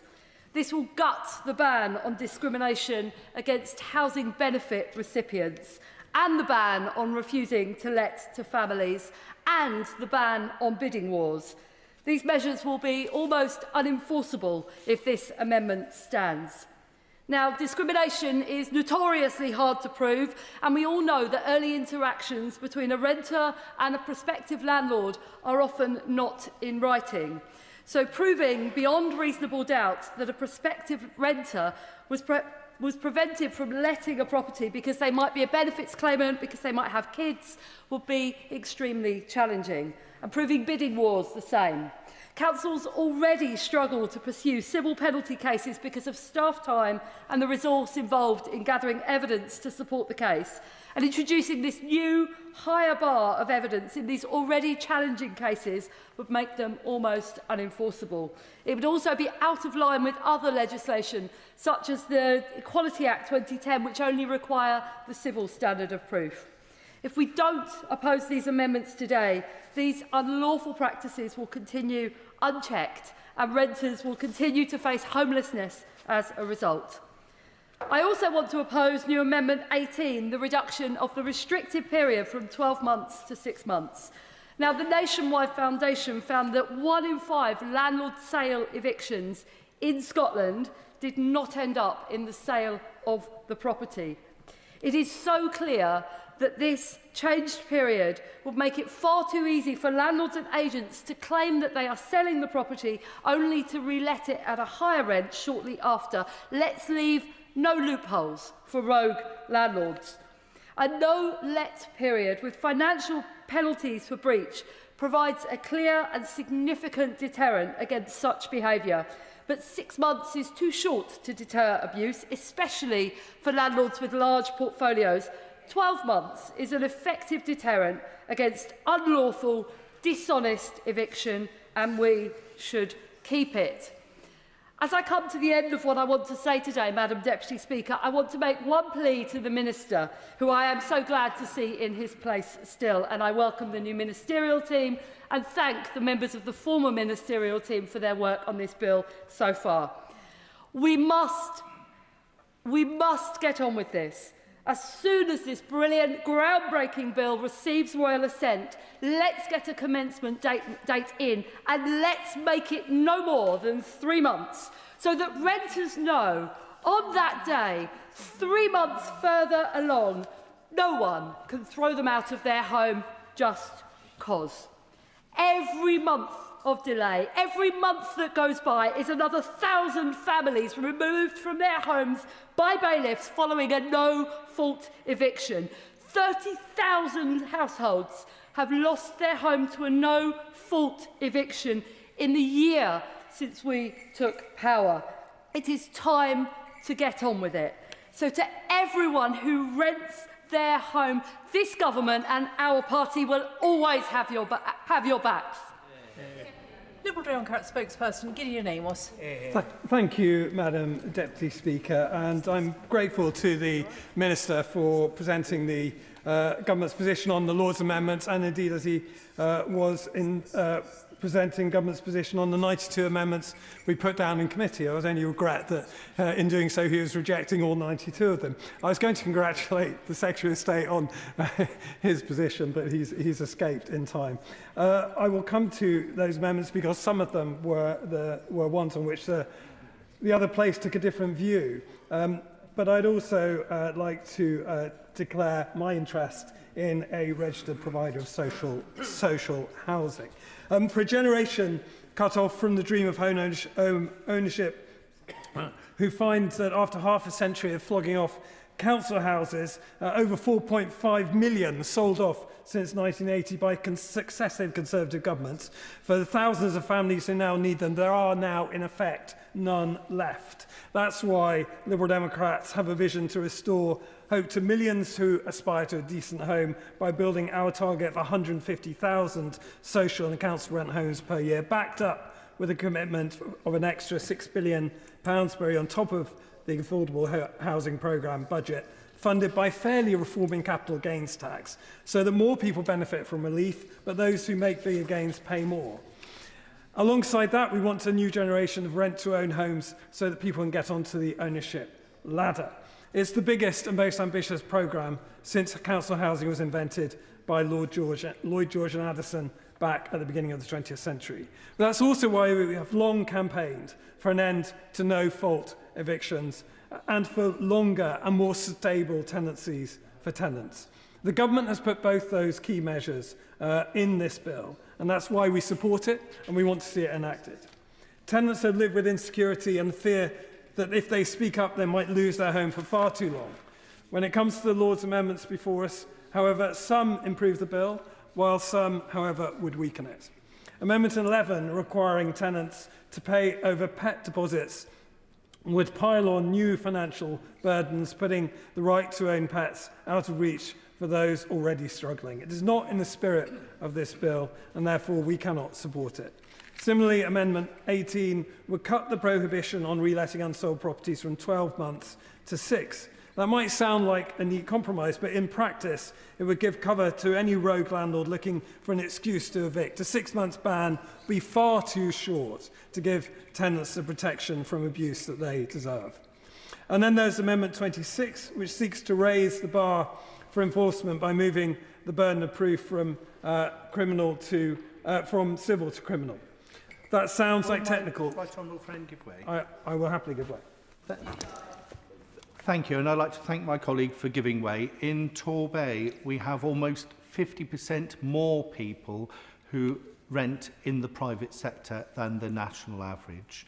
Whilst the vast majority of landlords are good landlords, sadly there are some rotten apples out there, and that's why Amendment 26 and pushing against this is absolutely essential, because we need to ensure that local authority have the powers to hold these landlords to account, and I hope my right honourable friend would agree with me on that. I do agree with my honourable friend, and I pay tribute to the sterling work he does in Torbay and has done in the past as leader of the council on these issues. That change in the burden of proof may sound technical, but in fact it would gut the powers of local authorities to hold bad landlords to account, as my honourable friend has said. At a stroke, it would make justice for tenants far, far harder to achieve. Amendment 53 points in the same wrong direction, seeking to reintroduce fixed-term tenancies. The whole point of this bill is to shift to periodic tenancies, arrangements that give renters both flexibility and more security, dragging us back to fixed terms which would become standard across that particular element of student housing would undermine those core principles. On the other hand, there are amendments to the bill that make the bill fairer and more workable, and which we support. Amendment 19 recognises the reality faced by shared ownership leaseholders who can be hit hard and are disproportionately hit hard when sales fall through no fault of their own. Without that exemption, they could face financial ruin. It's a simple matter of justice, and we support it. And Amendment 64, creating a new possession ground where a landlord needs to house a carer, is in keeping with our belief in the Liberal Democrats and the importance of supporting the millions of carers out there who are so often overlooked. It's right that the law should recognise the vital role they play. And if there are risks of abuse, then it's open to the government to bring forward its own amendments to set out how it would make the same provision for accommodation needed by carers. But Madam Deputy Speaker, Amendment 39, which would legislate a decent home standard for our military, goes to the heart of who we are as a society and what our obligations are to those who serve. I pushed for this amendment at earlier stages in the Commons, and indeed it's long been a Liberal Democrat position, previously raised by my honourable friend for North Shropshire in the previous Parliament. It's therefore disappointing that whilst the government has come forward with its own amendments on other matters in this bill, on decent homes for our military, agreed across party in the other place, they have not come up with any such amendments. On that point, would the honourable member give way? Happily. Does the honourable member agree with me that if the MOD say themselves that the MOD housing standard already is higher than the decent home standard, then they should do the decent thing and accept Amendment 39 and put this on the face of the policy? Gideon Amos. Indeed, our military deserve no less than this being on the face of the bill, in whichever way the government wish to do it. And if it is so easy, as my honourable friend has pointed out, is the government's position, then surely it can hold no fear for the government in doing so. It is disappointing, therefore, not to have those amendments. We're told that 90% meet the decent home standard, and my honourable friend clearly read that part of my speech before I gave it. But those figures actually come from contractors who are responsible for managing those properties and have an interest in saying that they already meet the standards. There's no independent assessment.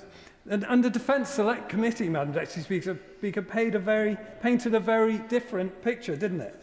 When families reported to the Select Committee, it is disingenuous, and I quote, "It is disingenuous for the DIO to present glossy brochures about being decent homes plus when they are anything but. It is clear that the DIO's property frequently does not meet the standards, and crucially, moreover, there is no local authority or anyone else to hold them to account, as would be the case for private and other landlords." We're told that it would be impractical to extend the decent home standard to military housing because of access behind the wire. Yet the former Chief of Defence Staff, the Lord Stirrat, reminded colleagues in the other place that civilian officials already go into far more sensitive areas of military bases. It's not a serious objection. Of course I will give way to this. Do the Lib Dem benches have any concerns about one of the issues I raised, which is applying the decent home standard to the defence estate in England when a different standard will apply to Scotland, Wales, other parts of the United Kingdom? Fracturing the defence estate in that way is problematic. Gideon Amos. Any opportunity to give our service people decent homes, beginning with England, should be taken. I'm surprised the Minister hasn't grasped it with both hands. And the Minister and the Government are in the position, with a large majority, to legislate for this in whichever way they choose to do so. But it needs to be on the face of legislation. That is what our military deserve. Because warm words, Madam Deputy Speaker, that things are improving are not enough. We've heard them before. My honourable friend from North Shropshire gained exactly those assurances from the last government's housing minister at this dispatch box. A categoric assurance the government would legislate. It hasn't, and it didn't. As Lord Stirrat I will happily give way. It says nothing has changed yet again, but does he not welcome, as I do as a constituent MP of a significant amount of military housing around RF Northolt, the significant £1 billion plus investment into military housing, the insourcing back into public ownership of thousands of MOD homes based on the previous government's botched a privatisation deal which costed taxpayers huge amounts of public money? Gideon Amos. I do welcome the moves that the honourable gentleman refers to, including the insourcing, but the responsibility for quoting whether they meet decent home standard plus is down to contractors who have a commercial interest in reporting that. The difference with the decent home standard generally is it's subject to independent inspection, and that is a crucial difference. And given that investment, surely there should be a robust regime going alongside that investment, which is which is set out in primary legislation to ensure that that investment continues and those standards are reached, and that is, as I say, the least our service people should be able to expect. As I was saying, my honourable friend was given categoric assurances that the government would legislate. It didn't, and it hasn't. And as Lord Stirrat, the former Chief of Defence Staff, also reminded the Lord, speaking from experience, this is not a new problem, one that governments have failed to tackle for decades. And he said, I quote, "For decades now, I have seen at close hand the deficiencies in service families accommodation. For years, I have listened to successive governments undertake to get to grips with the issue. For decades, I have seen them fail to do so. Why should I or anybody who comes after me put any faith in any government's promises that are not backed up by enforceable measures?" And Madam Deputy Speaker, that is the nub of the issue. Service families have heard promises for decades. Now, surely, is the time for action. Our military deserve the gold standard. That means they deserve legislative provision for decent homes, whichever way the government wishes to do it. Gentlemen, to engage with the clear concession I made from the box, the confirmation that the Ministry of Defence will lay before Parliament and publish on gov.uk an annual report on the standard of service family accommodation in the UK, giving transparency and accountability, reassurance that the standards we all want to see improve and be met will be. I welcome any report that will deal with this issue, but the fact is that unless the government accept or bring forward its own amendment to provide this protection for service families on primary legislation, then our service people will be the only category of renters who are not guaranteed a decent home standard in legislation, in primary legislation. Private renters will be, social renters will be, our military service families won't be. That cannot be right. The balance is wrong, and the government need to do more, and they need to legislate. The final objection the government has made is that they want to do it differently. So be it. The House, I'm sure I will wait with bated breath, as I'm sure the whole House will, for the government's amendment, giving service men and women the gold standard they deserve. Since government has no amendment of its own on this, we shall continue to press ours, both here and in the other place. Our armed forces should not be the only group in Britain excluded from the right to a decent home in legislation, in legislative terms. That is what Amendment 39 delivers. That's why it must stand part of the bill. Madam Deputy Speaker, this bill is about a vision for better homes and dignity, security and fairness for renters. That must include the families of our armed forces, like 40 Commando Royal Marines in Norton Fitzwarren and elsewhere in Taunton, whose Norton Manor camp I was proud to start a petition to save against its proposed closure by the previous Conservative government. And that commitment must sit alongside our national mission to build more social and council homes, 150,000 per year, to restore hope for a whole generation. That's what Liberal Democrats are fighting for, and that is the change the country desperately needs. Thank you. Danny Beales. Thank you, Madam Deputy Speaker. The bill before us tonight is, I would argue, one of the most important and impactful bills currently before Parliament. And I say this not as someone who's seen a few emails in my inbox, but for someone who has themselves seen the impact of the sector, having experienced homelessness twice growing up in my teenage years, having been evicted myself through a Section 21 eviction. As a renter for many years in London as an adult, I know the worry that many go through when pushing for simple repairs to be made, for mould to be addressed, fearing that ultimately your reward for asserting your legal rights will be a Section 21 eviction. The private rented sector in this country is unbalanced, it is insecure, and the rights of tenants are far outweighed by the powers of the landlord in our current legal system. And like many in this place, I've received countless cases of constituents who've experienced Section 21 evictions and poor treatment right across the sector. Treatment that this bill will go a significant way to remedy. That is why I hope we can support tonight the government in opposing the Lord's amendments which seek to weaken, to neuter and to undermine key provisions in this bill. And specifically I want to mention amendments 26 to 27, 11 and 18. And I'm pleased the Minister's outlined that the government will be opposing them tonight. Amendments 26 and 27 will require local authorities to meet a criminal standard of proof to impose financial penalties for discrimination and rental bidding. This seems completely inappropriate for the offences and the relatively small financial penalty which results from them, around £7,000 maximum penalty. And also completely out of kilter with other provisions which local authorities would be enforcing in a similar civil standard. And I would argue that it is incredibly hard to prove that burden of proof for many of these offences. How would a tenant prove beyond reasonable doubt, for instance, that they've been discriminated against for being on benefits? Anyone in that situation would know quite clearly that is incredibly difficult, if not possible, to do so. And clearly this would neuter the provisions of the bill. I'd also argue that local authorities have incredibly limited resources, particularly for enforcement action, and such a high bar would likely deter them from pursuing these offences further. Amendment 11, which allows a landlord to require a pet deposit of up to 3 weeks' rent as a condition of consenting to a tenant keeping a pet in their property, is again, I think, disproportionate. First, it will hit the poorest hardest, and I'm pleased that the opposition spokesperson has pets and has no problem with such provision, but many people, not with a parliamentary salary, would struggle to pay 3 weeks extra deposit on top of 5 weeks deposit already in place. The Minister mentioned a £900 average. Well, in a constituency like mine in London, it is even more than £900. A family rented sector accommodation would probably be several £1,000s for a 3 or 4 bed in my constituency. And I'd argue that's completely disproportionate to charge simply for having a cat or a dog at home. And secondly, there's actually no evidence to suggest that such a pet deposit is required to protect a property. University of Hull's recent research found that 3/4 of pet-owning tenancies result in absolutely no claim against the existing deposit levels. So I would argue that the existing 5-week deposit is more than adequate to support pet-owning households.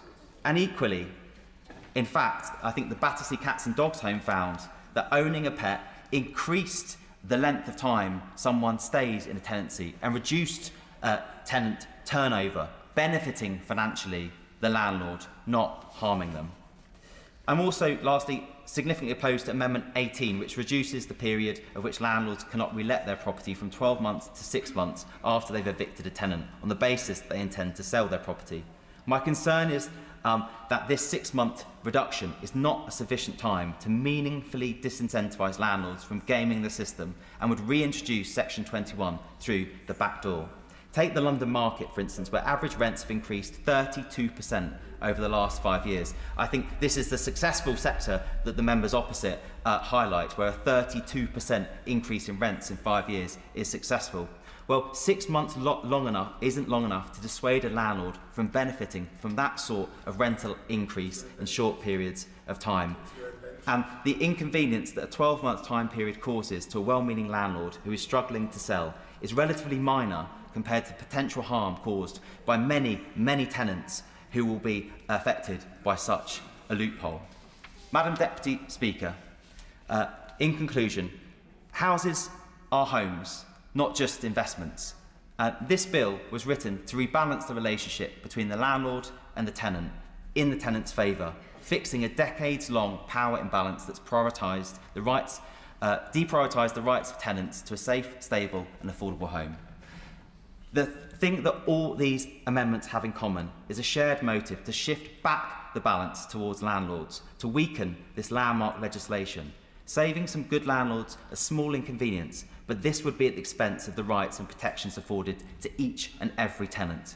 And in my view, that is not reasonable or justifiable, and is why I'll be voting against these amendments. And I hope, Madam Deputy Speaker, others will do the same and give renters the rights and security they deserve. Vicky Slade. Thank you, Madam Deputy Speaker. Renters have waited long enough. This bill is overdue and it's time to deliver. The Conservatives had their chance. They promised reform, then watered it down. The Renters Reform Bill was left to gather dust while tenants were left to suffer. So yes, Liberal Democrats absolutely welcome this government's Renters' Rights Bill. But let's be clear, this bill must hold firm in protecting the rights of tenants. My inbox is overflowing with experiences that should shame us all. Families sleeping on the floor, windows that whistle in the wind, homes riddled with damp and mould, tenants harassed by landlords to intimidate them out of their homes. This is not just about comfort, health, it's about dignity, justice and fairness.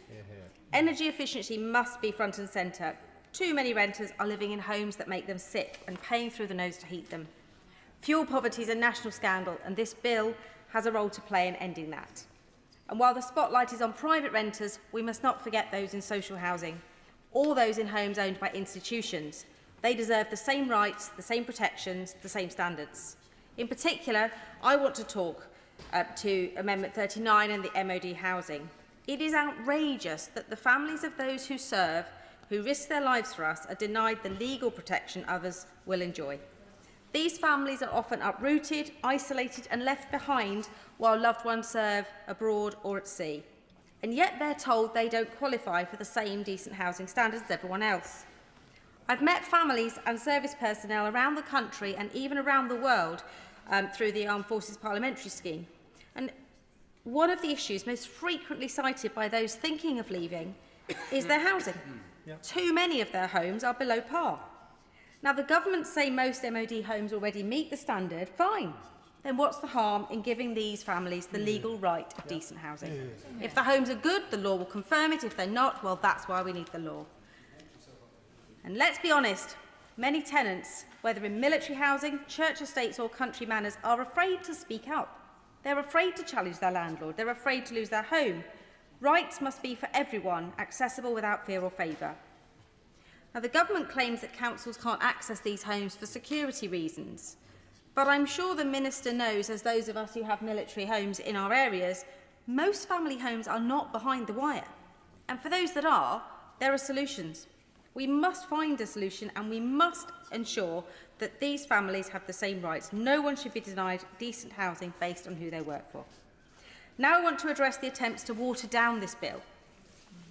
On that point, would the honourable member of course. give way? Thank the honourable member for giving way. We in this House all know that some landlords use the excuse of selling up to evict tenants only to re-let at a higher price. So does the honourable member agree with me that Lord's Amendment 18, which would shorten that re-let period from 12 months to 6 months, would severely undermine one of the main aims of this bill, to end no-fault evictions, by making it disappointingly easy for landlords to evict on just that basis? I thank the honourable member for Bristol Central for raising that point and saving me the trouble of doing so, because absolutely we have landlords who are giving excuses that perhaps not all that they seem to be.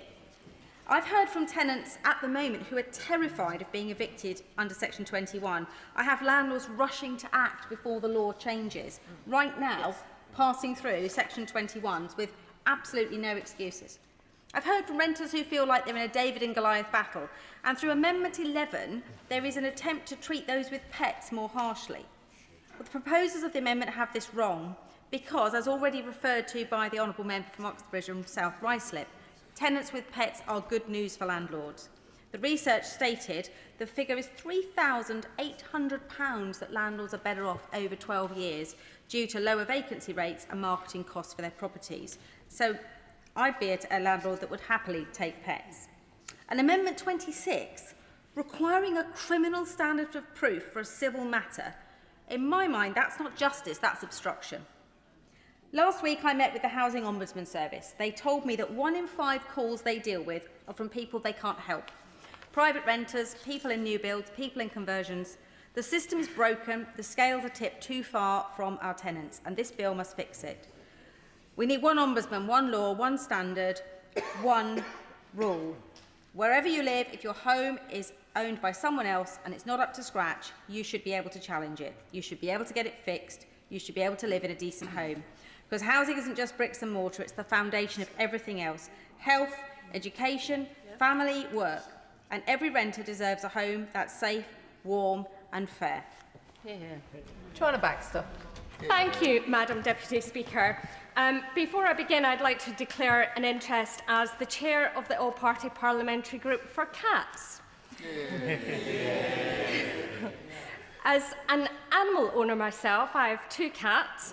I wanted to rise today to give voice to the many concerns that have been expressed to me by pet owners across the country. And their concerns relate specifically to Lord's Amendment 11. That amendment, which would allow landlords to request a pet deposit equivalent to 3 weeks' rent. This amendment was added, narrowly voted in during the bill's report stage in the House of Lords in July, in response to the government's decision to remove the right for landlords to request tenants to take out pet damage insurance. Cat Protection have argued that the government's decision to remove the provision allowing the landlord to request pet-related damage insurance was the right one, as the insurance sector was not ready to meet demand competitively. The Minister and the Lords outlined many arguments against the pet deposit amendment, including how an extra 3 weeks deposit is unaffordable for many tenants. The Minister also referred to a report commissioned by Battersea Dog and Cats Home and the University of Huddersfield, which found that 76% of landlords reported that they did not encounter any damage caused by cats or dogs in their rental properties. The Minister noted how the Government is content that landlords would be suitably protected against the cost of pet damage through existing tenancy deposits, and I have to say I wholly agree. Cat Protection are also strongly of the view that charging an additional pet deposit is neither necessary nor proportionate. In the very rare circumstances where damage caused by a pet may exceed the value of the existing security deposit, measures already exist for landlords to seek additional compensation from the tenant. The amendment could see tenants forced to find up to an additional £1,500 for a one-bedroom flat in high-rent areas. That would mean that those without those additional ready funds are priced out of having a pet. Another problem with the addition of a pet deposit is the potential lack of transparency regarding what a landlord decides should constitute pet damage and what constitutes the type of damage which would otherwise be funded by the standard security deposit. Some landlords may just see this as an extra fund, as providing an option to withhold more money for standard wear and tear. Damage can be avoided with, for example, the use of throws and rugs, and I know that both Cats Protection and Dogs Trust adopters are always given information on how to provide enrichment activities to keep their pets happy. And perhaps the honourable member opposite would like to take advantage of those to ensure that his terriers don't tear up his carpet. Madam Deputy Speaker, I am concerned that this amendment will reintroduce the very inequity that the pet provision was designed to remove. That is, putting the price of pet ownership out of reach for many tenants and entrenching geographical inequality. We all know how beneficial pets can be, not just for their welfare, but our own well-being. And Cats Protection's Cats and Their Stats Report 2024 found that over 500,000 households who would like a cat don't currently have one simply because their rental agreements forbid it. I strongly believe that this additional pet deposit should be withdrawn from the bill. The standard security deposit is more than adequate to cover any additional damage caused by a pet. I will be opposing Lord's Amendment 11, and I would encourage colleagues from across the House to do likewise.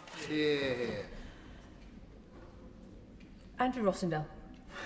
Thank you, Madam Deputy Speaker. And I rise to speak to Amendment 11 and the wider issue of pet ownership already spoken about by many other members this afternoon.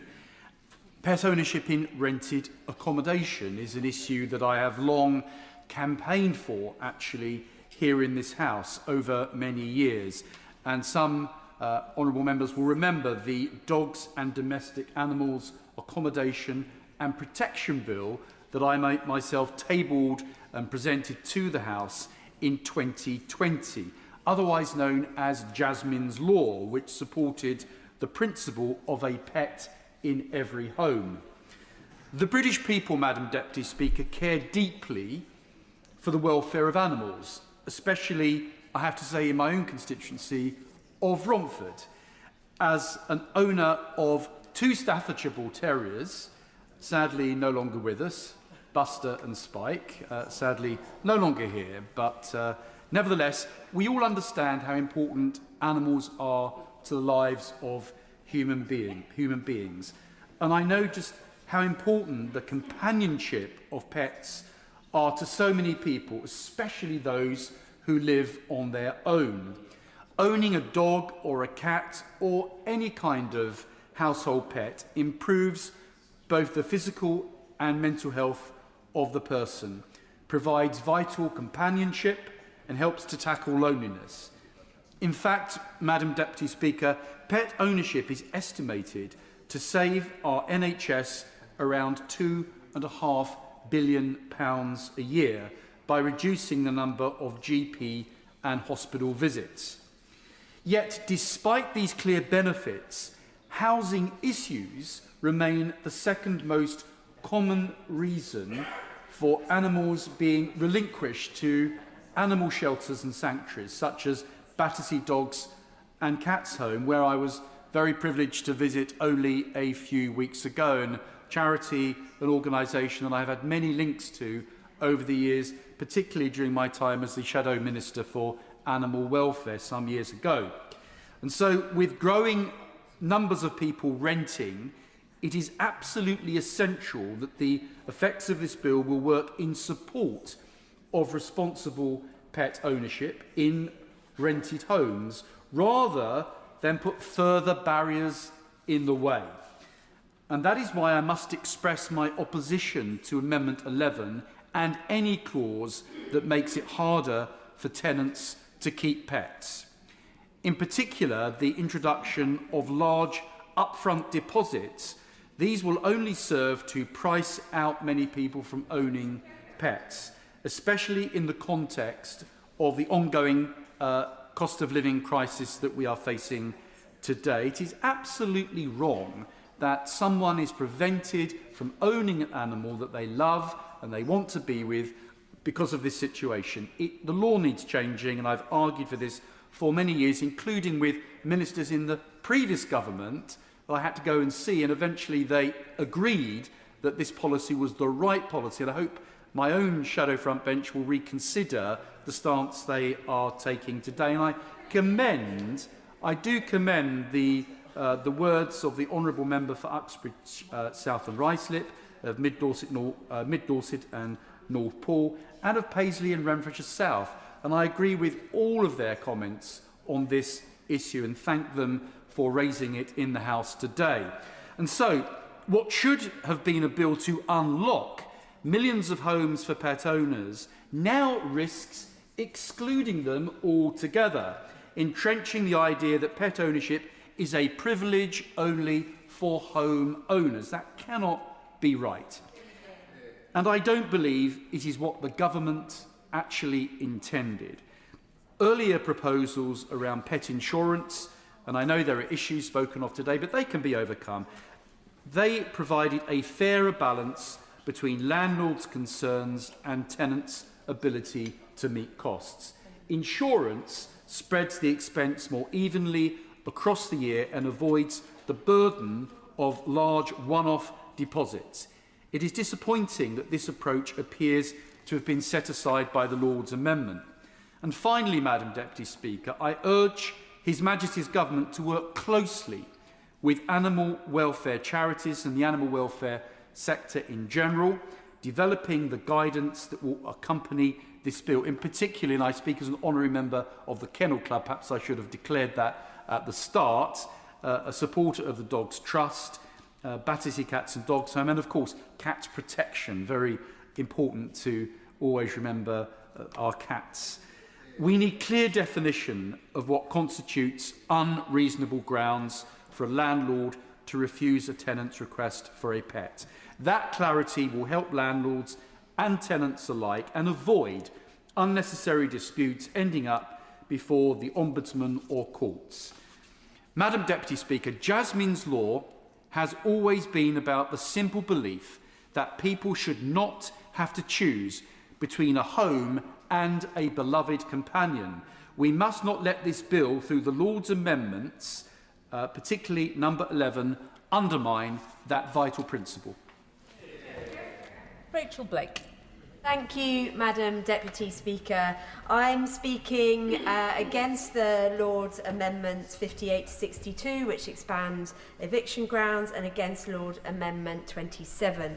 But I want to briefly revisit the core principles of this bill to end no-fault eviction, providing stability not just for individuals but also for the private rented sector market, to introduce a private renters database and an ombudsman, restoring rights to private renters and transparency so they can understand the tenancy that they're in more detail, and also establishing Awab's law into this sector. These are vital interventions in the private rented sector market, which we know is very diverse, and I think it's really important that this bill becomes law as soon as possible. All of us across the chamber will recognise the impact that this uncertainty around this issue has had in the private rented sector for a number of years. I have to say it was pretty unedifying listening to the opposition reneging on their previous commitments to end no-fault eviction.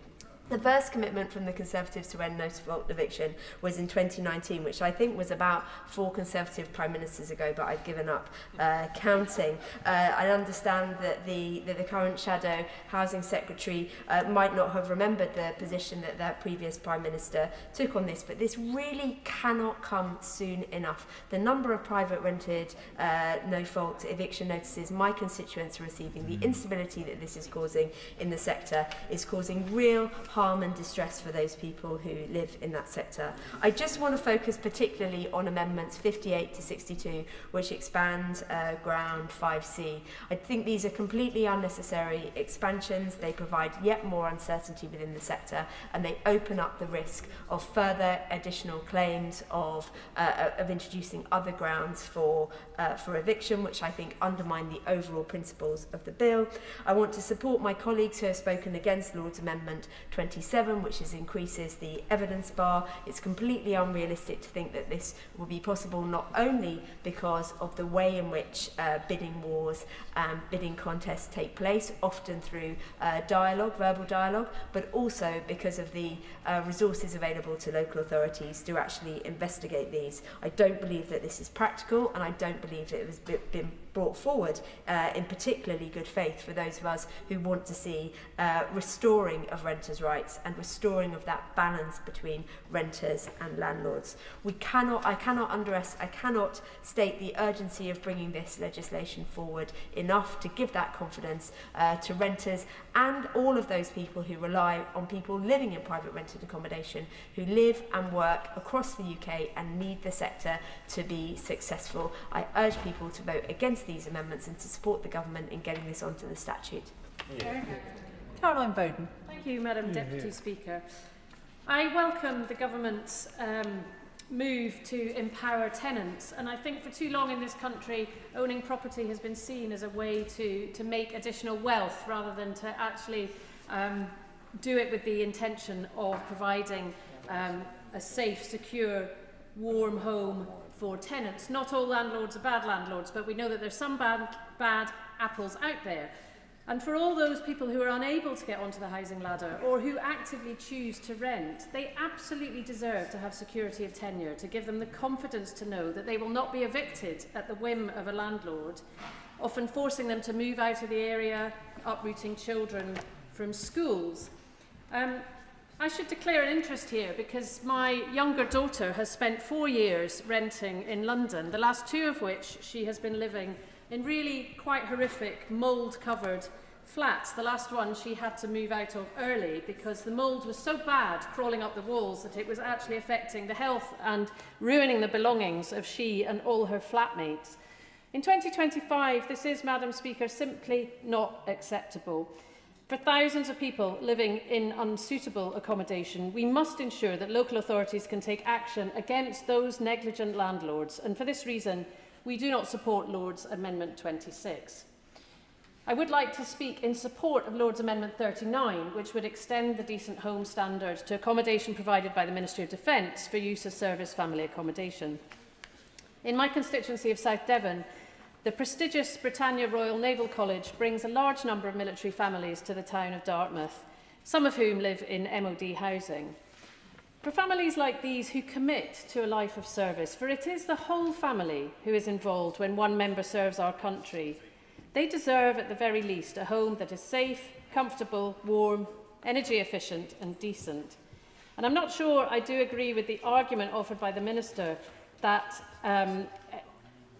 the security argument, given that much MOD housing is actually located outside military bases. And I don't think it's beyond possibility to find a way to ensure that local authorities could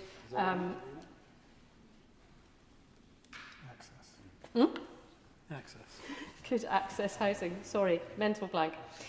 Liberal Democrats have long campaigned for decent homes for military families who deserve exactly the same standard and the same legal protection as other renters. So I urge the House to support this amendment. Hear, hear. Turning, Madam Speaker, to pets. A friend of mine recently failed to move back to Devon because she simply could not find rented accommodation in her price bracket. But her search was severely hampered by the fact that she has a much-loved family dog. Being told that she wasn't eligible to even look at properties because of the dog is discriminatory and makes a difficult search in an area where we are so short of houses available to rent, makes it even more impossible. Based on the average rent in the South West of £1,181 a month, the proposal to allow landlords to request pet damage deposits of up to 3 weeks' rent equates to an additional £817 up front, which is simply out of reach for most tenants. I believe the current rental deposit cap of 5 weeks' rent is absolutely sufficient to cover any potential pet-related damage, and nobody should be priced out of pet ownership simply because they do not own their own home. So I do not support Lord's Amendment 11. Lastly, I would turn to agricultural workers. As a predominantly rural constituency, agriculture is one of the largest industries and employers in South Devon. Many of those working on farms as dairy workers, relief milkers and tractor drivers are required to live on site. And given the incredibly unsocial hours they have to work, this does make the job slightly more manageable. So I support measures within the bill which allow repossession where a property is required to house agricultural workers, whether they are employed or self-employed. Farmers regularly tell me how difficult it is for them to find housing for farm workers, with many having to rely on caravans and cabins that aren't really suitable for long-term living. As it is increasingly common in farming for workers to be self-employed, we must ensure they too are covered by the grounds for repossession. So I will be supporting Amendment 55. Thank you. Dave Robertson. Thank you, Madam Deputy Speaker. I'm glad I've managed to sneak in. I hope I'll get finished before... there's been many speeches around the Chamber tonight, and I think a lot of them have been focused around many of the things that this bill will hopefully achieve. And I can confirm that my honourable friend from Paisley in South Renfrewshire does have 2 very cute cats. I do, however, want to turn to a much more serious issue, the issue of domestic abuse and domestic violence. One of the most challenging cases that I've picked up as a Member of Parliament since last July is the case of my constituent Caitlin, whose situation I have raised on the floor of the House before, but I will do so again today. Caitlin's partner was arrested for coercive control less than a week after she signed a tenancy agreement with him. Caitlin has never lived in the property that they rented together, but has had to pay thousands of pounds of rent on that property because her mother is the guarantor and he refuses to pay rent on it. The simple fact is she does not have the rights that she needs to be able to get out of that situation. It has had a huge financial impact